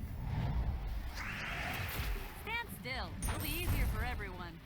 Well, we'll just move that up. Mana surge. I was thinking of doing a Princess Elspeth with this team. I was going to replace out Hero for Princess Elspeth and then just have her target herself. Because that will either give us Gorgotha or it'll give us the Teslas. So we can try it. I was going to do it earlier, but then it was like, I'm not going to. But yeah, well, we might as well.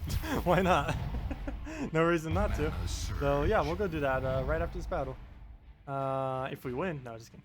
Well, we'll move that over. Get our Gorgotha out. Get everything out. Go from there. Throw all the things! Okay.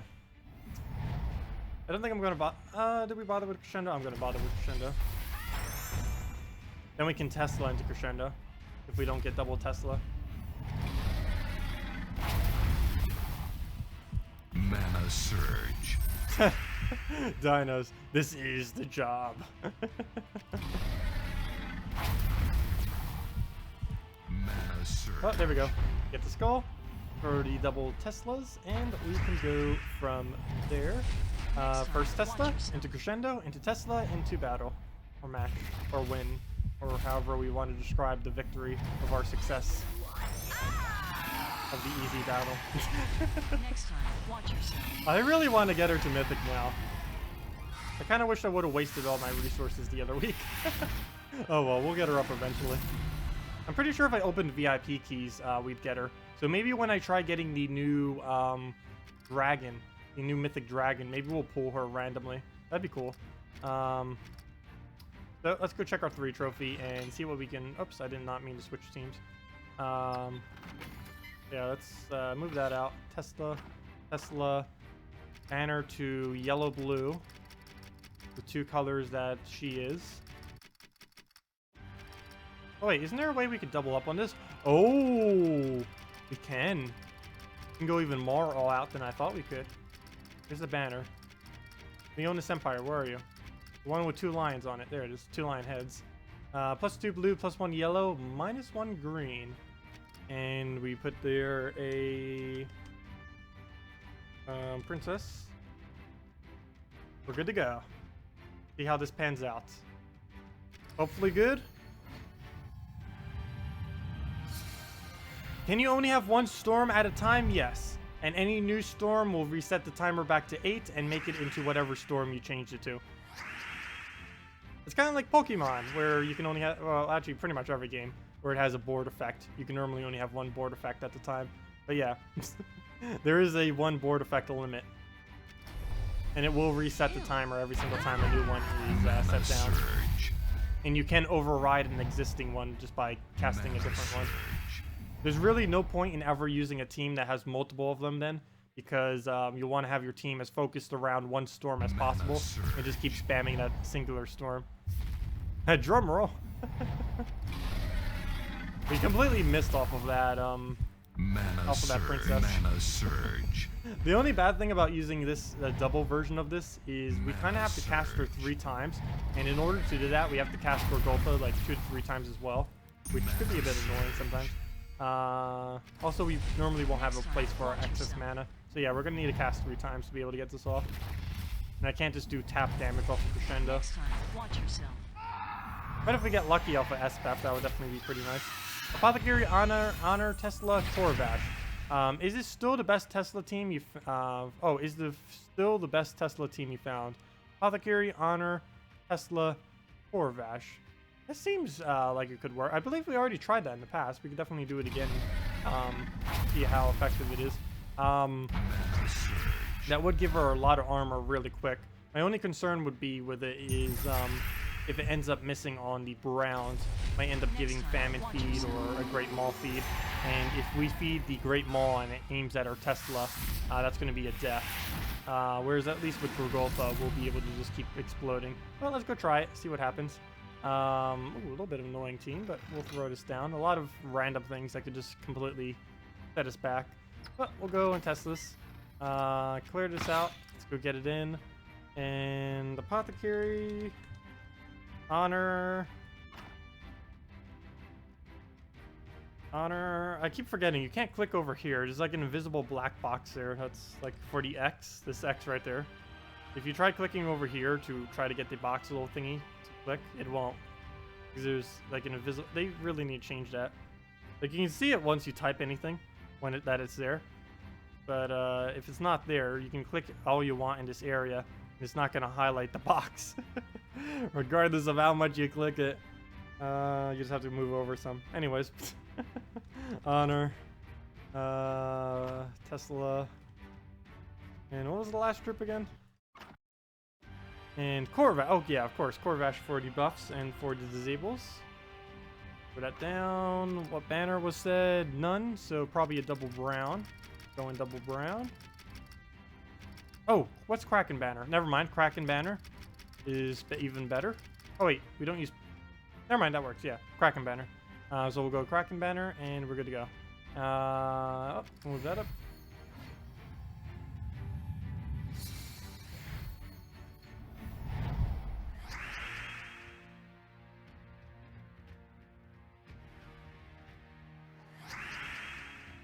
Mana surge. Where to go? Where to go? Mana surge. Mana surge.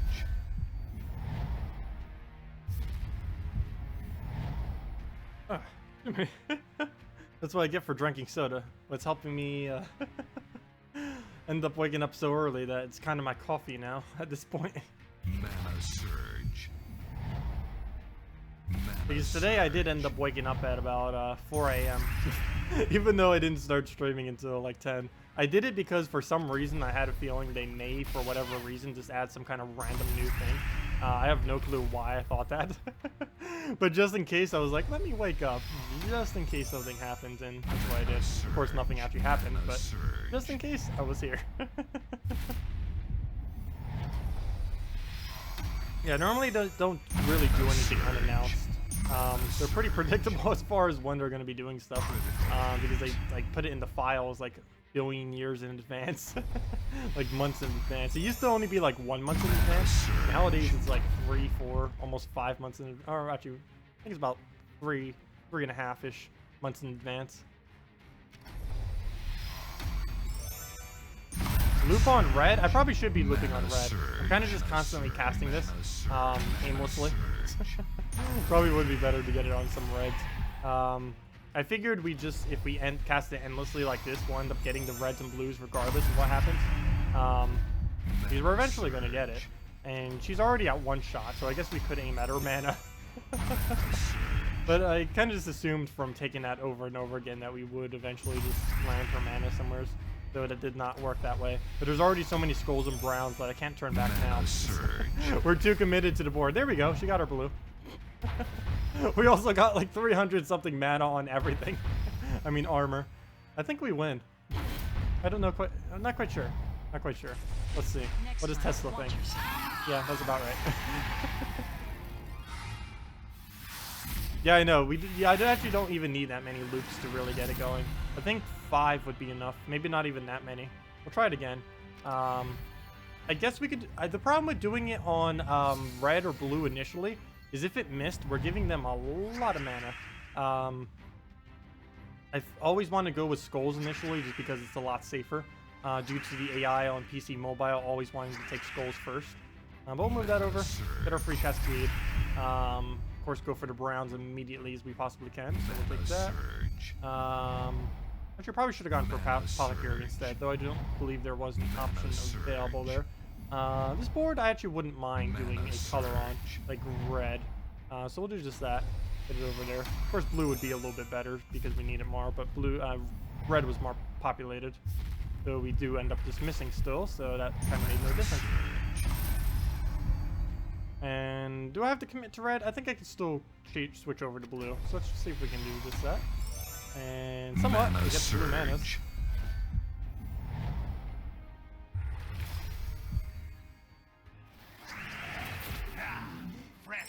that actually enough damage for us to team wipe? I don't think that is. We'd need 1 more buff, I think. And then we can test. And since we have full mana, we can just aim at skulls now for the distract. Or the extra turn, that works too. 1 more, just in case. He has a really high HP, because of the double buff. And now we should be good. And if not, we have 4 Vash for backup. Oh yeah, I see what you mean with this thing being so strong. Next time, watch yourself. Ooh, that wasn't anywhere near enough. That wasn't anywhere near enough. Mana surge. Mana surge. Mana surge. Come on, get the last of your mana. And that will be though. Next time, watch yourself. There we go. Yeah, that does end up working out pretty good. Have I ever used a team suggestion you use on a regular basis yourself? Yeah, on occasion I do get some really, really solid suggestions like this one. It has happened a handful of times where I end up just using some of the people's suggestions because they suggest something like so amazingly strong, and we just end up doing it. Normally this is around time when new content comes out and I haven't been able to actually test everything yet. Kind of like this. I haven't like tested absolutely everything with Tesla yet, but yeah, this is definitely it's not as safe, I don't feel, but because one major problem we'd end up having with this team compared to the other one is I don't think we can outrush death if we end up getting death mark spams from anything. Because, oh wait, never mind, we can. Never mind, it has Apothecary, never mind. This team covers everything. I lied.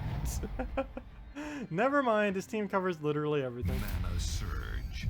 So yeah, this is about as solid as you're really gonna get it. I cleanse you of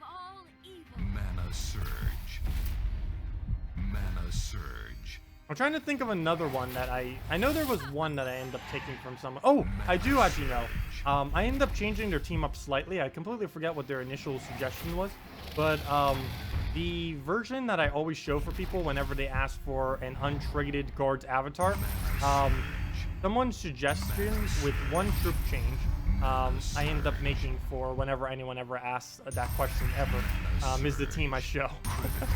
Because it works out pretty well. I can go show that team in a second. I also use the team sometimes myself if I'm just going to randomly use it for whatever reason. So let me go show that right after. We'll just keep throwing this at skulls, probably until the hero dies, and then we'll team up his team. So it's time to team up his team. Next time, watch yourself. There we go. Yeah, so that works. And let me go back and see that real quick. Benefit of looping on mana gems is that it might remove skulls, keep armor high on both teams, and most damage. Oh yeah, because you wouldn't actually be hitting the armor on the first troop. So yeah, I guess that's a pretty good idea then. Because the only problem is if they end up getting cast off. But this team right over here is one that someone suggested. What was the one thing that was different on this? Or this might actually be the exact same team. Yeah, this might have just been like literally the exact same team. I don't even remember. But yeah, it was basically this. Honor, Dragon Soul, Guard's Avatar, Setite Warrior. Someone suggested one day. This was what I always used to use and still do. But for untraded version, I show this now. Literally anyone who ever asked for it, I keep it up now. Oh yeah, that's what I do. I use Setite Warrior instead of Queen Jezebel. That's the main difference I use on this team compared to what he ended up using. I think that might be right. I don't even remember. But I know one thing was switched on this team. And it was most likely the last slot. So yeah, that probably is what it was. Setite Warrior just works better because you can just use the Setite into the guard and then the guard into the win. And then you just won. That's why it's called Into the Wind. But we'll get Dragon Soul up as we would with any general exploding team.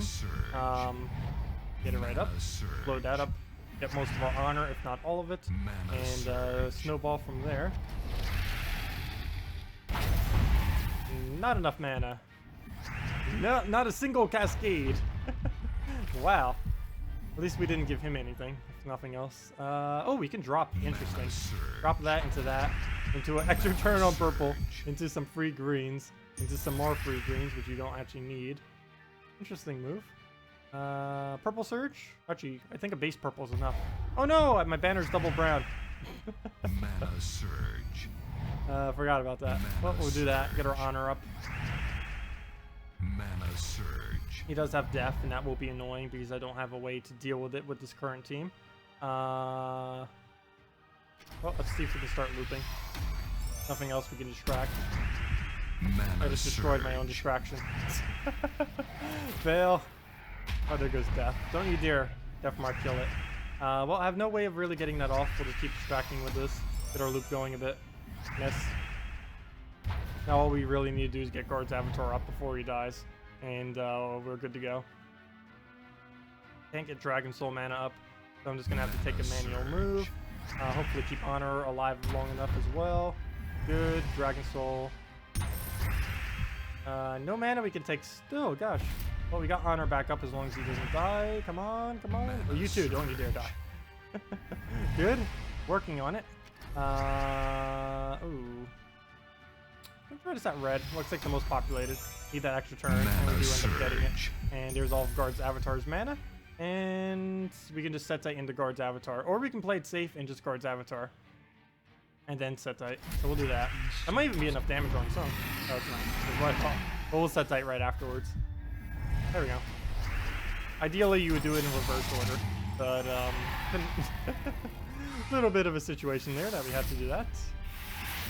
But yeah, that's normally what I show for it. But yeah, I really like this team that was suggested. The Honor, or the Apothecary, Honor, Tesla, Emperor Corvash. Works out pretty good. Let's see how it does against Great Maul. Might need to rush up our Corvash somehow, even though it's being blocked in every way. Easiest way to rush it up would probably be Apothecary. We did want to go that route. How much brown on the board? Problem is, if I want to take any, I gotta remove it from the board. Oh, I might need to waste my turn on purple, even though we don't use it. Otherwise, he's gonna get a perfect Mercy cast. Oh! Oh, I can't stop him. Because even if I take off that move, he's gonna get a brown right there, which will basically give him all of his mana. So we'll have to take a double brown right here, even though that he's still gonna gain quite a bit of mana out of it. Oh gosh. It's almost his whole Great Maul. But regardless of which move I did there, what he got in it. Mana surge. Oh, let's see what he devours. As long as it's Apothecary or Corvash, we have a chance. Okay, we have a chance. Mana surge. Oh, as long... Oh, Mana surge. this also needs to survive Inferno King. Which, with the current board, it looks like it misses. Mana Well, looks like we surge. cast on red, which is a little bit annoying because we'll be helping out his, Mana surge. Mana Yarl. surge. Couldn't think of its name for some reason. So we'll throw that down. Shit lands. Mana surge. Two Mana different clumps in there. Mana surge. And... Ooh. Guess we'll have to throw this down twice. Next time, There's watch the yourself. first one. Might even need it 3 times. Gosh. Might not be enough damage. Even the Great Maul first turn. Might not be enough. I can Skull and still Skull Distract while taking blues. Mana surge. Yep, he's gonna get a lot of mana out of that. Surge. Oh yeah, you can't really use Gorgoltho with Guard's Avatar. I would not advise doing that. It's way too much of a mana block. It would be, I don't know, it wouldn't be like the slowest team out there, but it would be a little bit too slow for its own good. Mana surge. Mana surge. Okay, let's get Tesla back up. We'll do Alpha Blue. Mana Perfect. surge. Get our Corvash up. Nothing I can immediately use it on though. Get rid of any extra turns laying around. He'll take the Skull, which will kill out the troop. Nothing I can really do about that. Next time, watch yourself. And there's our Corvash for a kill, which just leaves a one-on-one with the greatest Maul of all, the Great Maul. Hello, Daniel. Welcome. Templar, Setite, Honor, and Guards is good because Templar can feed Setite, but your favorite Guards team is Honor, Humility, Mab, and Guards Avatar. Yeah, that's a combo I haven't really used for a while, but it definitely does work. Is Mana surge. Guards Avatar with Queen Mab. They have no mana conflict with each other, and generally, if you can plop a fully traded Queen Mab on a team, and it's not too clunky, it's normally a good idea to do so. Being able to freeze enemies is extremely powerful. I would consider it the second strongest stats effects you can possibly place, the strongest being Deathmark, second strongest being Freeze. But even in some instances, Freeze could be even stronger than Deathmark if you're helping to prevent vital turns from the enemy from being able to get something.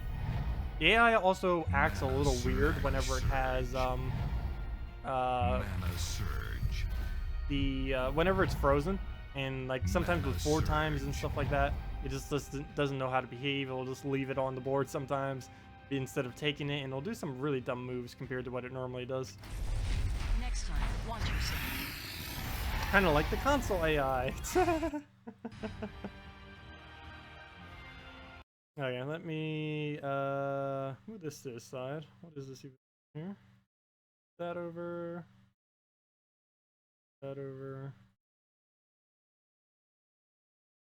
And okay, tabs are fixed. I think. Wait, oops. I keep ruining them over and over again. Every single time I accidentally drag one, it's like, oh, the other 2 are now messed up.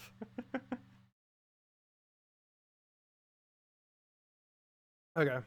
Anyways. Hey, 6K. I don't even need to worry about seals. I finished seals ages ago because of the 750 wins we had to do earlier. Oh gosh. I think I finished those on like late on Wednesday. And on Thursday it was just overkill. If I got seals for like all my wins this week, I think I'd be at around like 10,000 seals. Somewhere is ridiculous. Anyways, why did I come here? I don't even know. Hello, peoples of the guild. Let's see. Oh no! We've fallen back to 11th because we beat ourselves. That's a glitch that happens sometimes too.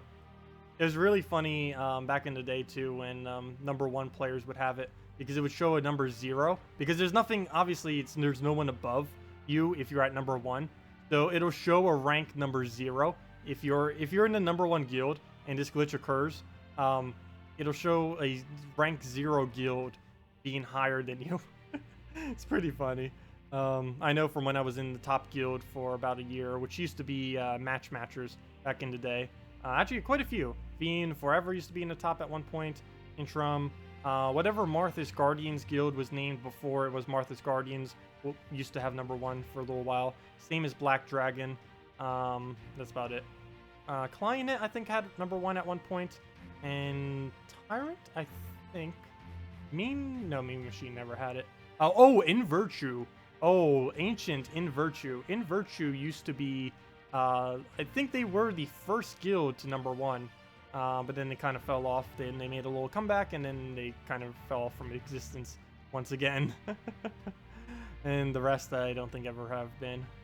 Actually, they've fallen the lowest out of every single guild that has ever made it to number 1, if I'm not mistaken. But they were like one of the very first guilds that have ever originated from the game. Okay, anyways. Was I about to go do a team? I don't know for sure. Your guard team is Gorgolfa, Apothecary, Guard, and Mercy. Yeah, generally using a Gorgolfa with your guard's avatar is going to be pretty well. Still a little concerning about Gorgolfa in front of guard's avatar. It's not really too big a deal because you do get the nice tankiness from it. But in instances like those, I do feel like it slows down the team just a bit too much. All right, we'll put the blue over there. It's actually one of the few teams that I would say Gorgolfa is not as good in compared to other options. Like I almost always say like Gorgolfa is like the best thing that you could put in almost any team, but there was just too much of a conflict if you're doing it with the guard's avatar. Nope, I'm just testing to see how good this team can be over multiple battles for the most part. Can you go over this week's $5 weapon and the pros and cons? Sure, I have no clue what it even is, but we can definitely go over it real quick. Yeah, I normally only do it by request, unless it's like an insanely good weapon that I feel like I need to go over because it's so insane, be overpowered. No, they're never like insanely overpowered. The only one that's even close to that is Crescendo, but I generally don't really go over them because they're kind of dead content for the most part, but some of them are okay. I wonder if they're ever going to sell the 2016 rocket. They released the weapon on 2016, which is kind of weird if they ever bring it back because, hey, it's the... Oops, I did not mean to click that color. I guess we'll... I don't know. I really did not mean to click that color. Oh, well. But that'd be funny if they bring it back. It's like, here's the 2016 rocket in 2017.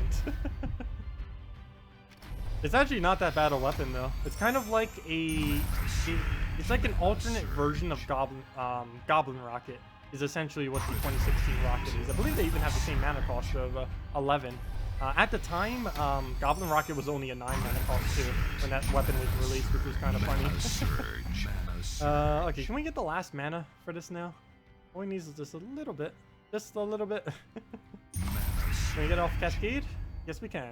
No, we can't. That's not enough mana. Let's just throw these at blues and hope it doesn't... Oh, I meant to do... Oh, well, I guess red doesn't matter. The misclick. That definitely meant it. Look, that is definitely on blue right now. You cannot say that that is not on blue. That is definitely more towards blue than it was to the gem to the left. That is definitely on blue. Look at that. Look exactly where that mouse is pointing. That is definitely on the blue that is sitting there. That is not on the gem to the left, which is now brown, which was previously a red. Game is cheating me.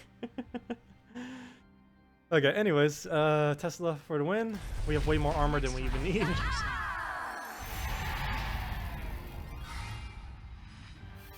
Oh, is that one brown weapon? Oh, back in the day, that was a really, really fun weapon. I believe it's obsolete these days, though, because it doesn't have infinite gem spawn anymore. It used to have infinite gem spawn.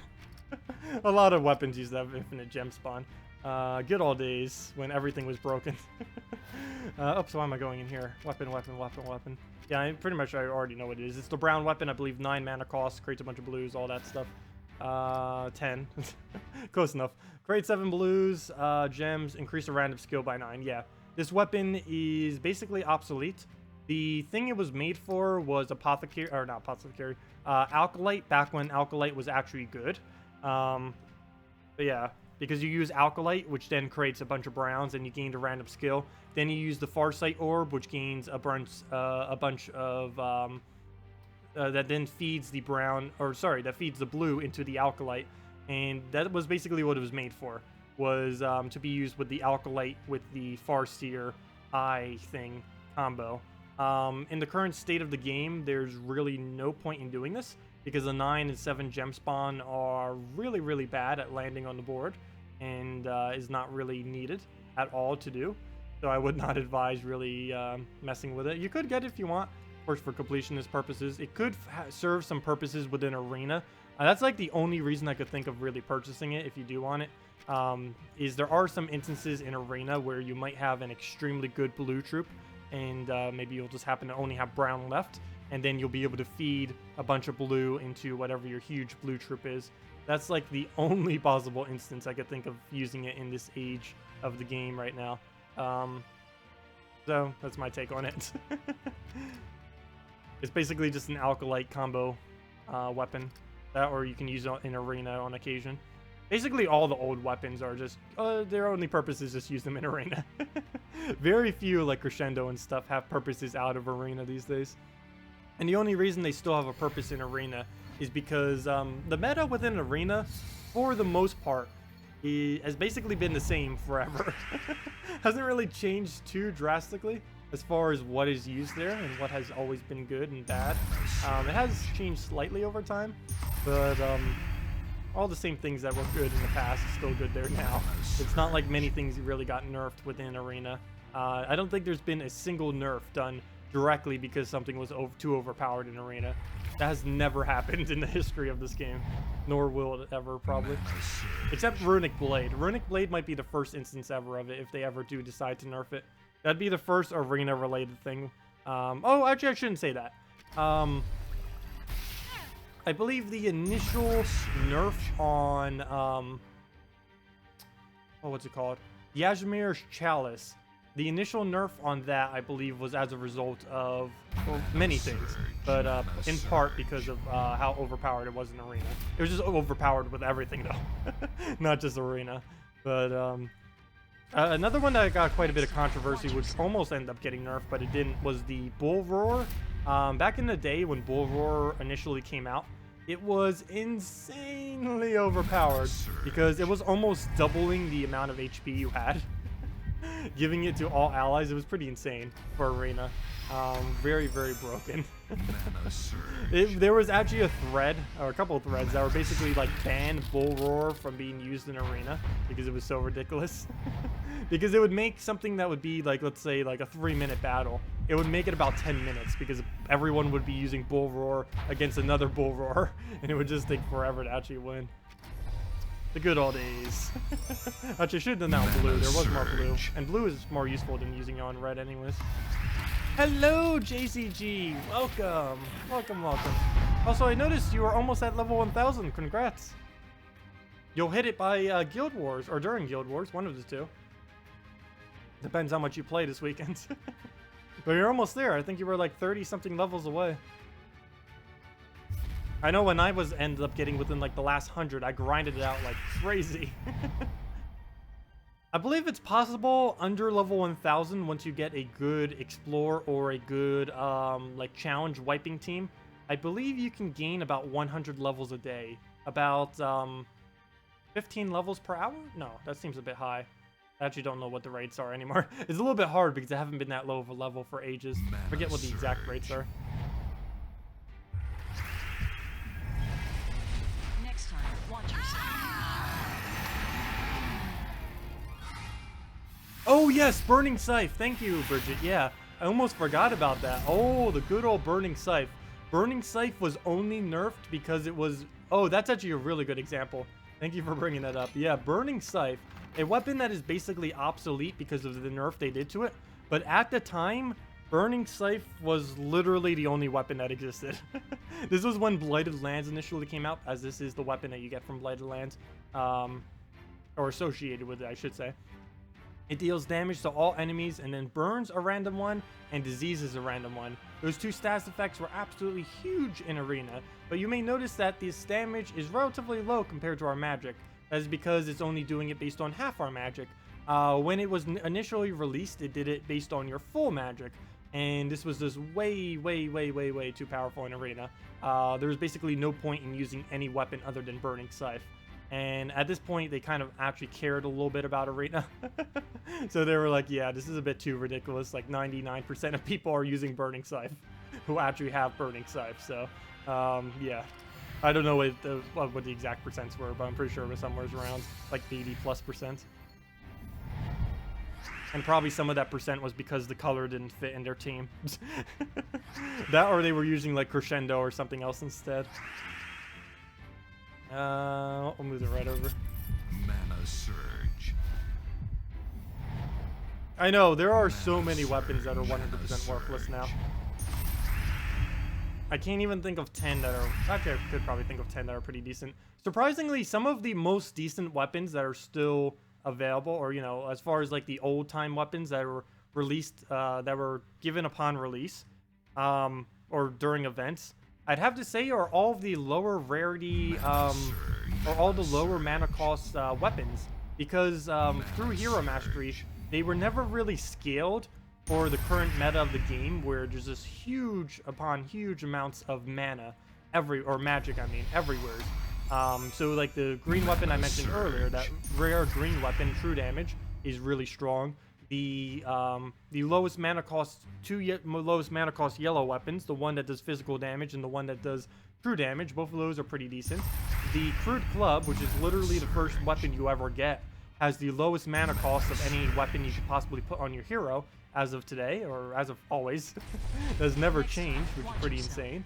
And all the weapons like that, while they may have seemed like when you first start off in the game as kind of average, weakish weapons, scaled into later into the game with all the changes that have been made over the years, and it's actually some really good weapons in all that mess. Though there are a lot of completely useless ones. Like, there's still a purple one that does destroy 1 gem, get this, for 6 mana. What's really sad too is it's like one of the first rewards too. I think it's like the second reward you get or first or something. And it's like, I could only imagine. I don't even think anyone could be dumb enough to use that. Even back in the day, that was like, wait, why on earth does this exist? And they never changed it for whatever reason. Mana surge. They changed it with Peasant and stuff. Peasant used to cost like 6 mana too. Like 6 or 7 mana, or maybe 5. I don't know. The lowest mana cost only used to be like 5 or 6 back in the day. Then they kept lowering it, and eventually they lowered it as low as 3 on Peasant and Dwarven Miner. But then they never reworked the weapons, which are still at the same scaling from when they started off the game.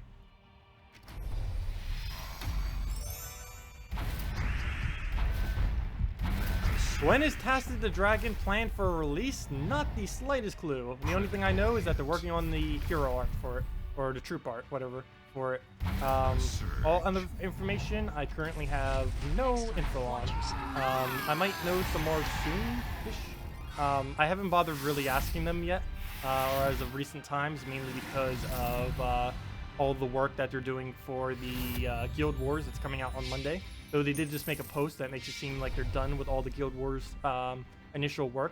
So I think on next Wednesday I'll contact them again or something. I just hate bothering them too often. And I messaged them like last week, so I like to give at least a couple weeks interval. And I need to ask about the redeem codes too, to see when they're going to get that up as well. So I'll ask a couple of questions at once. I don't like overflowing them though. I'll probably ask them like 3 questions. I'll ask them about that, the redeem codes, and like the troop, the redeem codes, and I don't know, maybe one other thing. I'll think of something. There's plenty to ask them. There's never a lack of questions. The only problem is sometimes if I ask too many questions, they won't answer every single one. And then it's I hate having to re-ask the question I've already asked them. That just seems rude. Let's see. Well, we'll move the green up. Gotta get that apothecary. There are no, I wouldn't say there are no Fortress Gate teams. They're just very clunky. What you have to do with Fortress Gate is just buff up its attack like crazy. With like Courage or Stargazer or anything. That's the only way you can really use a Fortress Gate. And of course put it in first slot. There's no slot you can put it other than first slot. Anything else is a complete waste of Fortress Gate. I have no clue. I'm just gonna completely miss. Oh, we hit on the brown. Didn't hit on the blue though. Alright, we just cast this one more time and that should be match. Right? Oh, we didn't get the turn. Everything. Oh no, it's Star turn. Nice. Do we bother doing it again? Sure, why not? One more time and that should be enough damage. Better be. And Tesla time. Next time, watch yourself. There we go. What about Luther plus Fortress Gate? That normally doesn't work because Luther has the leadership ability, and it's a conflicting. It's conflicting on who should be first slot. Generally, you use Luther in first slot, and you use Fortress Gate in first slot, and they both use Brown. So generally, you never use the two together. You'd want to use a Stargazer or Courage or literally anything that can buff up attack. Other than that, one other thing that might be okay to use is even though it's not a red troop. Well, there's two of them. The Sunweaver from the Wild Plains Kingdom, because that will give it some mana, a good majority of it, plus a huge buff on everything. Or, I was going to say Emperor, or not Emperor, I mean Emperorina. Emperorina actually wouldn't be as good because it's blocked on brown. But the other pretty decent option would be the new bunny. The new bunny. Because that would give it, or then again, it doesn't actually use the cleanse. So never mind, the bunny, never mind. Scratch that. Don't use bunny. But yeah, you can, but just buff it up. Generally, I just do it with Courage or Stargazer and then just kind of go from there. I think that's just the most straightforward way of doing it. Use Gorgoltha, Giant Spider, new purple hero, and Dragon Soul. Which new purple hero? There's two of them. Currently, we're on Deathnight class, so I guess we'll just use that. There's two new purple heroes, by the way. I don't know why they end up doing that. Because currently there are four hero classes that are purple. There's the Oracle, the Deathnight, the Sorcerer, and the Necromancer. Yet a good majority of them don't even have two options, yet purple has four. I don't mind though, because my banner, or the masteries that I ended up picking, are focused primarily on purples. And I actually have the highest purple surge chance, so the more purple heroes they add, or classes, the better. The only problem now though, is given that there's four of them, they're likely never adding any more purple hero classes. So that's a little bad. Because if these are the only four we have to work with, I don't know. They're not horrible, but it'd basically still just be Sorcerer and Deathnight the entire time. There are some really, there are some instances where we would use Oracle, though it is extremely situational and would probably only be on any week that Centaurs get a bonus for the most part. Because I don't think I'd bother using it otherwise. It's just because it's way too random and inconsistent compared to just like using Elspeth first turn or Deathmark entire enemy team, or Sorcerer, which is just a pretty consistent magicking that you don't have to worry about your AI at all as far as what they're going to do, the opposing team. So it kind of works out better.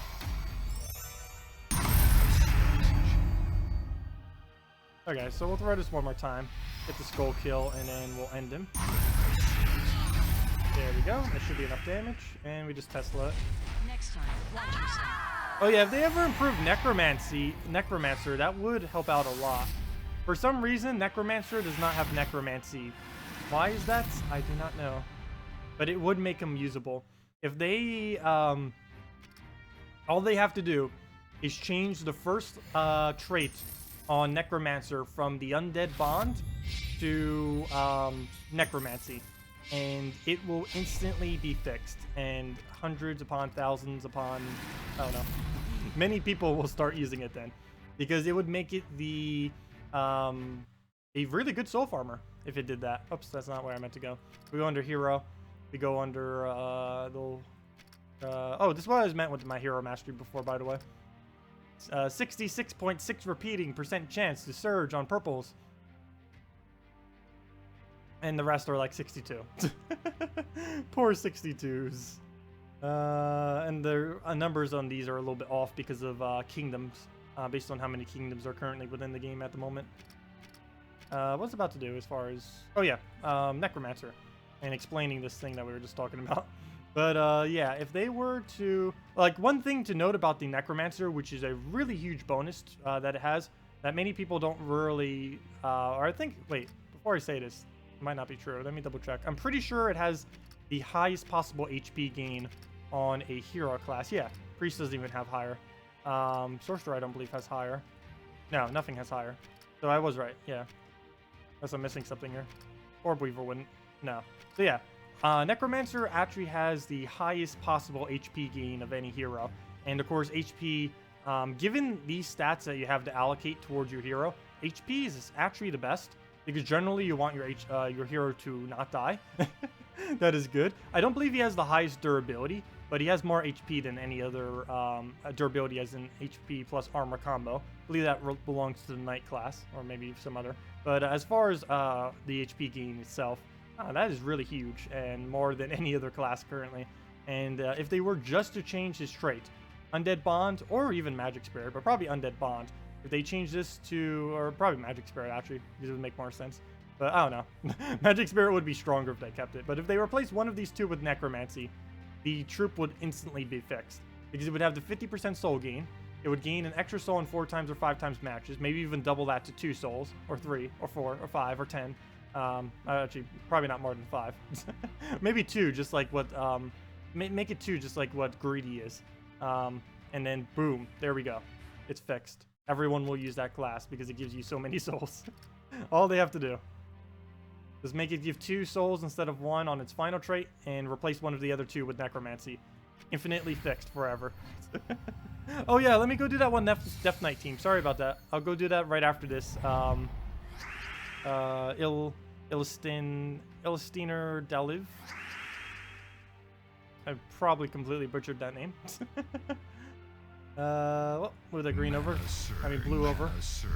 I will eventually learn all the colors, all 6 colors plus skulls. Skulls are a color. Let's see. Where'd it go? Where'd it go? There's no good option. Literally no good option. Can't even take brown. Can't even drop a brown. There we go. Now we got some progress. There we go. Right on the greens. And let's try getting this looping. Do we need a Corvash? No. I don't think so. We'll throw this on blues though.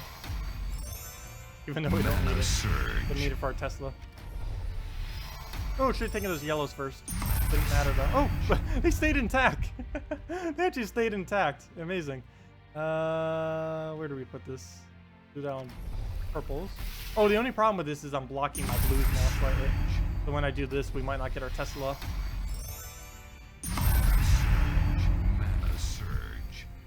Okay, do this one more time, and that should be enough for that match if we extra turn here. No, we missed. Oh, if he gets famine up. Oh, if he gets famine up somehow. That would be so ridiculously annoying. Mana surge. Mana surge. Fortress Gate buffing team? Oh gosh, yeah, we can do a Fortress Gate buffing team a little later too as well. Those are always so really strange. Mana surge.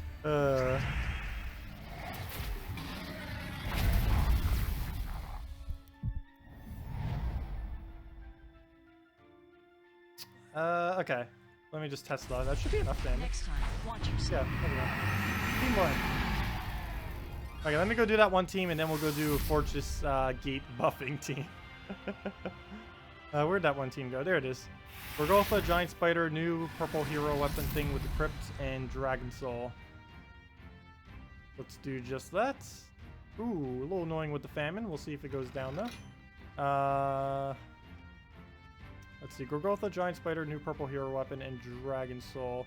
I will have to change that order some. I'll have to put the hero first just to give it a higher chance of actually dying. We're basically putting in the same order that he's going to be doing. So, oh, these are my random troops still. Let me put this on a slot because I have a feeling I will use this in the future. Which one should we overwrite?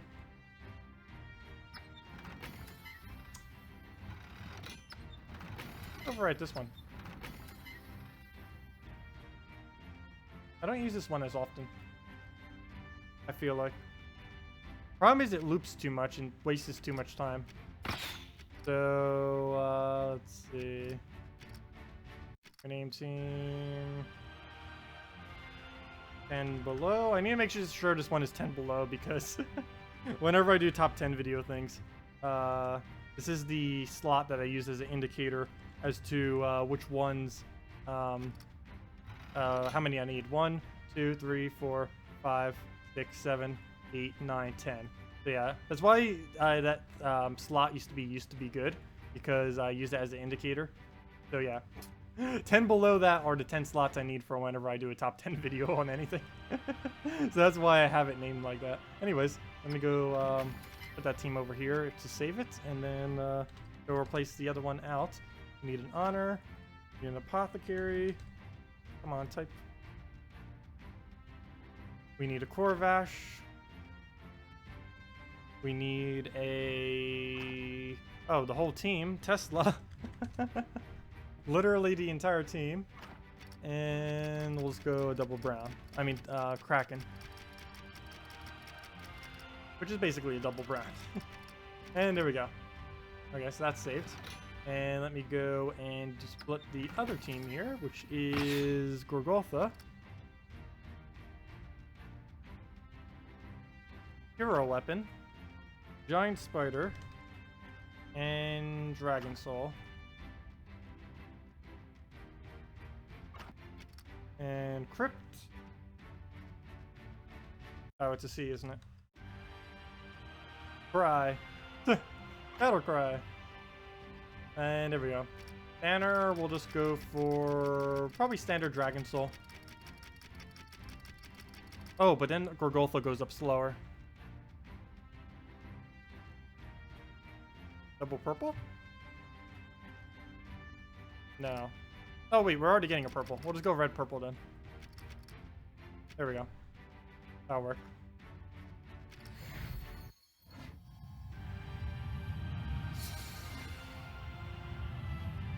Yeah, you used to be good too.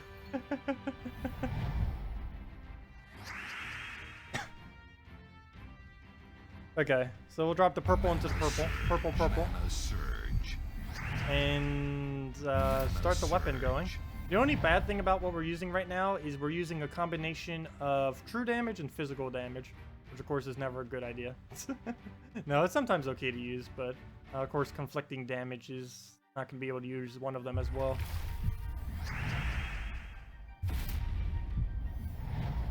Yeah, the only problem with that banner is it will subtract our yellows, and in this kind of case of battling, or this kind of team, I need Gorgotha to not be getting reduced amount from yellow, because if that does occur, he may take a whole additional turn just to get his mana up, and a whole additional turn is pretty huge in Gems of War, and in most games in general, so we don't want to waste a turn just for doing that. We'll throw that down, of course, right off the first slot. I don't know why it doesn't just automatically hit the first slot. Maybe because you want to target the death mark, but pretty much everyone's always going to aim that at first slot. There's really not much a point to aim it at anything other than first. And there's like nothing for me to target at. I could do it on blue. Not the best of options, but I guess we'll do it. Need to do something.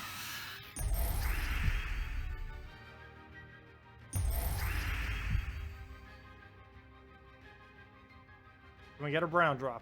Mana surge. Nope, we got a skull. Mana Oh, double brown, that works. Mana surge.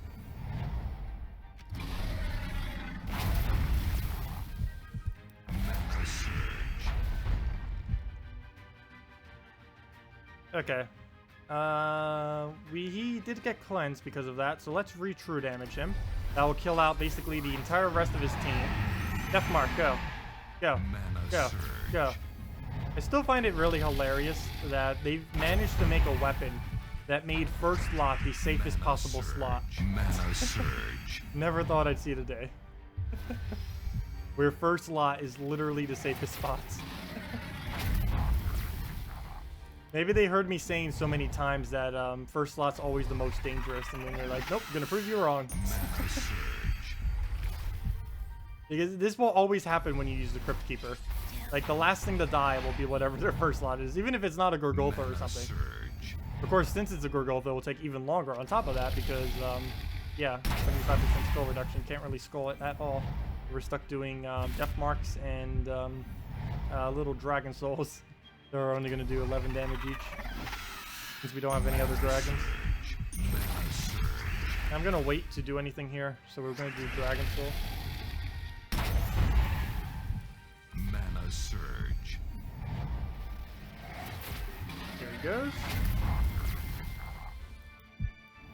And are we just really going to kill him off of Dragon Soul? It looks like it. Just keep Dragon Souling. Surge. And that's match. Oh, come on, do your turn. When you consider this weapon only attacks 3 enemies, which spends time killing the first, is Crescendo better?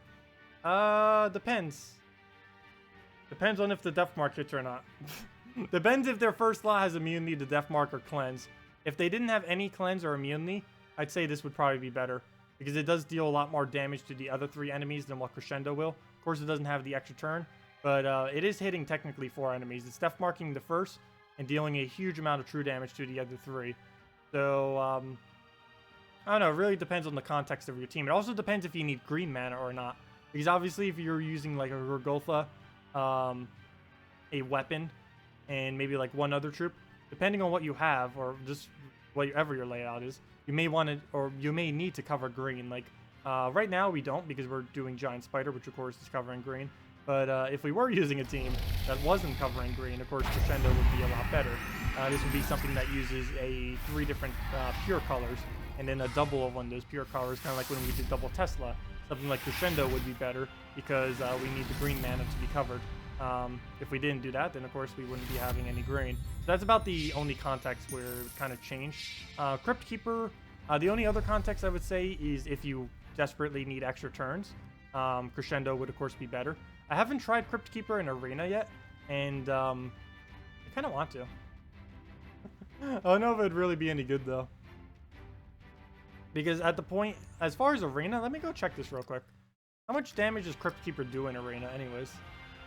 Really curious. Haven't actually checked that since I got it. Just have to do... Oops. What on earth? How did I manage to do that? That's... I did not mean to do that. Okay, let me just pick any 3 random picks. Watch, I'll get like the most perfect draft here. Nope. Why did I even say anything? Just pick whatever. Sure. Oh! I randomly just picked every color. And we're going to be switching to the crypt. Oh, that is perfect. Oh, that is perfect. I accidentally just picked a team that actually isn't bad and covers literally every color. Oh, that is perfect. Oh, I couldn't recreate that if I tried. Randomly picking 3 things, we cover every color. Because we came here to check the crypts. Oh, that is perfect. Anyways, it deals 9 damage, or at least mine does 9 damage to all of them. Possibly 13 if we already had a death marked on the first slot. So that's not too bad compared to Crescendo. Crescendo is only like 5 in Arena. If we go over to Crescendo and compare the damage on it, Crescendo should be pretty close. There it is. Oh, it's literally right next to it. But yeah, perfect comparison. Deals 6, or at least mine, of course. Yours might be lower depending on the level of your hero. And by level of your hero, I mean this level, that one right there. Because the small amount of stats that you get from leveling your hero via that actually does count towards Arena, but the levels that you get from upgrading your hero class does not. count towards arena. So do keep that in mind. It's not really that big a deal, but it does factor in. But as far as those weapons are concerned, go back. Go back. Gosh, when did I pass it? As far as these two weapons are concerned within the context of arena, I'd probably say Crypt Keeper may be better in arena. 2 reasons: lower mana cost. The other reason, well, for one, you can actually obtain it. The Crescendo, if you don't already have it, you're not getting it anytime soon. Maybe the crafting system will allow it. But, yeah, I'd say Crypt Keeper generally would be better. Has higher damage regardless. It doesn't even matter what your magic is, it will always have higher damage. Has that boost ratio if you have additional death marks. So you can do an insanely ridiculous team if you end up getting, like, Penitent or something in arena off your common. That would be insane. I really want to try that. It may take us a lot of repicks, but yeah, I would say Crypt Keeper overall would be stronger. But anyways, yeah, that's what I randomly just drafted. I'm not just going to battle with that, of course, but interesting. Very interesting. Anyways, I was supposed to do some kind of suggested team. Does Crypt Keeper have synergy with Skull Spam team then? No, I do not believe so. Because you'd want to keep the first troop alive so it could die to Death Mark, if that makes any sense. You want to keep it alive so it can die. Because if you just Skull Spam it, you're wasting the whole Death Mark aspect of the weapon. Is there much advantage in using the Deathnight class with Crypt Keeper, or would it be best with Sorcerer? Oh, it would probably be best with Sorcerer. Like this team that I've been using it with, I keep using it with, where'd it go? Where'd it go? This one. Like, for example, this team right here, it'd be much better with Sorcerer than it would be with Deathnight class. The only reason I'm keeping Deathnight class is so I can do teams like this without having to constantly switch my class. So I can just kill out my Deathnight fully traded, get death marks on them, go from there. That's the only reason why I'm keeping on this class. But yeah, this Crypt Keeper weapon is stronger on the Sorcerer class, and possibly the Oracle class as well, depending on the team you build, than that of the Crypt Keeper. On the Deathnight. The only reason you'd really use a Deathnight in any context is if they have a Death on their team or something, and you want to be protected against Death Marks. That's like the only instance where Deathnight would be better than like Sorcerer or something. Anyways, I know for sure I had some kind of team I had to do. Fortress Gate buff team. I'm pretty sure it was a different team other than Fortress buff team. But if anyone does have another team that I need to do, feel free to leave it in chat. Sorry if I just skipped over it, but we will get over to it. Is there much advantage in using... Oh, I already answered that. Hello, Sir Ramza. Welcome. Enjoyed your recent random chess troop video. Thanks. Yeah, those are a lot of fun to make and pretty easy, too. So glad people enjoy them. Yeah, I might start doing them once a week. They're a lot of fun to do. Because you get to try new teams that you would never normally build. Okay, we're going to do the Fortress Gate buffing team. This team's somewhat a joke, but people were requesting for it, as someone was asking earlier as well, what is a good Fortress Gate team? Which is basically none, but it is able to be buffed like crazy for fun. So let's go the buff route. Stargazer, Courage, and I need one more consistent buffer. What do we need? What do we need? We need blue and yellow. Oh wait, how many colors are we missing? Yeah, just blue and yellow. We could use the one buff. I wish we could have Skull Spam out of this. I may use Humility. I'm leaning towards Humility. And just ignoring blue. There we go. Humility, double yellow banner. And let's see what we can do. Okay. So Fortress Gate buff team. Fortress Gate. Humility, Courage, Stargazer, go! Oh gosh, what even? Let's see what this does. We're actually getting some bonuses too. +4 armor for 3 constructs and +2 life for 2 Eternals. Well, that's not really going to make too much difference, but oh well. We'll see what we can do. If this wins, it actually could win. It's going to come down to us one-shotting literally everything on this team if we're going to win this. Oh, I did set it to double yellow, right? I think I did. I better have. Okay. Oh, if only those were blues. Still gonna drop it. I need to get initial attack on it. 13 is basically nothing. Ah, it gets red out of it. Good thing it didn't get a huge red. Might just let it take another skull. I think we can tank it out for just a little bit. Mana surge. Mana surge. Mana surge. Ooh. Greens into the yellow. Not bad. Free yellows at that. Nice. Did we throw this at brown? I think we throw this at red instead of skulls or anything else. At least initially. They need to get courage going as well. I mean, yeah, courage. Courage, the cowardly dog. Booga booga booga. Anyone remember that show? They need to bring that back. Mana surge.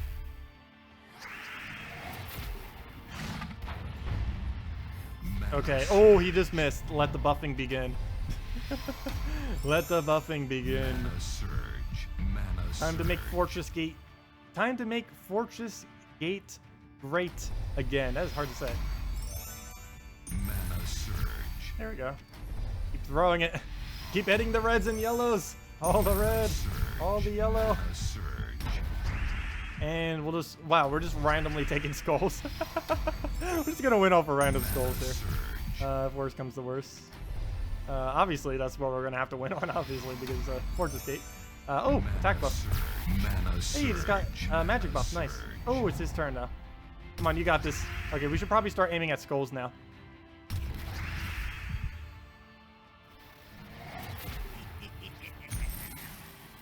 Mana surge.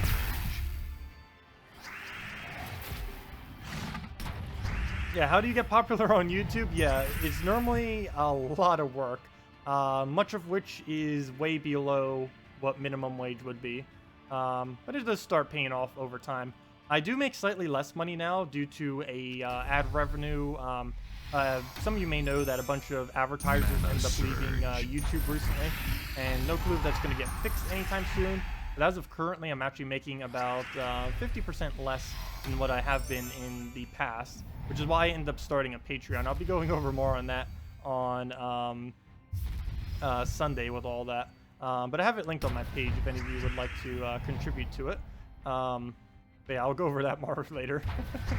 Not really making too huge a deal out of it yet, because at the moment I'm financially stable enough.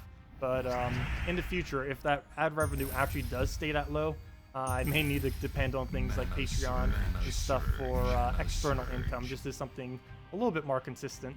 Mana surge. Okay, all we need now is one skull, and that will be a miss. Complete miss, but we have 169 damage on our gate. That is match right there, and that is what buff Fortress Gate looks like. If you want a really cheap impervious and you can't find anything good, do that. That's a really cheap team too. Common, and rare. Of course, it would be actually you don't even need those traded really. Didn't really use any of the traits other than Fortress Gate fully traded and Stargazer fully traded. That's like all I really use as far as traits were concerned. Yeah, I know, it did end up getting a huge amount of attack really quick because the Humility Courage loop is essentially infinite attack. That's why I was using it. That's how you truly buff a Fortress Gate. We didn't even really need Stargazer. Humility Courage alone is enough to buff that up to enough. Anyways, let's go and fight this with a real team. Let me throw... I think I'll throw one of the crypt ones out there. Where's my good crypt? The one that can... Is it the good crypt? I guess this is the good crypt. Crypt with the Tesla is pretty solid.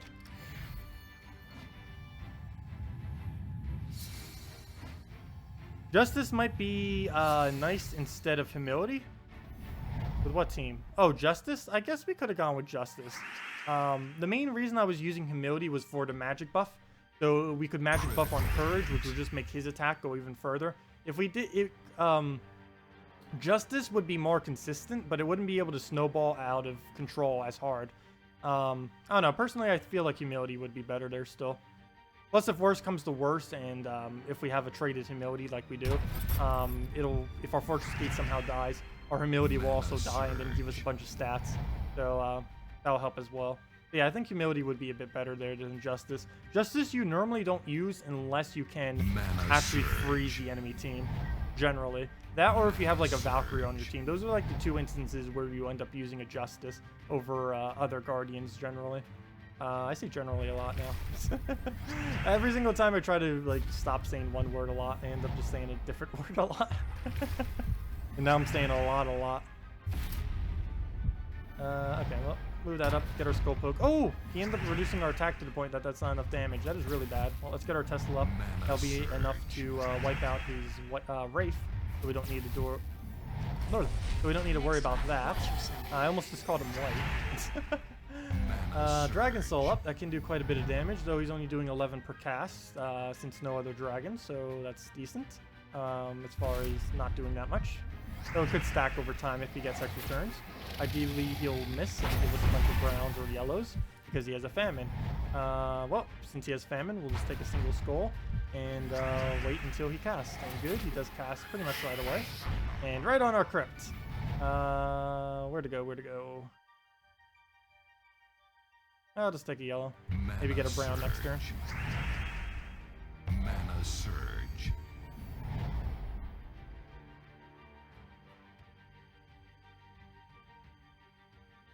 Well, you can still do YouTube videos without ever talking.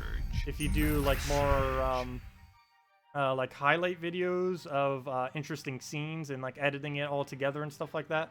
There's quite a few people that do channels that they like never speak a single word on, and they can still grow pretty well. Mana Surge. I don't know, I kind of like talking. Even though I'm more introverted, I actually don't mind doing commentary and stuff like that. I actually find it enjoyable. I just find like silence or music playing over it to not be as interesting personally. Some people find it interesting. I'd rather just have commentary though. Oh, we'll throw the Tesla. Next time, watch yourself.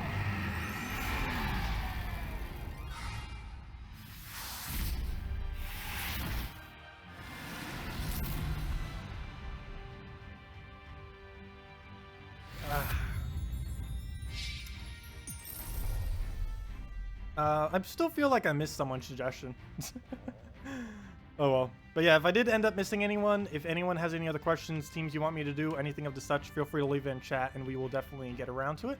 Oh, anybody, never mind, that was a guild recruitment thing. Also, yeah, feel free if you guys want to recruit your guilds here as well, if you want. I'm pretty sure a good majority of people here are already in guilds, but if you wish to do so, I don't like ban or block anyone for doing that. As long as it's like game related and stuff like that.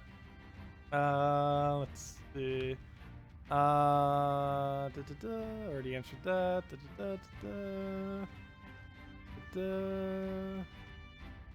Okay, I think I answered everything. At least as far back as I checked.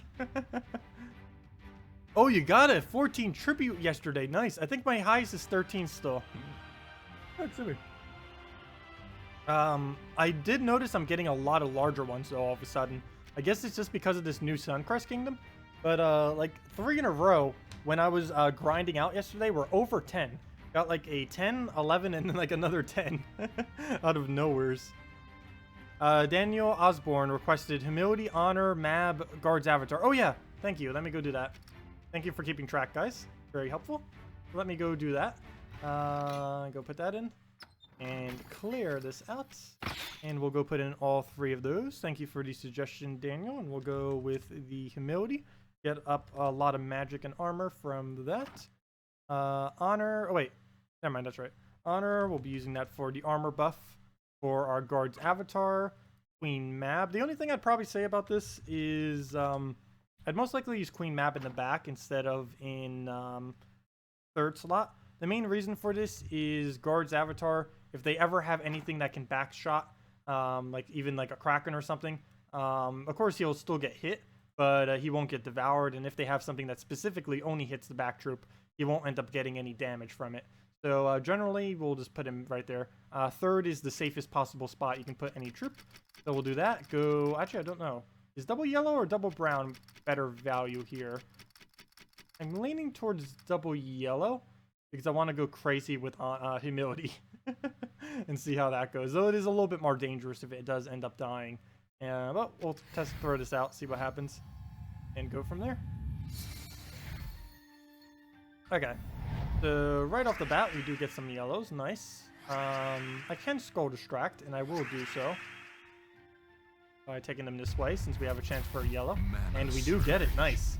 If I took it the other way, we would not have gotten that yellow. Nice amount of brown right there. Oh, I probably should have used Humility on brown. That would have been a nice cast. Shouldn't have taken those. Well, I guess it's still not too late, but this has a good chance of missing. Yeah, miss, but at least we do get some mana, so not a huge miss. Mana surge. Well, guess we gotta commit to it. We already started. Let's keep it going. Got it? Come on, keep it going, keep it going.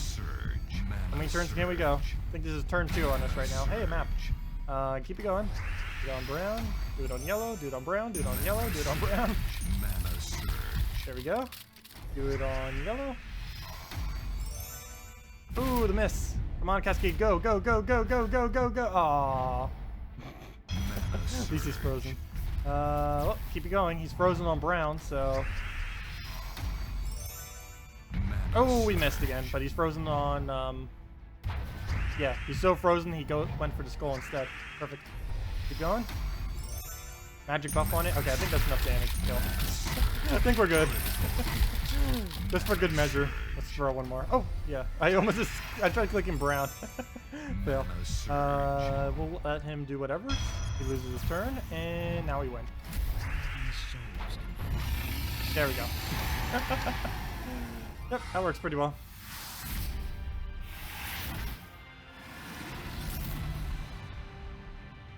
That works pretty well. Until we hit a Dragon Soul. No, even against that, that would still be okay. But he is using all dragons. Let me go for our all dragons. Actually, that's not all dragons now, is it? I'm using the 2 birds from the 2 avians from the 2 strixes from the New Kingdom. How many names can we give them? Let's see. Bird, avian, human, bird-looking thing, strix, eagle. They kind of look eagle-ish. Their beak is what makes them look eagle-ish, though. I don't know. Mana surge. Mana surge. Mana surge. Dinosaur birds. Dinosaur bird. Mana surge. Oh yeah, I'm gonna throw down Dragon Soul. Get that off. Get our manas. Got our blade. Our shiny blade of light. Also, this team goes against everything I said earlier of using only one storm. It still is applicable, but I had to put something to get double trait stones, so I did that. If he gave double trait stones too, he would not be in this team, that's for sure. He's kind of just here for the trait stones. He's freeloading off us. We'll take the purple into the crystallize, into the yellow, into the green, into... We'll probably do Firestorm. Okay, he'll get distracted. Okay, level 26 got a ward. Nice. Also, on the record for lowest level to ever get a mythic, there was a level 1 that got a mythic. Not the slightest clue how, but it did happen. I've seen many single digits of it too, but yeah, anyone who ever gets it below level 50 is insanely lucky. Some people who get it at extremely low levels don't even know that what they got is extremely valuable. Like, I don't even know how many people, like, there's no way to even keep track, but there could be like dozens of people a day who are like excessively low levels. Those randomly get a mythic. It's like, oh, what's this troop? Oh, let me disenchant it for the 100 souls. They should put like some kind of double warning on it. It's like, this troop is extremely valuable. Do not disenchant it. Like, could you imagine like a newer player like not really seeing something? Like, they just see like what the base stats are on it. Let's see, what would be one good example? I guess Plague would kind of be an okay example. I don't know, Plague is actually a bad example. Now they got so many extra stats. Bull Taurus, how about him? Bull Taurus.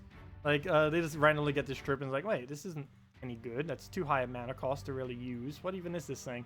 And it's like, oh, let me just check its thing. Oh, I'll just disenchant it for 150 souls. Look at that, 150 souls. That would be a lot to a newer player. I almost just disenchanted mine too to do it for as an example. I almost just did that, but then I realized I only have one copy. That would have been a huge fail. Would have disproved my point of, yeah, fail. Anyways. I almost just clicked that button. That would have been horrible. Though the crafting system's coming soon, I'm pretty sure it wouldn't be too hard for me to get a new one once that did occur. That team actually wasn't that bad. It's been a while since I bothered using something with Queen Mab. Queen Mab in general is pretty good to use with looping teams, because if you fail your loop, you'll be able to get it started right back, because they can only do one turn, unless they happen to be immune to all the colors that you happen to be gaining colors for.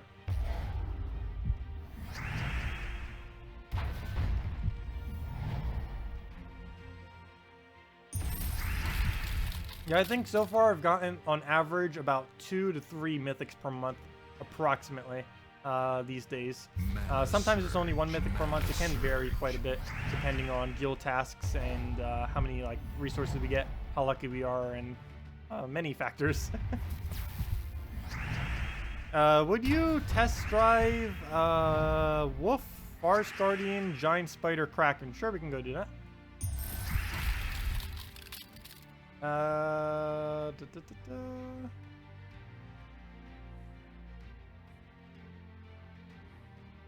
Oh, what am I deciding? We can just do it on humility. That'll be fun. Excuse me. And that'll be fine. Well, we'll do that right on Browns right there. You do land it. Nice. I don't need you, Queen Nap. We just need you for your freeze. So we'll throw that down. Oh, is that a miss? Okay, good. That Cascade ended up putting in place. So we'll do that again. Got it. Do that again. We don't really need it now that we got the magic buff. We can just do this until we win. Don't miss, don't miss. Ooh, luckily he's frozen. Oh, do it again. Magic again. Wow, he's getting a lot of magic. Oh, I should have just done humility again. Oops, that was a waste of manas off the board.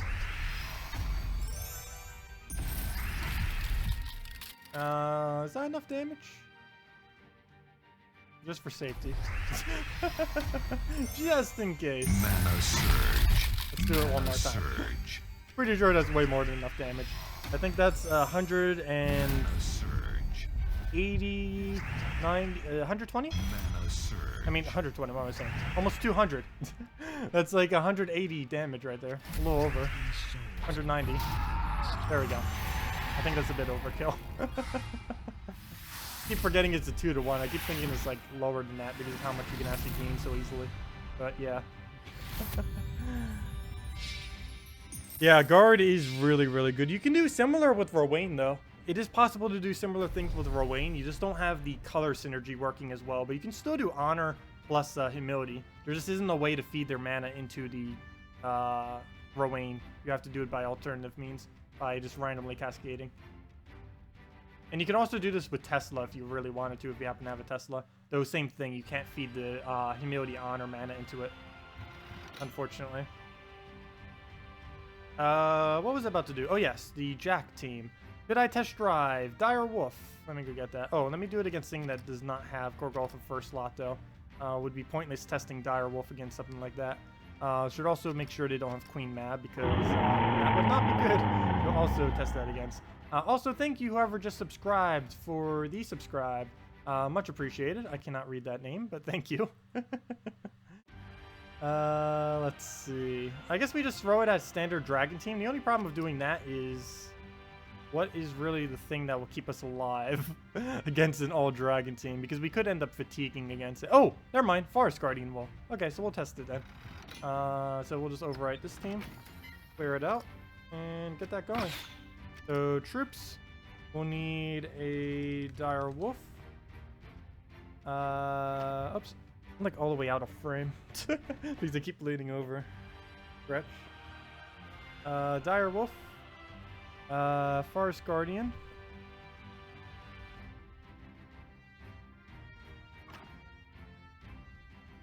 Giant Spider and the Kraken. Wait, is Kraken a beast? I thought it was a monster. It is a monster. But we're still using it. That's what was suggested. And banner. Double. Oh, I'm confused. There's no good banner option. We can't go double green. That would be the last thing we'd want to set, even though we use 4 greens. Oh, this is your... Oh, I understand now. This is your pure color team. And you want me to test it to see how it works against hard teams. Okay, I see what this is now. I just now noticed that by seeing that. Okay, that's what you're wanting me to test it for. Okay. I can say right now, the fact that it doesn't have a green seer. Of course, you didn't put a green seer on here because it would be one less color. But this team desperately cries green seer. But we'll try it, see what happens. I'm going to go double yellow mainly because I need the shields from Forest Guardian pretty quick. So we're going to go down that route. You also may want to put the Forest Guardian back one slot if you are up against a Torvash. But we'll see what this can do. Right off the bat, I think I will start going for the Giant Spider. Perfect. Oh, if we could have gotten that yellow. Mana surge. Mellow yellow. Oh, we don't use red. Get a free skull. Taking greens, I don't really want to do. I do want to keep as many greens on the board as possible, so we'll go for blue surge instead. And get that off, get a Kraken going, and see what we can do. So we'll throw that down on brown, since we do not use that color. Mana surge. Wait, we don't use brown or red. I mean, yeah, brown or red. Okay, we can get a Kraken kill. I think I'm going to take the yellow. Never mind, it'll give him a huge amount of purple. Never mind. We'll throw that down. We don't get Devour, but we get some blues. We'll help our spider back up. Didn't cast. Nice. And he gave us the purples. Even better. And some blues. And a giant spider that we can deny the reds with. And be invigorated for that 1 HP. Huge gains. Mana surge. Gotta get those huge gains. There's definitely not enough green. I don't think there'll ever be enough green unless we can get Nature Guardian up, which is one of the reasons why I was trying to get Nature Guardian up. So we get our turn there. That's a pretty safe-ish move. It will take green out of it, though. Oh, I can take it the other way. Never mind. That'll be even better. Mana surge. Mana surge. Now I don't need to give anything. Mana And we get all the manas we need, other than Kraken. And where's two converts again? Purple to skulls and brown to green. Does not look like we have alignment. Might still cast it just for fun. This is probably going to backfire hugely. Mana surge. Oh, we got two skulls and some green, kind of. Oh, that didn't go too bad. Could have gotten much worse. Mana surge. Don't have anywhere to do Giant Spider now, though. This should be a free turn. And then we can just poke him. Oh, you gotta be kidding me. Well, then. Gotta kill him a billion times now. Yeah, it ends up working. Mana surge. I would not advise PvPing with this team, though. I assume this is for the Guild Wars, though. For Guild Wars on a green day, this would be fine. I would not advise PvPing with this team, though. If that was your intention for it. I'm pretty sure it was for Guild Wars, though.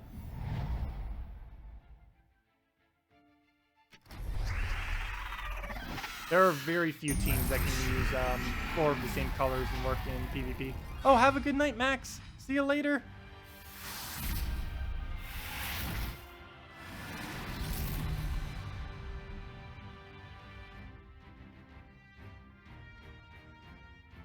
Christinex is your favorite trip? Yeah, Christinex is quite a bit of fun. Dragon Soul Christinex is insane. The kind of things that it can do. You can put it in anything. And I literally mean anything. Like, Gorgolfa's almost anything. Christinex and Dragon Soul is literally anything. Doesn't matter what the context is. It is extremely solid using the combo together. And a lot of fun, normally. Because you get to have the explosion spams. Get to poke the turns that you need. Goes pretty quick and pretty safe as well, generally. So right off the bat, we will go for the purples. Start getting our Dragon Soul up, and of course, the end result, getting our Crystallizes as well. Which is nice. Get a free turn. And start working that up. Oops, let me move my chat up.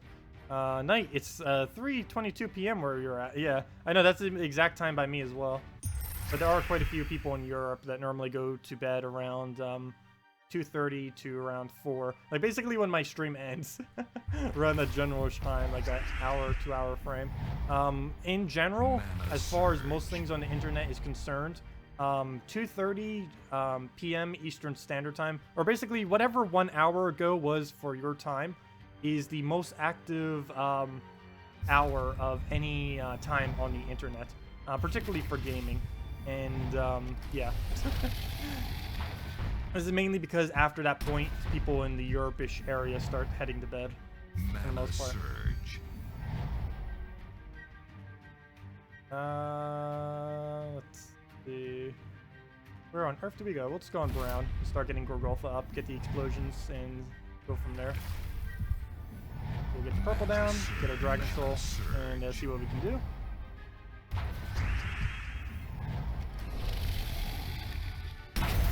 Yeah, I know, that is one pretty good, nice thing about Christine X. And, or, yeah, just Christine X.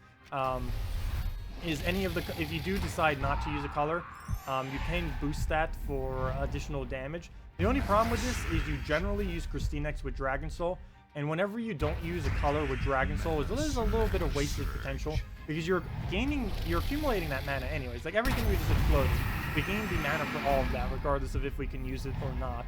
And, I don't know, I just always feel like I'm wasting mana if, I use like a Dragon Soul on a team with Christine X, yet end up not using a color. Like, one color is fine if I'm not using like 2 colors with a Dragon Soul Christine X team, then there's something wrong.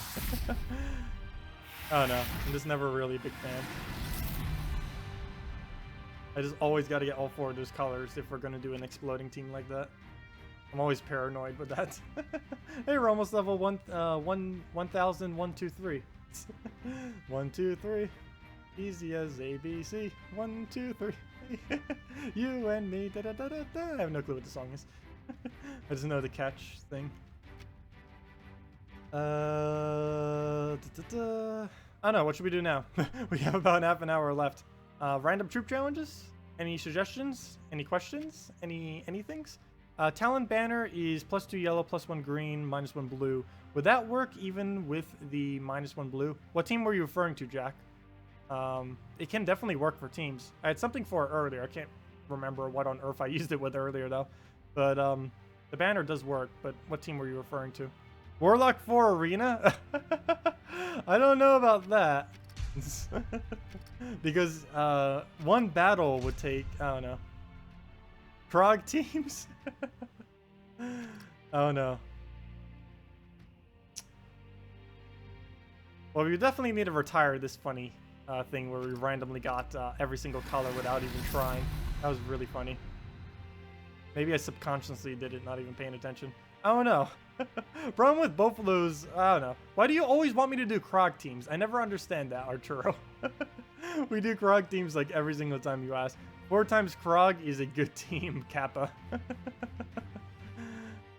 You have a team, give you 20 seconds. We'll go with Javier team. We don't normally do Javier's requests, so we'll go do that.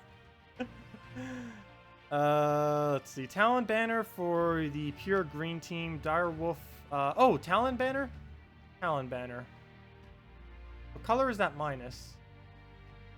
I actually completely forget off the top of my head because it's such a new banner. Oops, that is not what I meant to click on.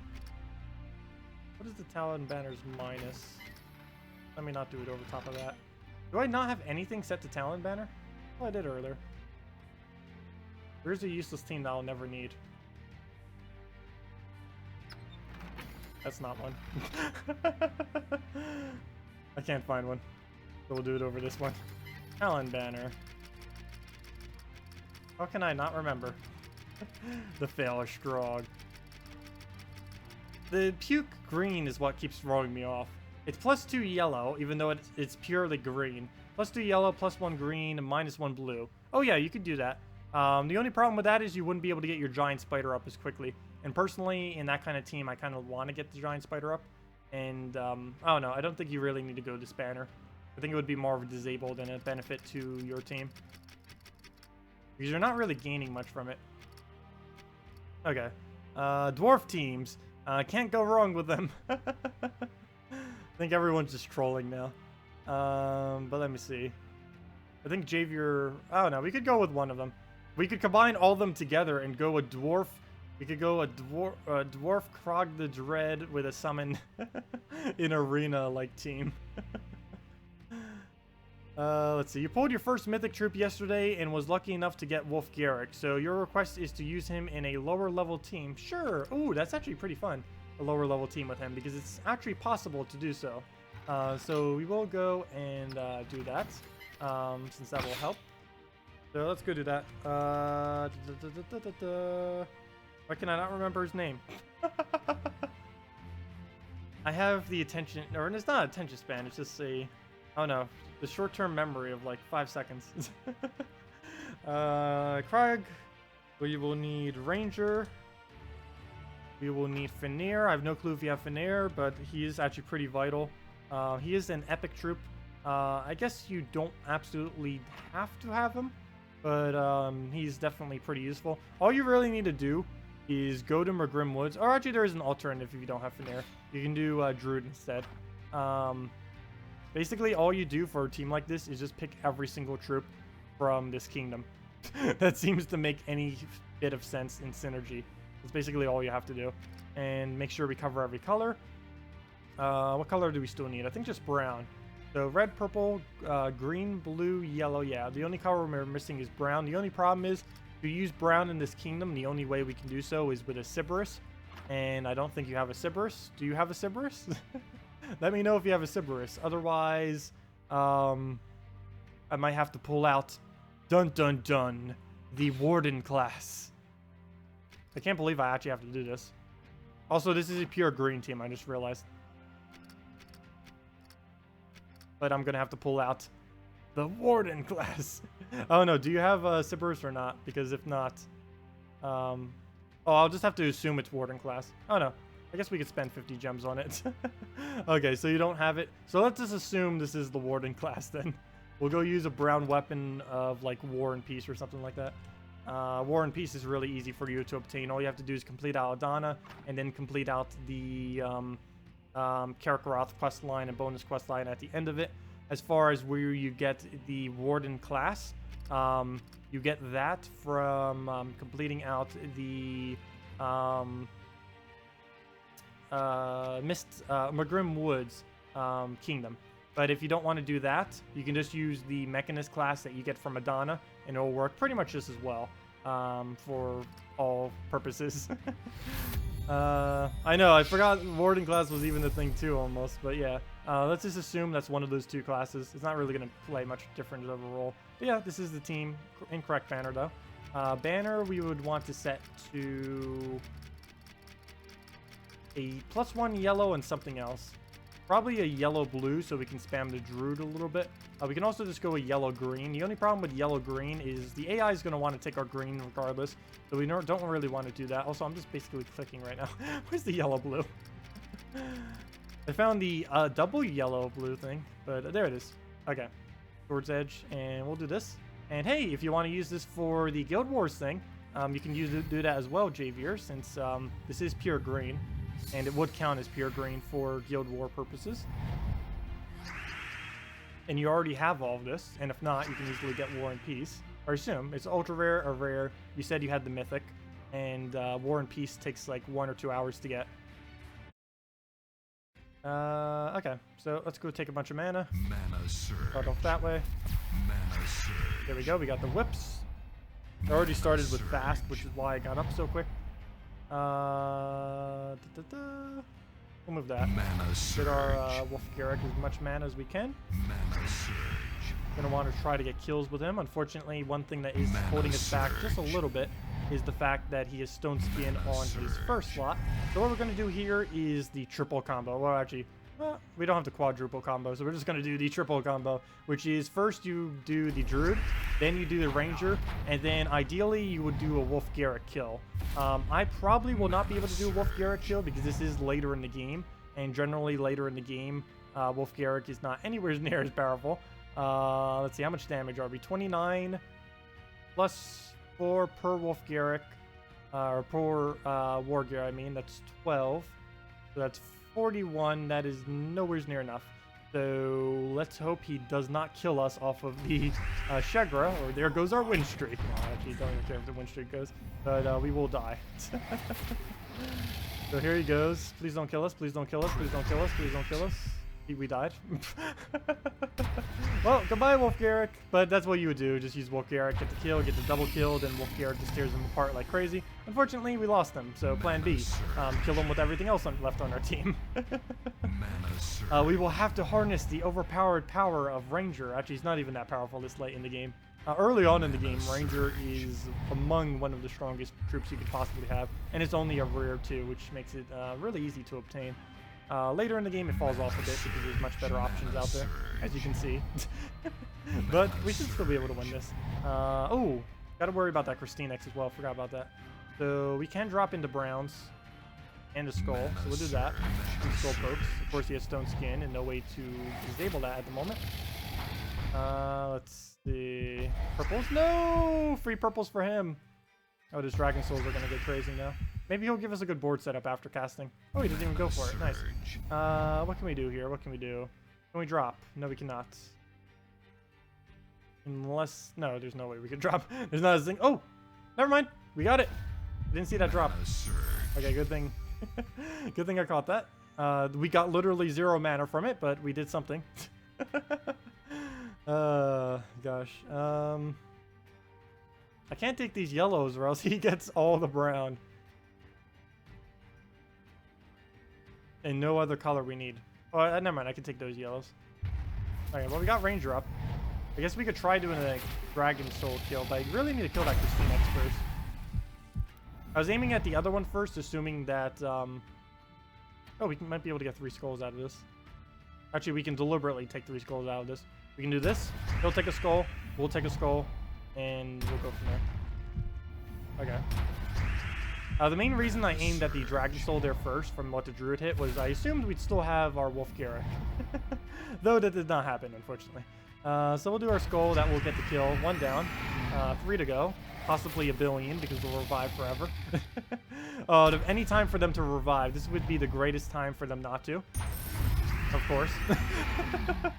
Well, why wouldn't they? Let's see. I'll take that over then. Mana surge. At least we do full skull damage now. Go yellow surge. I mean green. Colors. Green surge. Okay. Well, that didn't work out. I guess we got to throw Ranger here because I don't want to give it purples, obviously. Please be enough to damage. Go. Hey, it is, and it died. Okay, 2 left. We got this.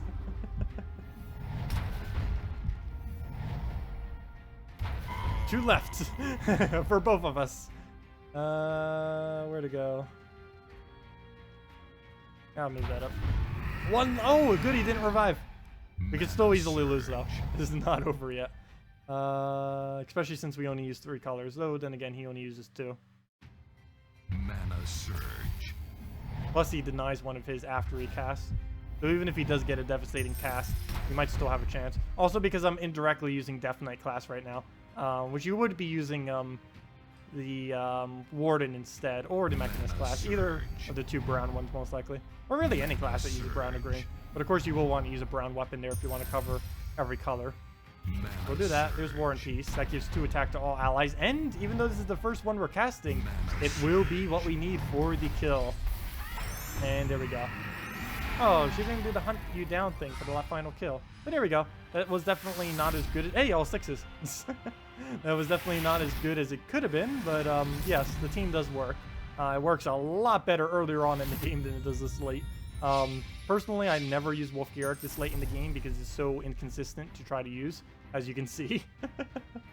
Even weaker skull spam can kill him out. But yeah, if you want to use this for Guild Wars for your purposes, this would definitely work. And you already have everything for it, except maybe not the War and Peace. So there you go. If only Krog the Dread was available in Arena. That would be extremely annoying if he was actually available. What is everyone uses 1 troop only defend team for a week? What would happen then? Then everyone would get the quickest wins ever. Second team is Gorgotha, Garuda, Princess Esquila, and Banshee. You're not sure why anybody would even use the Knight class. I know, Knight class is basically obsolete other than the fact that it's currently the only blue and we're kind of stuck if we want blue to use it as of this current moment. So that's a bit unfortunate. But second team is Gorgotha, Garuda, Princess Esquella, and the Banshee. Not quite sure what the Banshee's for. Oh, no problem, Daniel. But we can go and test it, I guess, if you need help with it. I believe you may want to replace out the Banshee. I guess it's for some souls, and you could do the reds. On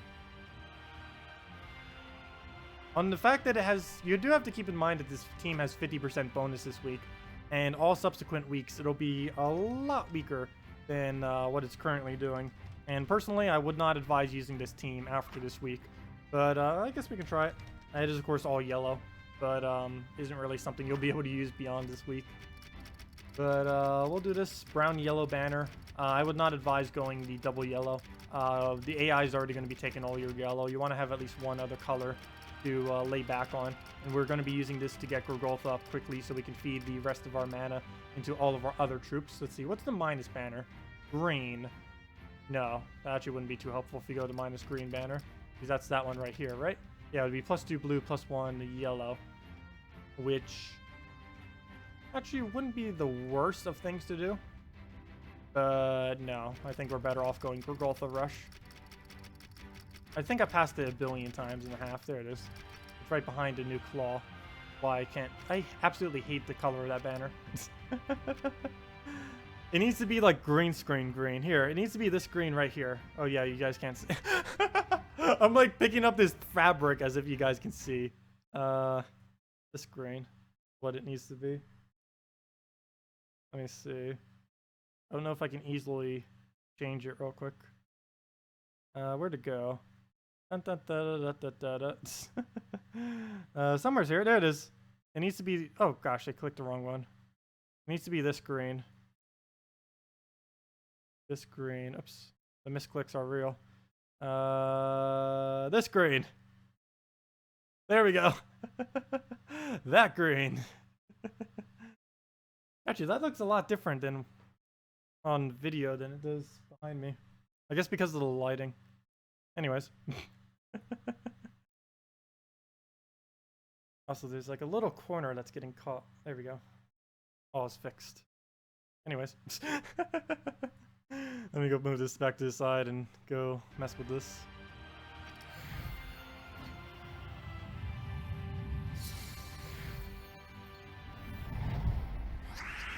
Okay, so right off the bat, obviously, Gorgotha Rush.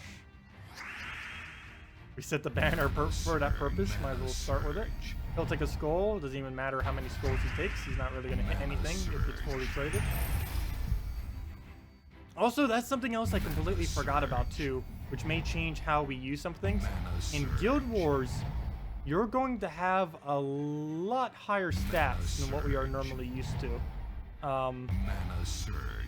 I'm not quite sure how huge that margin would be. At minimum, it's going to be 5 additional stats to everything, pretty much, if you're in the upper guild. And that includes magic, which is going to be the main thing that makes it quite a bit different. So we'll have to see how that pans out, too, because that's another factor. We don't know how things will really interact when they have that much additional magic. Critical hit.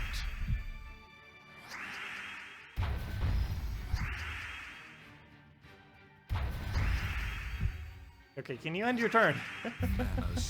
Okay, there we go. Oh, okay, I see what the Banshee's for now.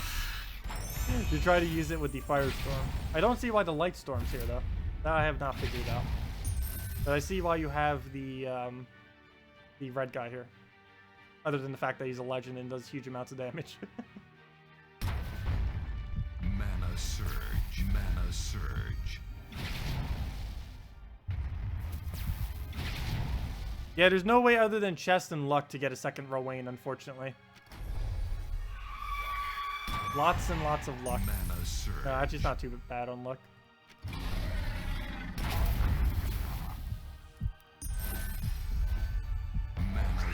Okay, I'm not even going to bother skull poking it. And we do have Banshee alignment already. Nice. So we'll do this first because he's just going to waste a turn on the skull. We'll still maintain our alignment even if he takes that. So he'll do that. We'll get a poke on, I guess, first trip. Why not? That'll give us the red mana we need. Surge. Mana surge. And Mana then we surge. can... Mana surge. Actually, Banshee... Banshee Garuda combo is actually a lot stronger than I thought it was. Still no clue why this is here, though. This you will want to remove if you're going to use this for Guild Wars.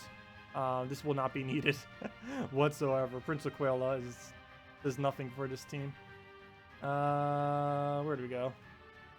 I guess I poke him? No, we'll explode and get new board set up. 1 HP! Oh, there's only 3 skulls on the board. That was my fault for not counting how many were on the board. Well, we'll regurgle that and work on the final troop. There we go, and final troop neutralized. Sure, we'll Banshee it, why not?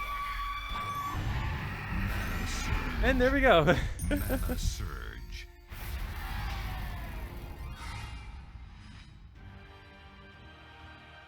Yeah, I know, you'll never, if you really want to get a specific troop, you should kind of just stop wanting and just kind of open chests and hope you get it.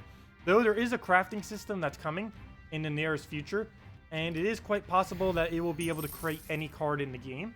So that will really change up Gems of War quite a bit, because if you can literally craft any card, everyone's just going to go for the best cards there are. It's going to be an interesting time once that actually launches, the ability to craft any card. Assumably that is coming. They've already mentioned it. They mentioned that mythics will likely be craftable, and assumably that means pretty much everything will be if mythics are. So yeah, that'll be interesting how that pans out. Not quite sure what exactly they will be doing for it. Do double humility, double humility, Wolf Garrick, Forest Guardian. Sure, we can go do that. We'll do that on double yellow, of course. Oh no! Look at that true damage. I don't think he has enough true damage on his team. Oh gosh, that is quite devastating too. But let me go get the humilities. At least humility is a slight counter to that. Humility. At least he's not using, or actually Def would be pretty useful. Humility. Wolf Garrick. And Forest Guardian. Forest G. And of course double yellow banner. Oh yeah, what's the new banner? Never mind, new banner. Keep forgetting this is double yellow because it's so much green. +2 yellow, +1 green, -1 blue. Perfect. So let's see what this does.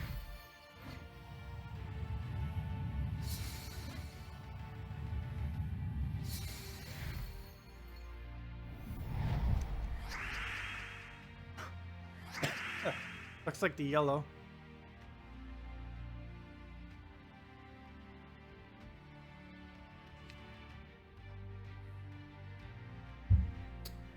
Let's see. We can either take a red into a purple extra turn or yellow into a red extra turn. We'll do that. Surge. Oh, if we can get a yellow right there, that'll be really nice. I'm going to leave that there because there's 2 chances. Come on. Surge. We didn't get either. We didn't get the other one either. Mana surge. Oh well. Worth a shot, but we'll throw this down on... I have no clue what color we should throw this down on. That doesn't help. I might just stick with skulls. Mana surge. Keep it Mana simple. surge. Keep it classy. Go skulls. Oh, Wolf Garrick shot right there. We didn't get any magic buffs though, unfortunately. But there's our double kill. Right down the road too. Mana surge. Whoa! When did that happen? Oh, hero died. Fail. Well then, that's not good. Mana surge. That's not good. Oh, there goes our shields that could have protected us from all the death marks. Mana surge. We can't drop it. Mana Drop surge. it like it's hot. Drop it like it's hot. I don't know what's with all the music references today. surge. I don't know. Maybe I'm just out of it. But we'll throw that down. Mana surge. Mana surge. And we'll throw that down again. And we keep doing this until we win. Mana surge. No, actually, I should only do this one more time, and then I go and... Oh no, that would be overkill. Don't kill him with a skull. Somehow give him mana. Go. I might just have to kill him with a skull. Yeah, I just gotta kill him with a skull. There's too many skulls on the board. Whoops. I made too many skulls. Critical hit. How have neither of them given them each other magic yet? Mana surge. Well, this wasn't really in spirit of the Wolf Garrett team, but we still won. Oh no! Never mind. I take that back. No, we still won. But a little bit annoyingly distraction right there. Mana surge. Okay, you can end your turn. Mana surge. Okay, let's just get Wolf Garrick's mana up. He has... he only has 148 damage. I think there might be a little low. Oh, oops. Oh, you just took yellow. Mana surge.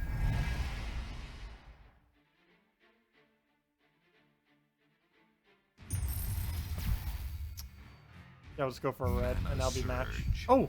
Oh no! He might steal... Oh no, he doesn't. Okay, good. He takes the skull anyways.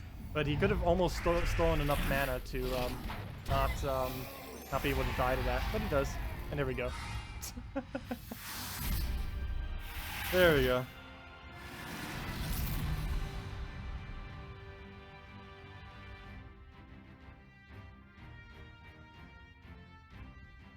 Oh, you never got any of them during their special week? Yeah, normally if you just open glory keys whenever like new kingdoms and stuff come out, you can get them all with the mythics you really want then if you just randomly get them by luck. So it kind of works out that way. But anyways, does anyone else have any other questions or team builds you want me to do? Otherwise, I probably will be wrapping up for today.